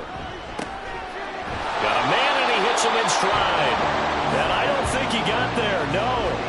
He's short by maybe a foot, maybe. Call it 4th and inches. Cameron Dicker on now to try the field goal. From the left hash, a chip shot here. Chargers field goal. A 23-yard attempt.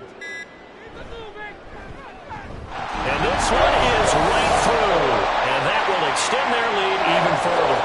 Well, no field goal attempts for him until the final quarter, but no hesitation on his end. He comes right out and nails his first field goal try. And give him a lot of credit, too, because he stood there the entire ball game, but has managed to stay with it both mentally and physically. When they called on him, he was ready, and he knocked it through the posts. Jaguars offense ready to set up shop here again. They have a little bit of time left here, but this one not going to go their way.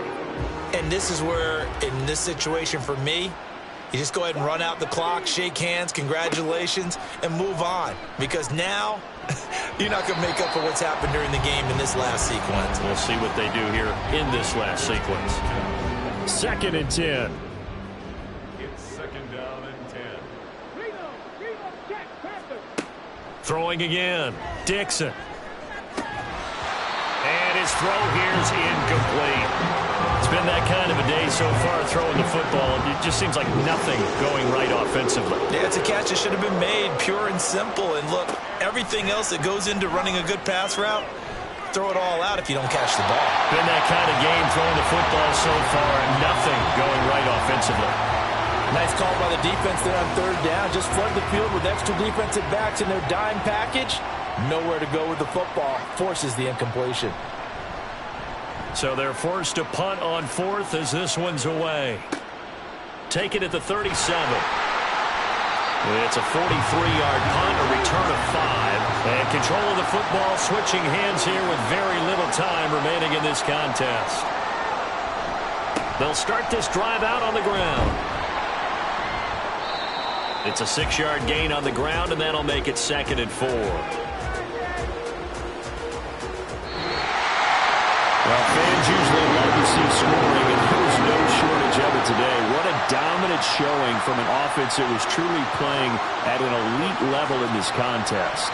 Partner, this game was over a long time ago, and you noticed they did not want to slow down anything. Absolutely a dream scenario for everyone on that offense, and they took advantage of every second. Guaranteed popcorn for everyone in their film session. So for L.A., it's a big win here as they move to 11-4 now on the year. So that'll do it for us. For Charles Davis and all our crew, I'm Brandon Gaudin. You've been watching the NFL on EA Sports. So long, everybody.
It's Madden NFL 24. All eyes are on Jamar Chase. He's been a production machine with a 1,200-yard season going to this point. It's the Bengals and the Lions under the lights on Thursday night.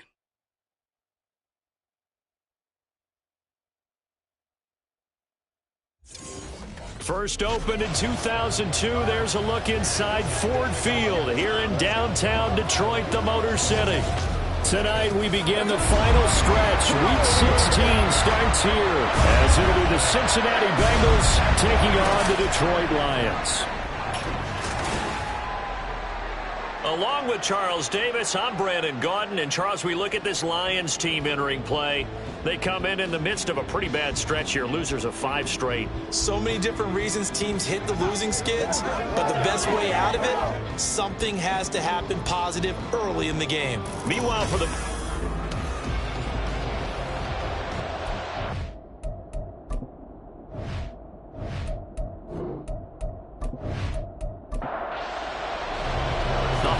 season is upon us. We've got the gift of the NFL as we're underway here in Week 16.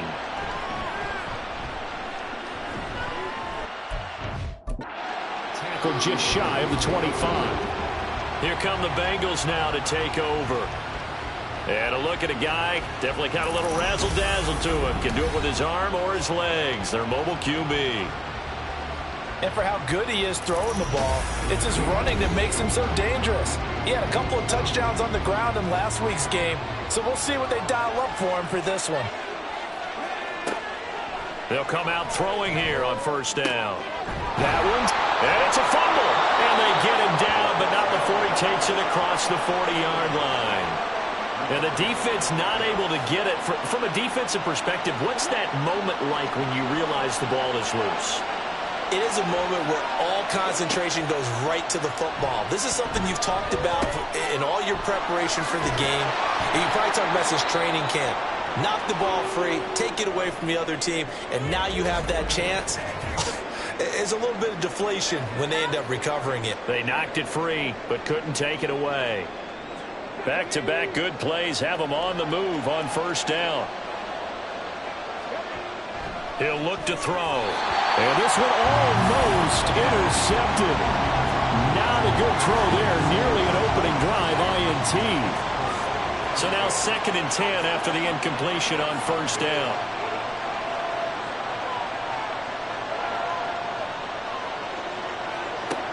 Back to throw again. Open man here is Benson. 4 yards the gain, and it'll bring up a 3rd down. You talk about this Lions defense. They've been excellent against the pass. The number 6 unit in the NFL. And I'm struggling a little bit trying to really categorize this crew. They're top 10 in the league against the pass, but the bottom half of the league in sacking the quarterback. That doesn't make sense. Imagine if this group ever put pressure on the QB, they'd easily move into the top 5. We expected this defense to be tested by this passing game coming into this one, and there's an example on this first possession of the game.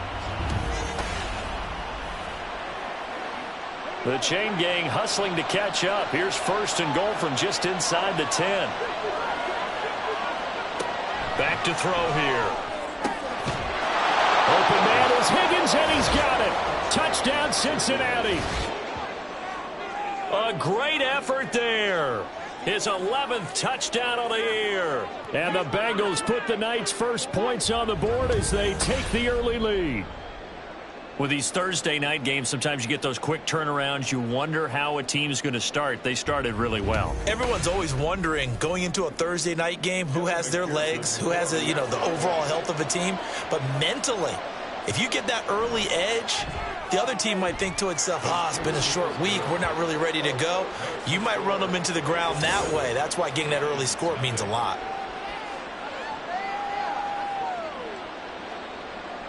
After the touchdown, McPherson on to kick this one away. And this will not be brought out. It's a touchback. So here are the Lions now coming out for their opening drive.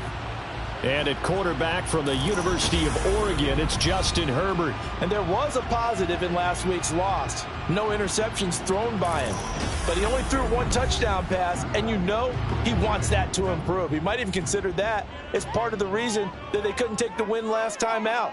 I believe we'll see a more aggressive version of him this week whenever they're nearing the end zone. Now a throw over the middle, and he's got it to start the drive.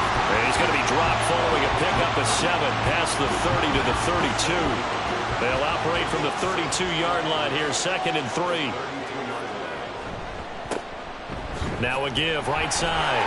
Allison, not much there, maybe a couple up to the 35. And, Charles, you wonder about this defense coming in. I mean, look, it's no secret they're playing a team that's down on its luck right now. Losers of 5 straight. How does that change how you prepare for a game?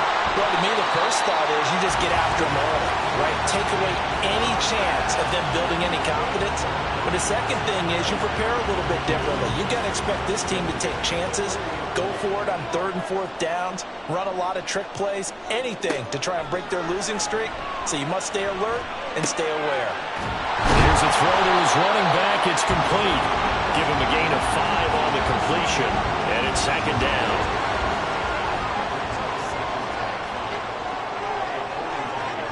Justin Herbert looking to pass. And he'll be taken down by the Bengal pressure. Here's 3rd and 7. Now it's Herbert. And it is caught. And he's got another first down as the tackle's going to be made at the Bengals' 41-yard line. It's a pickup of 16 there, and it'll lead to a new set of downs. We got to like what you're seeing from this offense here on the first drive. A nice, sustained series to begin the game, and it will continue after picking up another first there. Would you say the word methodical comes to mind? I love the execution. I love what they're doing on this drive. Nowhere to go for Herbert, and he's going to go down. Dropped for a loss of 7 by multiple defenders. Charles, a little bit of feast or famine on this drive. They moved the ball okay, but they've been sacked twice now. And they've got to figure out how to plug that leak a little bit, right? Keep them away from the quarterback because when he's not being hit, as you mentioned, they're moving the ball well. And he'll get this into enemy territory, but not by much as he's down to the 48. 9th play of the drive now on 3rd and a country mile. From the shotgun, here's Herbert. They sack him back at the 42. It's a loss of 10 on the sack, and it leads to 4th. The start of this game shaping up nicely on that visiting sideline. Yeah, how about that? You get your points on the opening drive. Then you get a big sack there on 3rd down, and you make the home crowd go, shh. There is a hush indeed. Here comes the Lions punter now as he's on to punt for the first time tonight.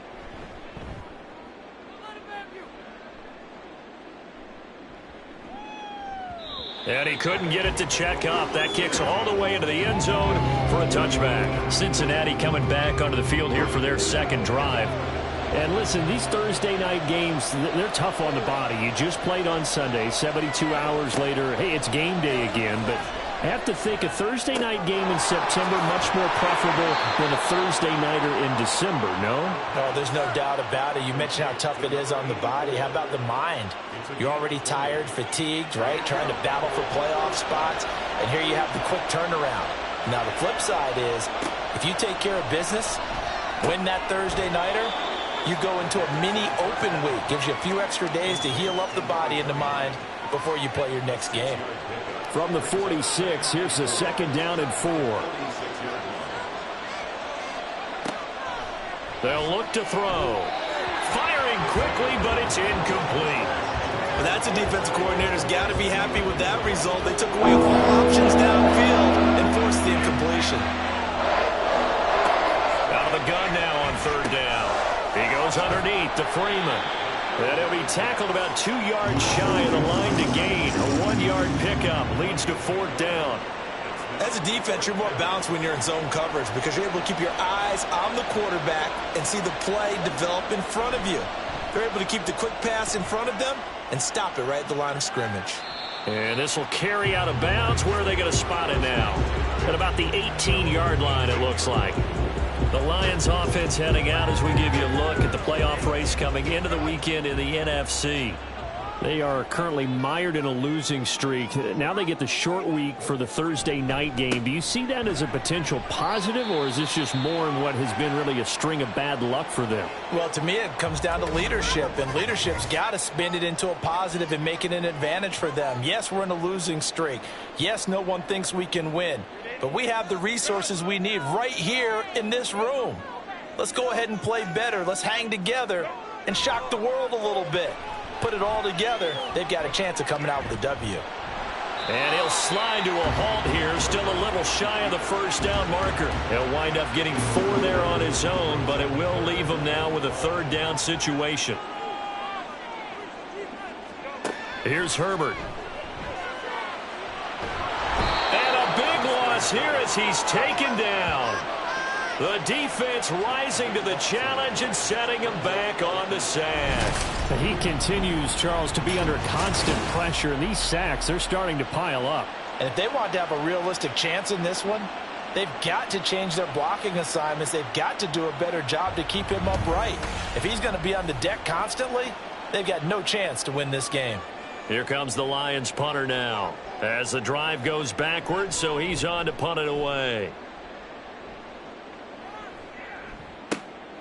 Let's take it inside his own 40. That's a 49-yard punt, 8 though on the return. And the Bengals take over 1st and 10. Cincinnati's offense coming back here onto the field. They come off a victory over the weekend, but now the quick turnaround here for this Thursday night game. How does that affect how teams like this approach these short turnarounds? Well, wins and losses always factor into, how you're getting ready for the next game. But equally as important when you have the short turnaround, what is your injury situation? Are you losing key guys? And if so, how well have the backups prepared for this? Because you don't have much time to get them ready. They have to be ready before this week in order to play well in this game. 7 yards there and a 1st down. That's a good, nice, crisp run for a 1st down. I wonder if the defense might have been loosened up a little bit, maybe anticipating a pass instead of the run that they got.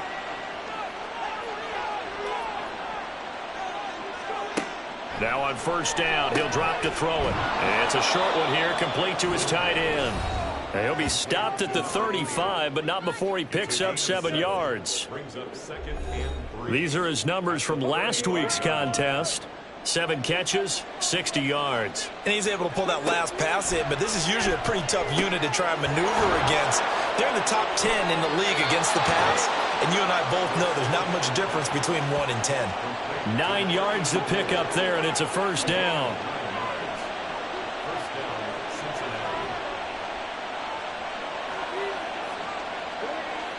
Looking to throw. And he's got his man in stride, complete. And he's going to get a solid gain of 9 before being brought down. 2nd and right at a yard. 2nd down and a yard.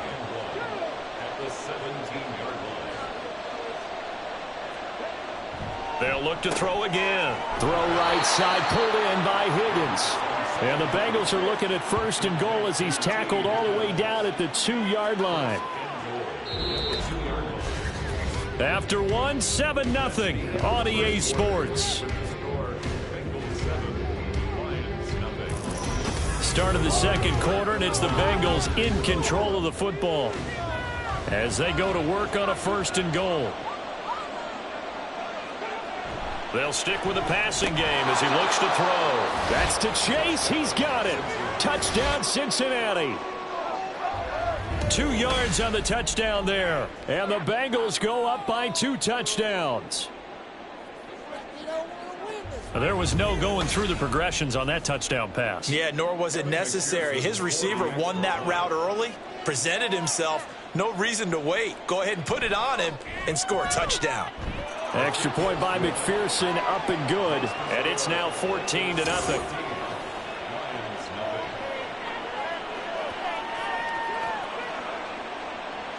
After the touchdown, McPherson on to kick this one away.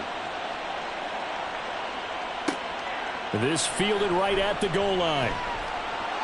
And no chance to get away as they'll get him down at about the 17-yard line. Time for another look at this Lions offense. As the season winds down and you look at them in totality, the offense has struggled. The defense has been pretty good, so I would imagine the changes this offseason may be more on the offensive side of the ball. And this is where we always hear the term complementary football, because as you noted, the defense is playing well enough for them to win games, and the offense has held them back. So they've got to reward that defense by improving on offense. I don't know if you make a change, a quarterback, running back, tight end, it doesn't matter. Get better players, better system, so they can play to the standards of the defense, and the win column will result. Now this one to his tight end out on the right side. And he's able to get this one up to his 30 before he's out of bounds. So 1st and 10 now from the 30. Herbert. And incomplete, a drop there in the middle third of the field. That'll bring up second down. He was covered by Patrick Queen.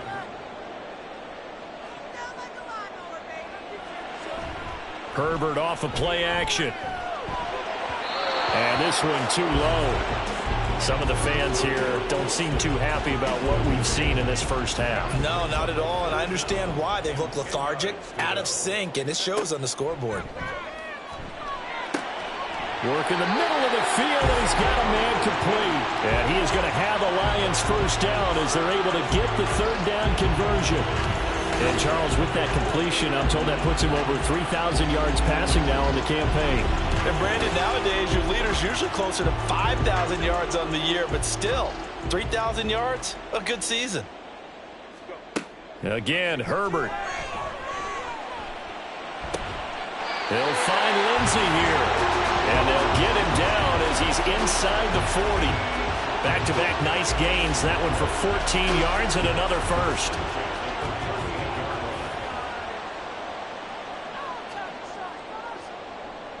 The slot man in motion right.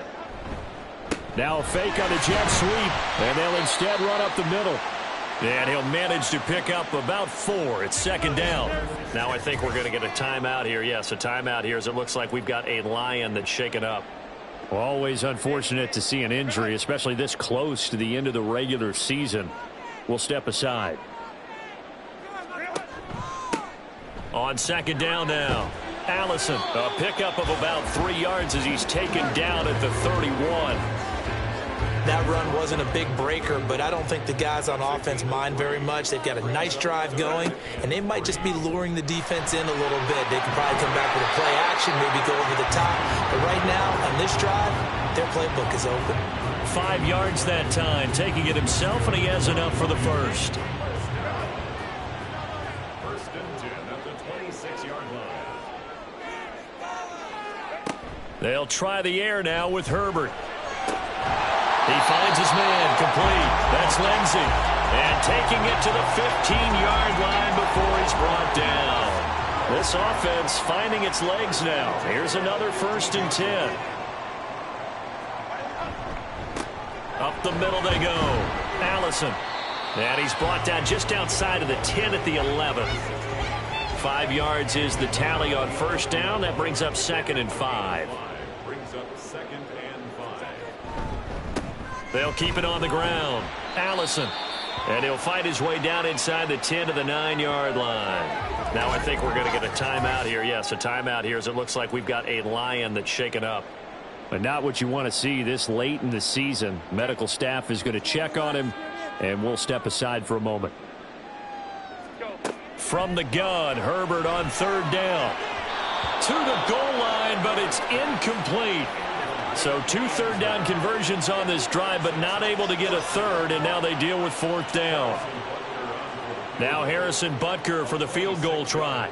From the left hash, should be a fairly easy one here.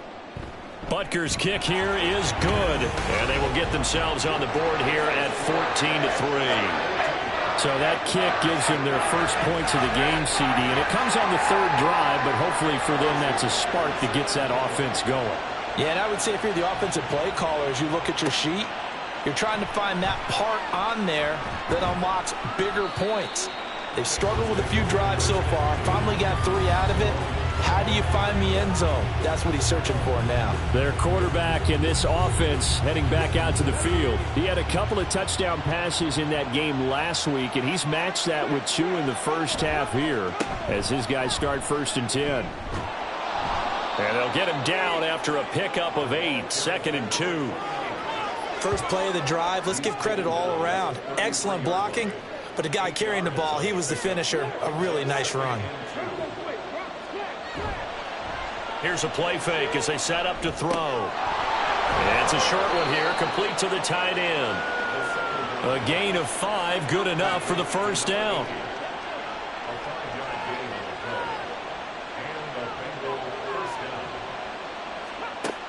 Now they'll throw here out of the gun. Over the middle, that's caught by Chase. This will be stopped about 2 yards shy of the marker. 8-yard gain, second and 2. 2 yards to go, second down.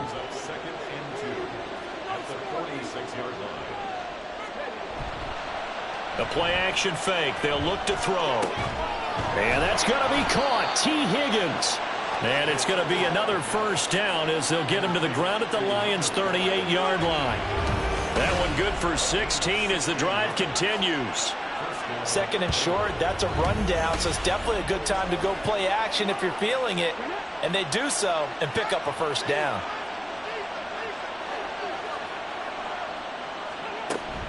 This is Freeman on 1st and 10. On a nice burst there as he'll take this inside the 30 to the 28-yard line. 10 more there and another first down.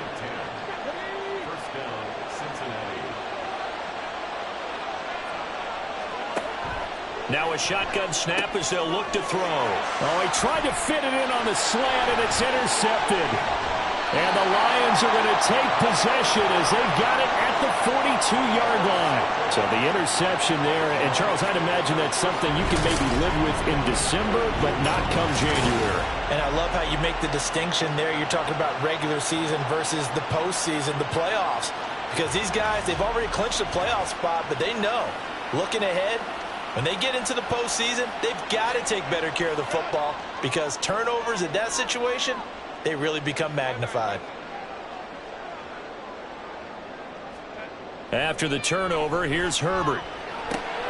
To the right side, complete to Taylor. Now he's tackled a yard short of the marker. Good gain of 9 on first down. From just across the midfield stripe, here's second down and a yard. They'll fake the handoff. Now Herbert.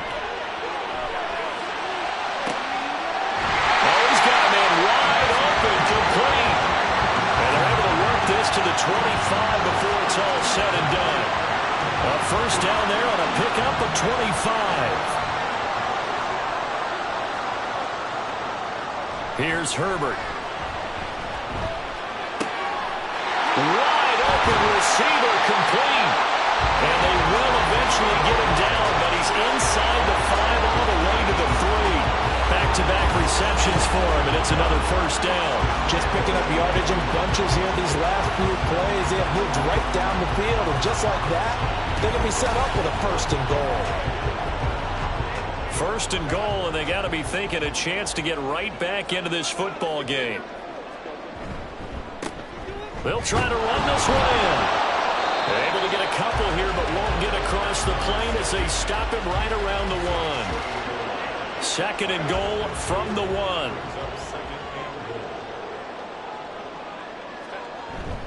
And they'll run again. And he is into the end zone. Touchdown, Detroit. A great play there. His 5th rushing touchdown now on the year. And the Lions have cut it back within a score. And you can sense a little bit of optimism here. Things had not been going their way. But they get the turnover on the other end, and they turn right around and put a nice drive together. Then they finish it off with a strong run for their first touchdown of the game.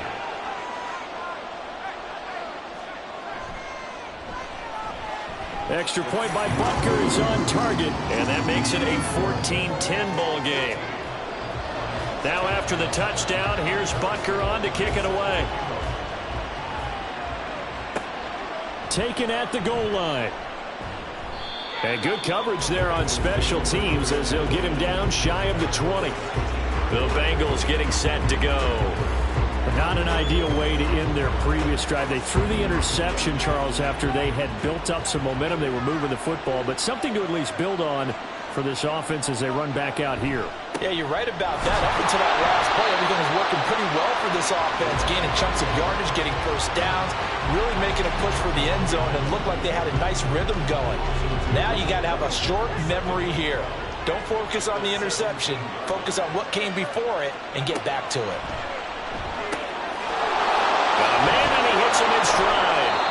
And they're going to get this beyond the 40 before he's taken down. The catch and run, good for 24 yards. And we've hit the 2-minute mark in this first half of action.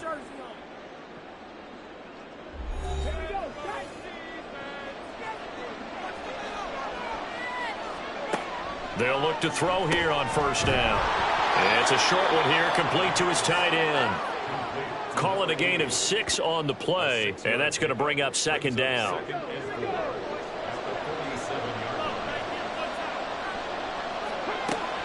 They'll set up a throw. And he's got his man in stride, complete. They call his number again. It's his 6th catch and a first down.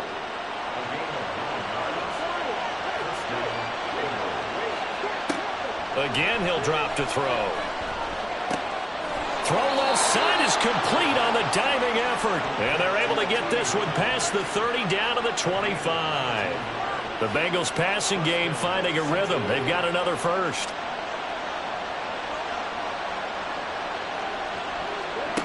Back to throw again. The result here, a pickup of 8. Leaves them with 2 to go on second down.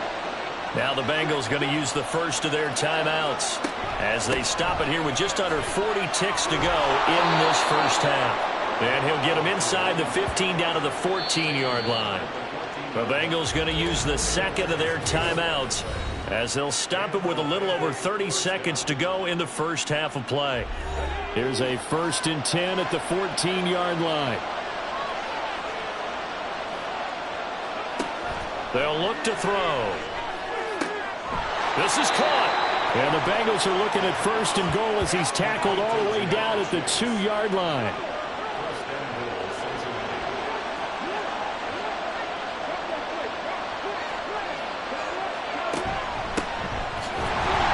Trying to get to the goal line, but he's going to be stopped just short at the 1. Now whistles and a timeout with 3 seconds left in the first half. McPherson's kick is good. So 3 points on the board, as easy a field goal as you're going to get, but I can see you shaking your head. I love that peripheral vision of yours, partner, because to me, if it's the 4th quarter and you're up 6, I get it. But now, even if you run and don't get in, you're still setting them up to go a long field, 98, 99-yard drive. How do you look at your defense and not give them that opportunity? So we have reached halftime with a touchdown. That's the difference on the scoreboard. As we send you down to Orlando, where Jonathan Coachman has our EA Sports Halftime Report. Coach. All right, Brandon, we're into the final 3 weeks of the NFL season. A lot of races going to be coming right down to the wire.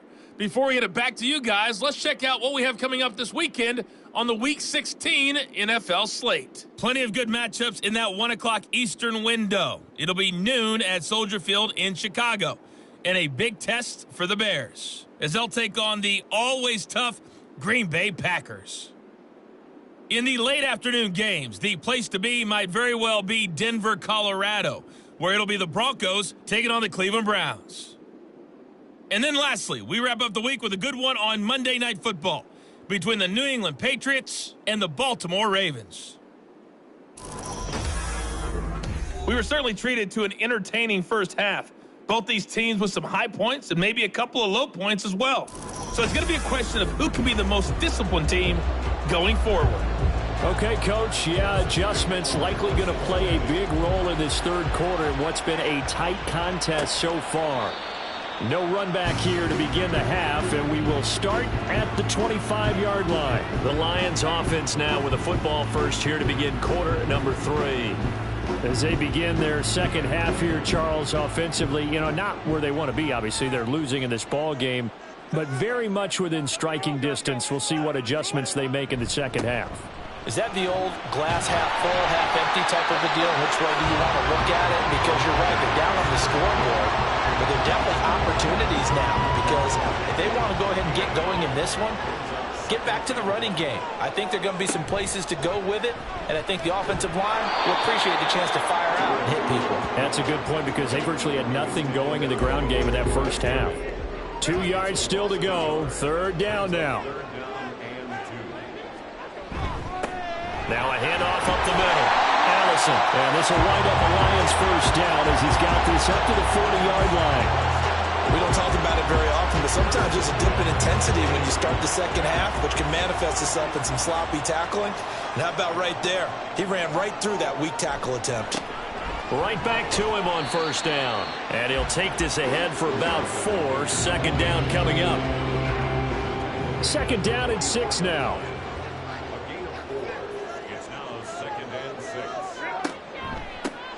They'll keep it on the ground. Allison. And he'll be taken down just shy of midfield. I think we all suspected that they were going back to him after he found the end zone on his last carry, and they kept the positive momentum going there. Another nice run by him. Herbert wants to throw it on 3rd and 1. And this pass broken up. But the contact well timed there, and now 4th down. And so many times we look at the opening drive of the third quarter as a tone setter, and many coaches do emphasize it. And that's a strong performance there defensively to force incompletion and, more importantly, force a quick punting situation. And this is going to hit the goal line and continue on into the end zone for a touchback. So here are the Bengals now as they get their first possession of this second half.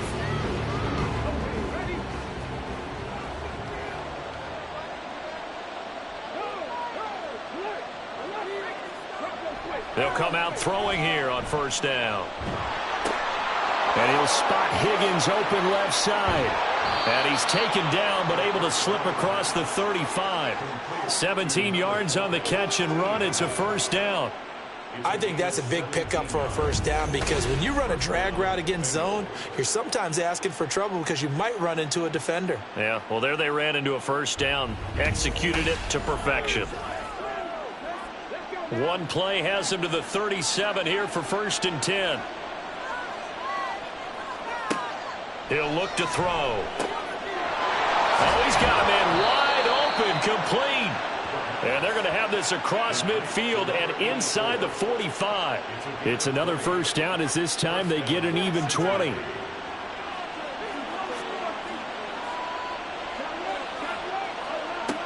They'll drop to throw. A quick throw, but incomplete. Now a 2nd and 10.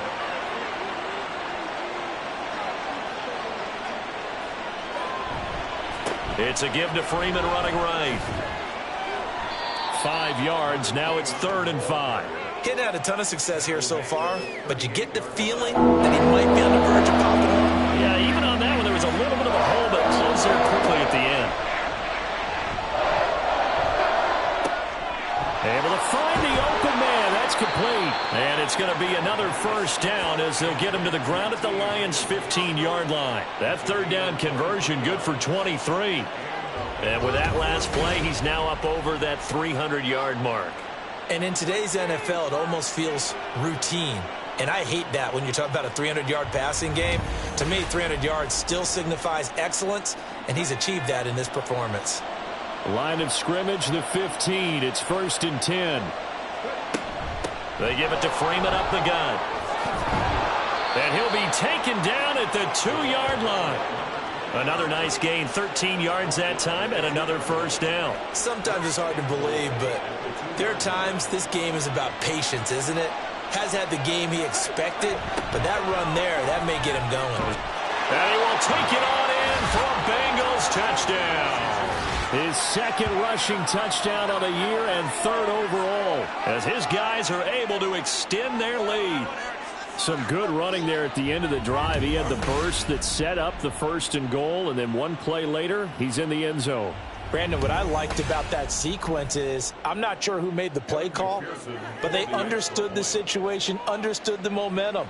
A nice hard-charging run, give it right back to him, and let him cap things off. Extra point by McPherson, up and good. And the lead now up to 14.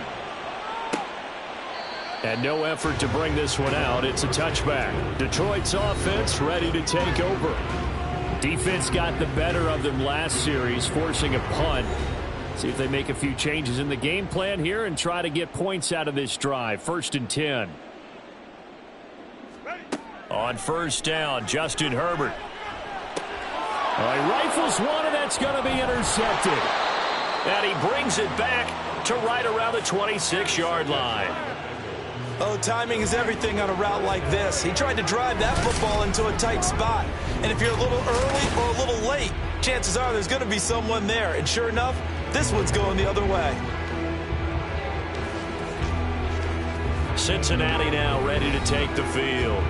And they'll have good field position here following the interception and a chance to build on their lead as they start with a 1st and 10.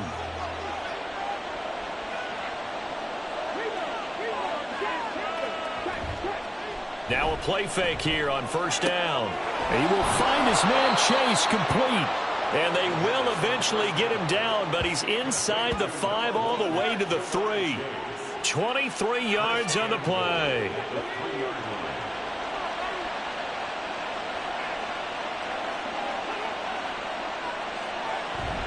They'll run here with Freeman. And he pushes forward but comes up short of the goal line as he'll get a yard down to about the 1. Second and goal from the 1. Freeman again. And he'll take this into the end zone for a Bengal TD. A great effort there. His second touchdown of the game, his third on the year. And the Bengals take a 3-touchdown lead. A 1-yard run on first down, another one on second. Tell you, it doesn't do much for the yards per carry average, but it gets them 6 points. And I just wonder in contract negotiations, do you show the 6 points scored, or do you show the yards per carry I'm first? showing the 6 points. No doubt about it. And his team benefits. They don't care about yards per carry. They just care about points up on the board. After the touchdown, McPherson on to kick this one away. From a yard or two deep, here comes a return. And that decision to bring it out ends up not being a good one. Costs him about 5 yards as he's tackled at the 20. And as this offense makes their way back out, NFC playoff race time, we give you a look at what's going on there. So now, Charles, this drive maybe a touch more important, trying to erase the memory of that interception they had the last time out. Yeah, and everyone goes through this because even the best in the game, you're going to have games where it just doesn't go right for you, and interceptions result. So, frankly, to me, it's all about how you respond, not just the types of plays that you call, but how you carry yourself, how you show your team that you're still with it, and how you continue to lead. And he's going to take this ahead for right around 3 yards, but no more than that. Second down. This a 2nd and 7 from the 37. Here's Herbert. And this one taken in on the right sideline, but not in the field of play. They say it's incomplete. The throw led him a little too far. It brings up third down. Going to throw on third down with Herbert. The throw here right sideline falls incomplete. Looks like another empty possession offensively. And you're at that point in the game where you can't afford too many more of these. So this is going to require some heavy thinking on the sideline to figure out what they can do to crack this defense. And on fourth down, on is the punt team sending this one away. Taking it about the 16. Following the punt return here, there is someone shaken up. Always unfortunate to see an injury, especially this close to the end of the regular season. We'll step aside. The Bengals drive about to get going.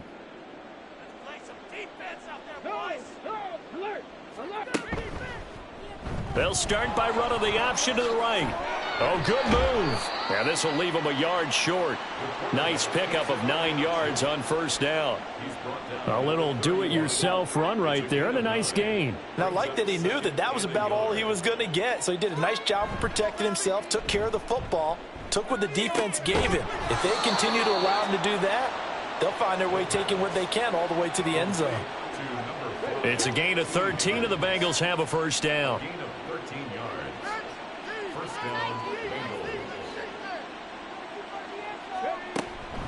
From the gun, it's a run for Freeman. And he'll be brought down at the 50 after a gain of about 5. That's a really nice, tough run inside, and they gained 5 yards on it. And to be frank about it, most offenses don't expect to get 5 yards on a play call like that. So when they do, they go back to their huddle with a little pep in their steps. They're starting to think that they're starting to dominate the line of scrimmage. Good yardage after the catch. Is that play good for 30 and a first? Everything's been going right here in this one. This offense, they've been in complete control from the outset. And here's another big play. These kind of routes have been open all game long, and they continue to take advantage. So a big play as it gets them all the way down to the 20 now for 1st and 10. He'll look to throw. Over the middle, and it's incomplete. Something we haven't really seen much of from him, an incomplete pass. Yeah, last week he finished at 70%. This week he's up over 80%. I don't know how you slow him down. pass rush is usually the best way because a quarterback on his back usually can't complete a pass. Call that a gain of 5 as the clock ticks inside of 2 minutes to go now in the third. Play number 7 now coming up on the drive. 3rd and 5. Looking to throw. They'll set up the screen for Freeman. Oh, touchdown Bengals. A great play there. A dynamo since the break. 3 third-quarter touchdowns. And the Bengals get another third-quarter touchdown to add on to that lead. There are several elements to a well-executed screen pass. This one resulted in a touchdown. It had all of those elements. Yeah, you're so right because you really need the rush to almost get to the quarterback, almost get to the passer. Then you've got to get the ball thrown perfectly, whether it's to the running back, the wide receiver, whoever the screen guy is. And, of course, the blocking has to form in front to get him downfield for the touchdown. Extra point by McPherson, up and good. And that'll increase their lead to 28. After the touchdown, McPherson on to kick this one away. And there will not be a return here. It's a touchback, and it'll come out to the 25-yard line. And Detroit getting set to go now.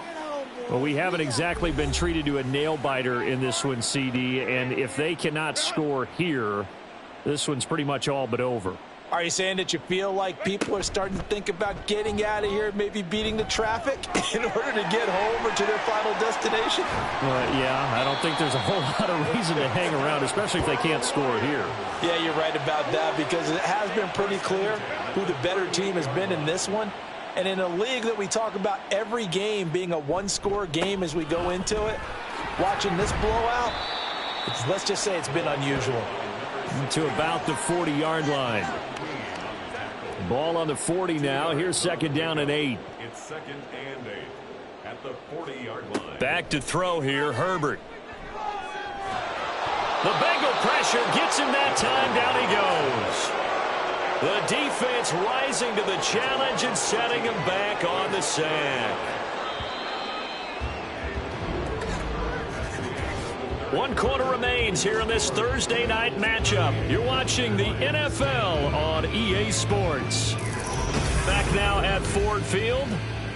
A lot of folks starting to make their way to the parking lot. Their guys trail big here to begin quarter number 4. On 3rd down, Allison. And he'll fight forward to about the 27-yard line. Just a 1-yard pickup there, and it'll be 4th down. Now, that's a mountain of a man that just made that stop, isn't it? But he's more than that. This guy's nimble and quick. More than a space eater, he just made a great play there. And they're indeed going to go for it here on 4th down. So trailing here in the last quarter, let's see how this plays out. Pass taken in by his big tight end. And he is going to have the Lions first down on what will be a big play there on 4th and long. 1st and 10 at the 49-yard line. Now Herbert with it, looking to pass. He gets this into the hands of Taylor. And they'll get him down after a pickup of 8. 2nd and 2. 2nd and a couple. 2nd and 2 at the 41-yard line. Now it's Herbert. Got a man, that's Allison. And he's got another first down as the tackle's going to be made at the Bengals 30. Give him 12 yards on that one. It earns him a fresh set of downs. They'll run on 1st down. Allison busts through the tackle. 93 yards on the ground for him now as he has gotten better, really, as the night's gone on.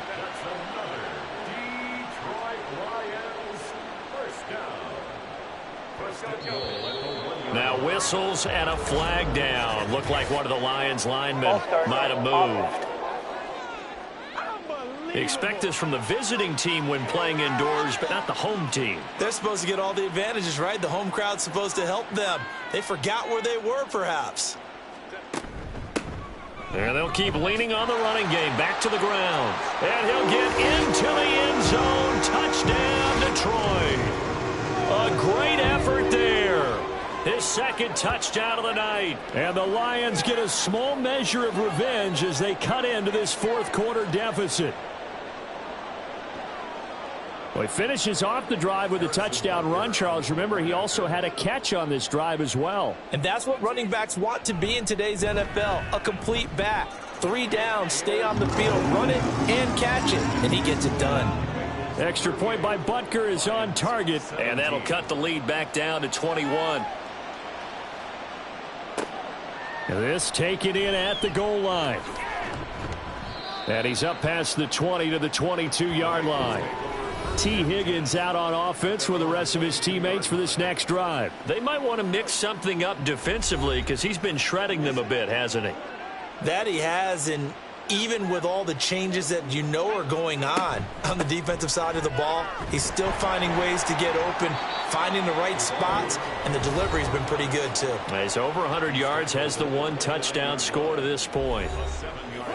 From the 29, here's 2nd down and 3.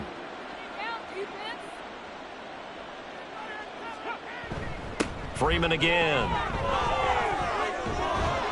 And they'll get it up just short of the 45 at the 44.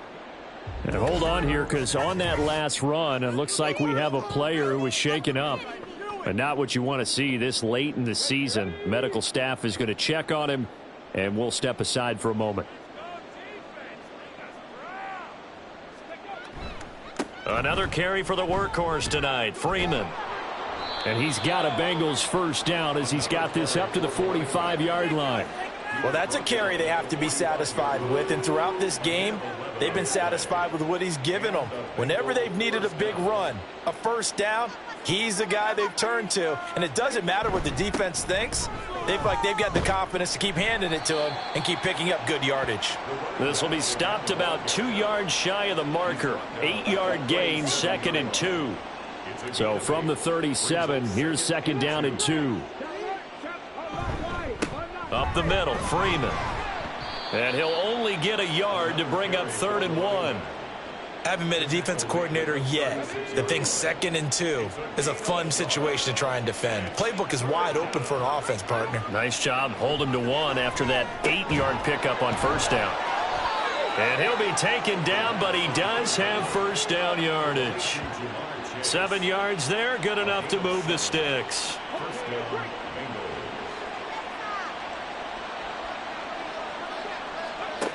Now on first down, he'll drop to throw it. Got a man, and he hits him in stride. Touchdown! A great play there. 29 yards. And the Bengals stretch this 4th quarter lead even further, and they are closing in on win number 12 of the season. So definitely a good day's work throwing the football. Very good day's work. A 4th touchdown pass as they're really pouring it on. Yeah, and so much for going into clock mode after getting that touchdown, right? Because you would think with the lead, 4th quarter, they might actually do that. No chance. They've kept attacking and got another touchdown pass as a result. Extra point by McPherson, up and good. And that'll increase their lead to 28.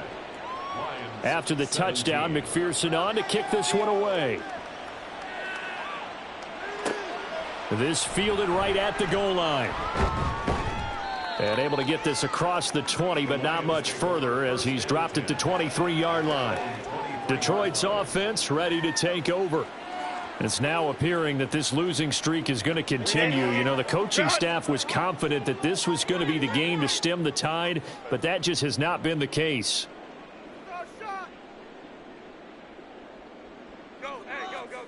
Herbert setting up to throw on first down. He'll find Lindsey here. And this will go as a gain of 7 as he gets it to the 30-yard line. Ball on the 30 now. Here's 2nd and 3. Herbert now. They'll try and set up the screen. It's complete.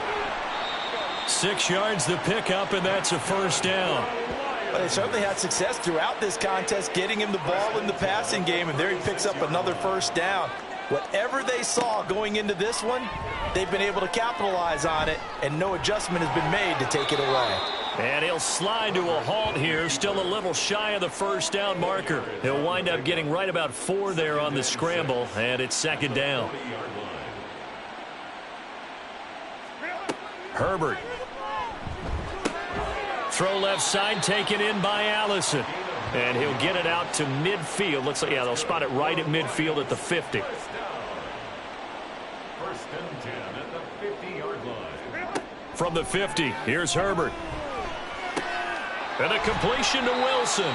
And he'll go down inside the 45 before going out of bounds.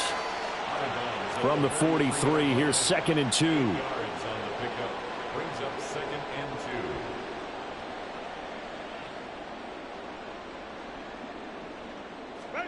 2. Here's Herbert. You know, the trials and tribulations of being a quarterback in this league, it's tough. It's got to be wearing on him out there. Well, he has been sacked a number of times. He had an interception, so I'm going to give him a skosh of credit for hanging in there and trying to make something happen, despite the amount of pressure he's been under this entire game. That'll be caught out right by Allison. And he'll be out just a yard or two shy of the 30. The Lions passing game in sync now. They've got another first down. Justin Herbert looking to pass. To the right side, complete to Taylor. And they'll have it in the red zone before he crosses over. Zach Taylor's made the decision. He's going to go ahead and throw out the red challenge flag. Play is under review. Did he keep those feet in bounds? That's the question they've got to decide. And I got to say, watching it in real time, it was awfully close. Yeah, it certainly looked like a heck of a catch because he didn't appear to bobble it, which could complicate things. But even with the benefit of replay, that's pretty tight. Well, here's the call. So the challenge there does not go their way. This will indeed remain a completed pass. On first down, Allison. And they'll work this down to the 15 for a pickup of 4. He's brought down at the 15-yard line. A gain of 4. Now a 2nd and 6. 2nd and 6.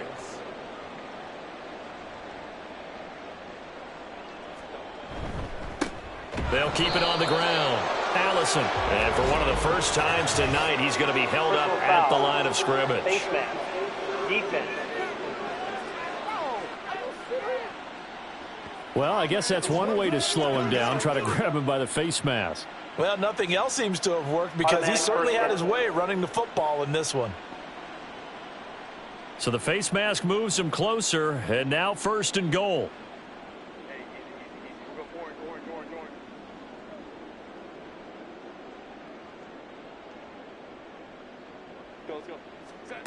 Operating from the gun, Herbert. And he's left with no option here but to throw it away. Great coverage down in the end zone. He's scanning the field, looking. No one ever came open. So in the end, he makes the best decision and just fires it over the end line.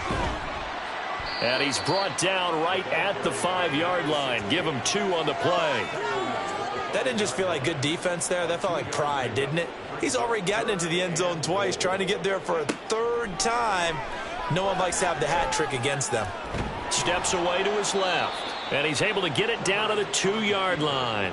The decision to tuck and run gets him 3, but that's not enough. Now it's 4th. Well, it certainly appears to me that the defensive guys are starting to look a little bit tired while he still has some fresh legs. Not the biggest gain we've seen on a scramble, but still some positive yardage on a play that initially looked like a sure win for the defense.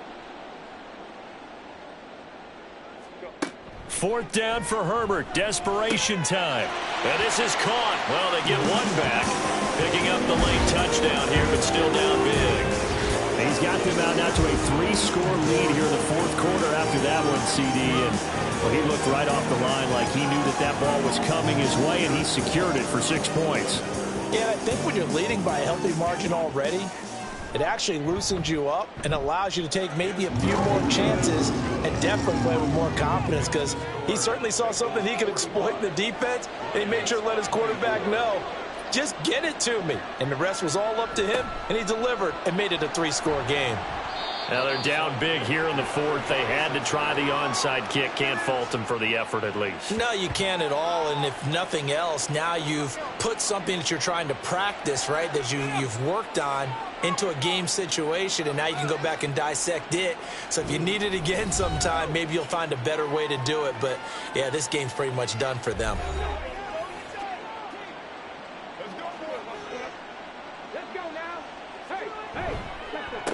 Freeman at tailback. He's got it running left.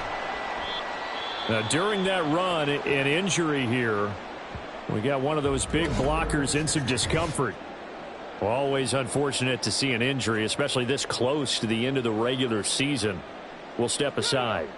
2nd and 5.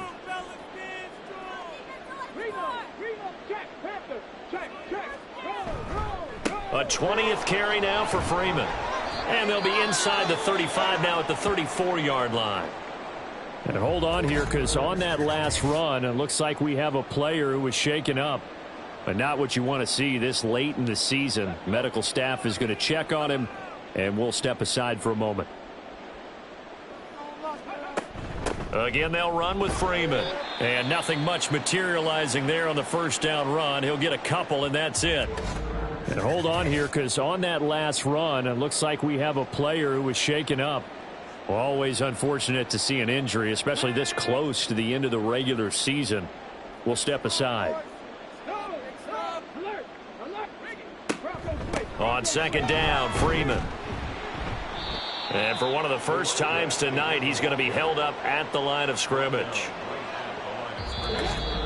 Just 2 minutes remaining here in the fourth quarter of what has been a one-sided affair. So the Bengals in possession of the football here as we get you reset. They've got a 3rd down now as they look for one more first down to help salt this one away.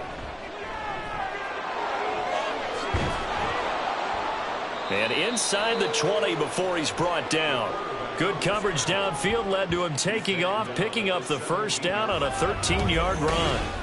He's starting to fall into the category of not fair, because when he's on target throwing the ball, he's dangerous. But when you add in his ability to make plays with his feet, almost impossible. Well, yeah, exactly. They've had trouble stopping him in the secondary. This time they've got the great coverage. Oh, he can run too.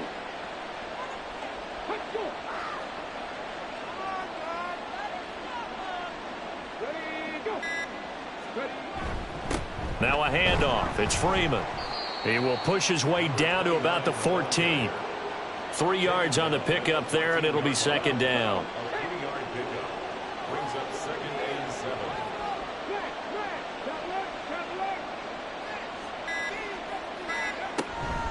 Out of the gun, they give to Freeman. And he'll get it here to the 10-yard line.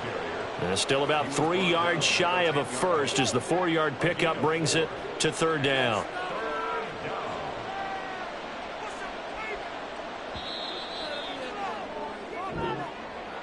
Well, partner, under the lights in primetime, this offense, they gave the nation quite a show, putting up that many points to come away with what will certainly be a memorable win for them. And, Brandon, I think it's as simple as this. Some players, some teams, they're just meant for the big stage. And when they get a chance to play in this type of atmosphere where all eyes are on them and all the lights are shining brightly, they show up and they show out. So for Cincinnati, the wins keep coming as this one moves them to 12-3 on the year. And they'll get a few days to savor this one before they take on the Jacksonville Jaguars. Meanwhile, for the Lions, things get even uglier now as they fall to 2-13. And they'll get a chance to redeem themselves at home next week. So for Charles Davis and our entire crew, I'm Brandon Gaudin. Next game, guess what? Charles and I will be here again. It's the NFL on EA Sports.